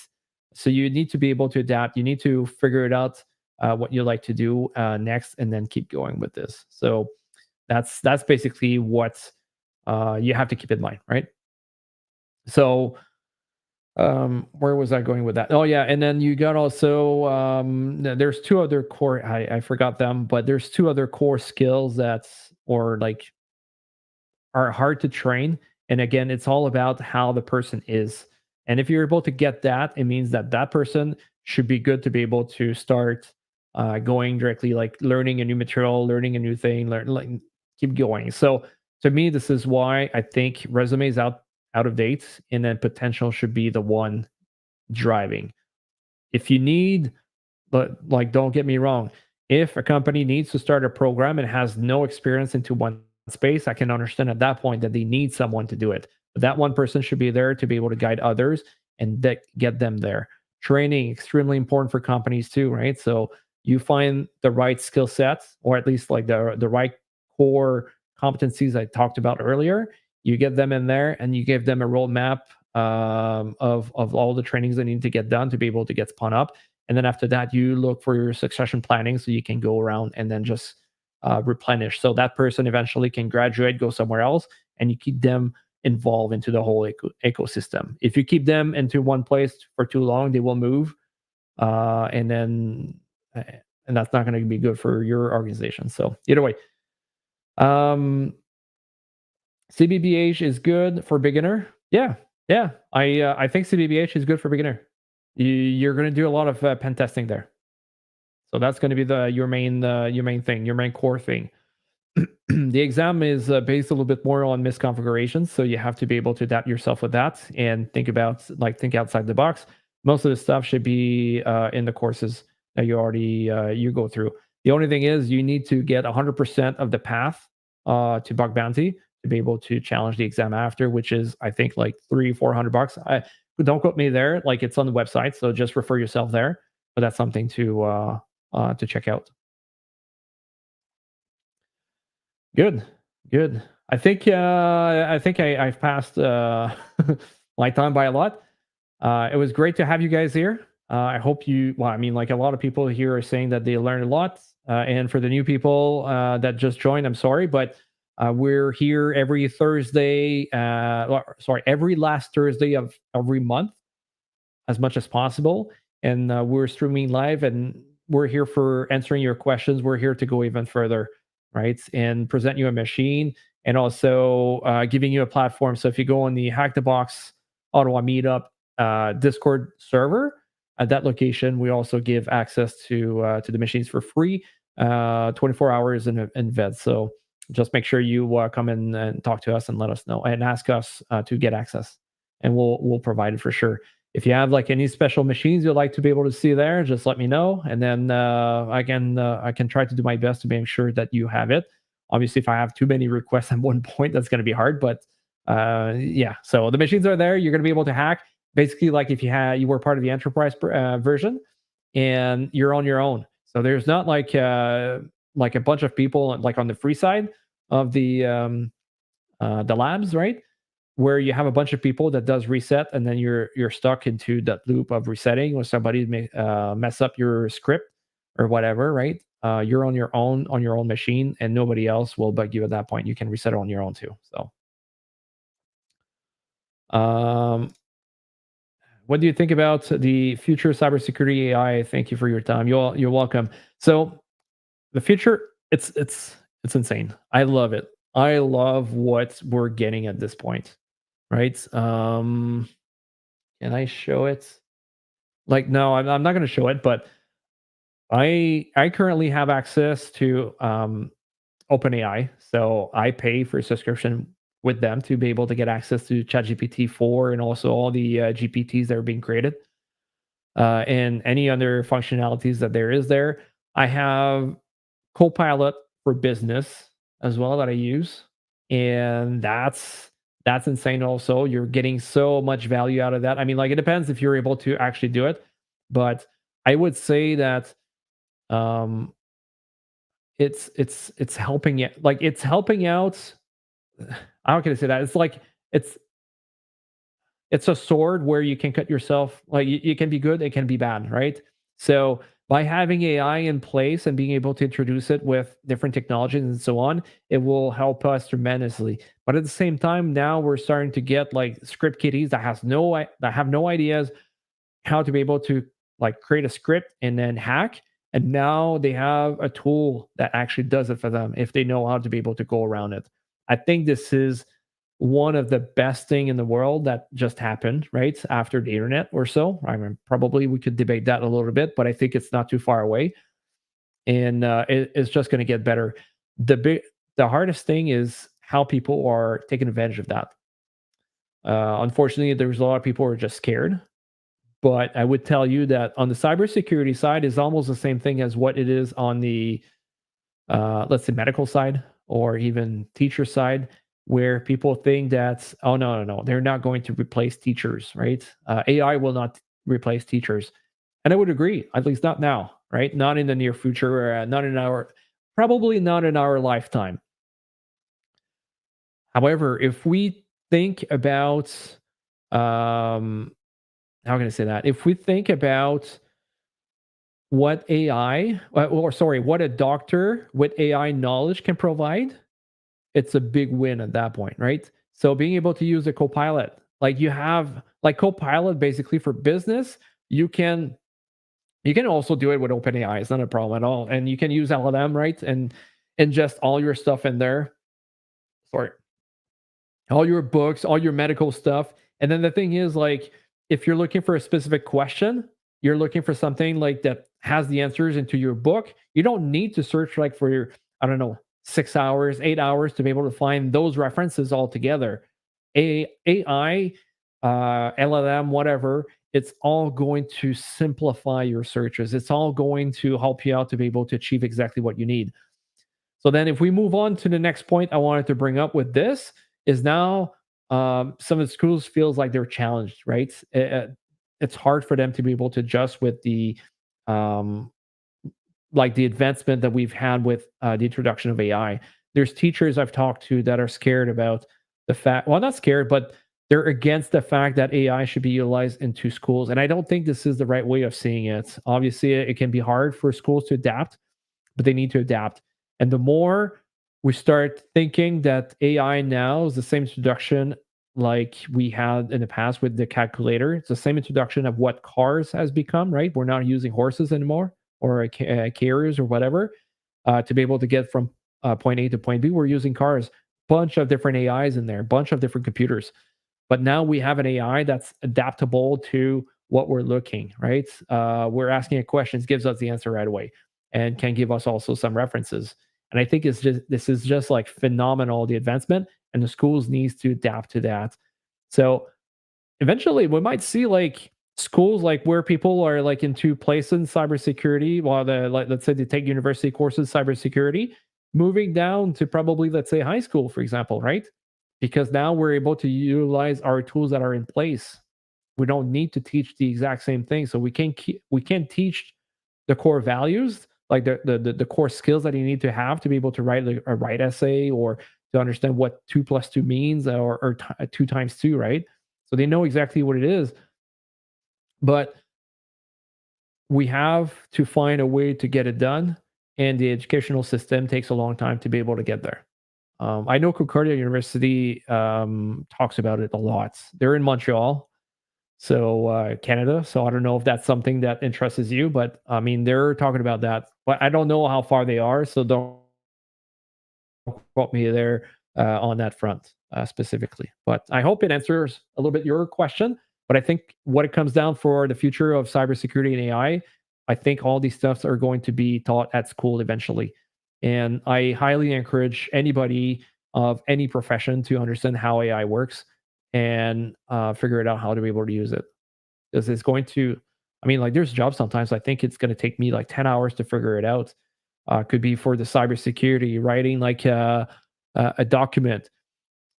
Don't rely 100% on AI to give you all the answers, but I can tell you it cut down by probably like, I would say big like 60, 70% sometimes my time.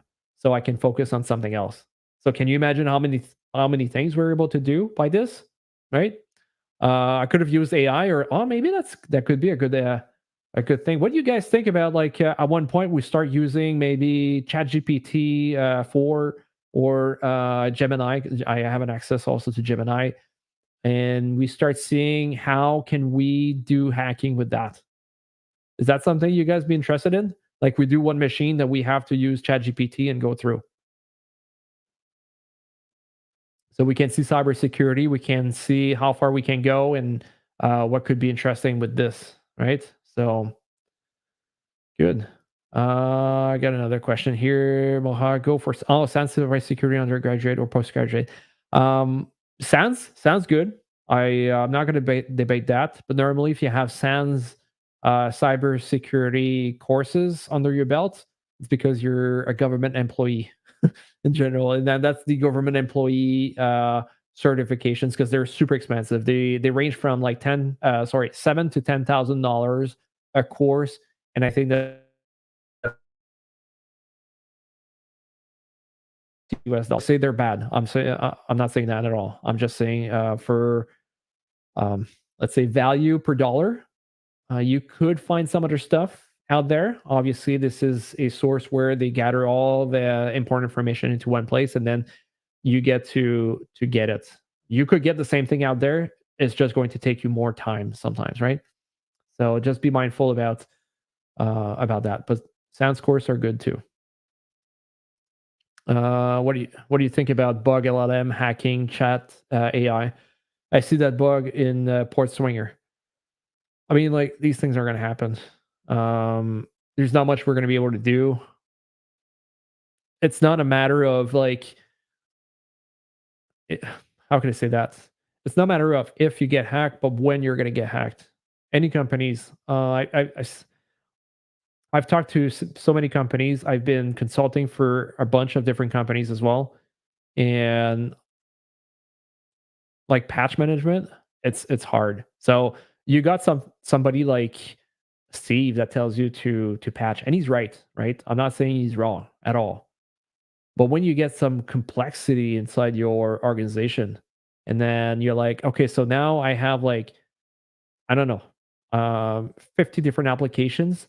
There's like 200 servers, and you guys are like probably 10, right? Some people could say, yeah, that's fine. We're going to be able to do it. But how complex are those applications? How are you going to be able to do it? It can be extremely hard to be able to keep up and be on top of it. And earlier, if you guys were here, I mentioned something, and it was like patching, important, but it can break other stuff. So if you break applications, if you break anything else, you're just going to be more in trouble, right? So try to think as much as possible about patching being, yes, the solution, sometimes mitigating with, let's say, a firewall rule or segregation, VLAN, and the likes is also another solution. But you're not going to be able to cover everything, right? Unless you have, let's say, threat intelligence that's coming in, constantly evaluating your network, doing vulnerability assessment. Like you have a good vulnerability assessment program. You also have a good penetration testing program. What else could be in there? Like you have a full-fledged SIEM team with, let's say, threat hunting, constantly looking for people inside your network or anything else. You have a threat intelligence team. I mean, like we could keep going. Like I could keep going, but are you going to be able to be CMMI 4, 5, and be able to circumvent all those issues? No, it's going to be hard. It's going to be hard, and it's probably not the first time you got to hear that, obviously, because I've heard it so many times. But the red team needs to be right once, right? They just need to find one location to hit and get you. The blue team need to be right 100% of the time. So it's hard. So if you guys don't think that being on the blue side is hard, I mean, like, I'm just giving you the exact answer. Blue team can be hard. Red team, it's hard too, equally, right? Because you're always learning new technology, you're always learning things. You just need to remain flexible. You need to build your mental strength. I mean, like, both side mental strength, but that's the stuff like that you need to go with. So, all right, it's 11. I'm working tomorrow. It was great to see you guys. Feel free if you want to get into Discord, Ottawa, like the Hack the Box Ottawa meetup. I think it's in the video description here on YouTube, and just like make sure you add your not you add, but you join the server. And then after that, if you have any questions, just put them in chat. There's a bunch of people there that are willing to answer you, and myself as well. If I have time, I'll do it for sure. And yeah, so, and that's when probably I'm gonna talk about like the new stuff that are coming up when they come up. I got a couple things, like I'm going to CIS 2024, the Cybersecurity United Summit, which is next week. So I got to prepare for that. There's a bunch of stuff. So if you guys are in Ottawa, just like come and see me, come and talk to me. I'd be happy to be able to talk to you for sure. And then if there's anything that we can do, I got a couple things I need to take care of, so I may not have time right away, but then we can probably do it a little bit later. So good, perfect. So yeah, you're welcome, Black Shell. So I'd like to say thank you very much for everyone that has joined in and stayed this late. It's 11 o'clock. It's past many people's bedtime, but it was great. So make sure that if you wanted to, I don't see anyone that reached out to me. But if you're supposed to have a VIP Plus subscription, that you let me know directly on the on Discord server. So thanks again, guys. Have a good one.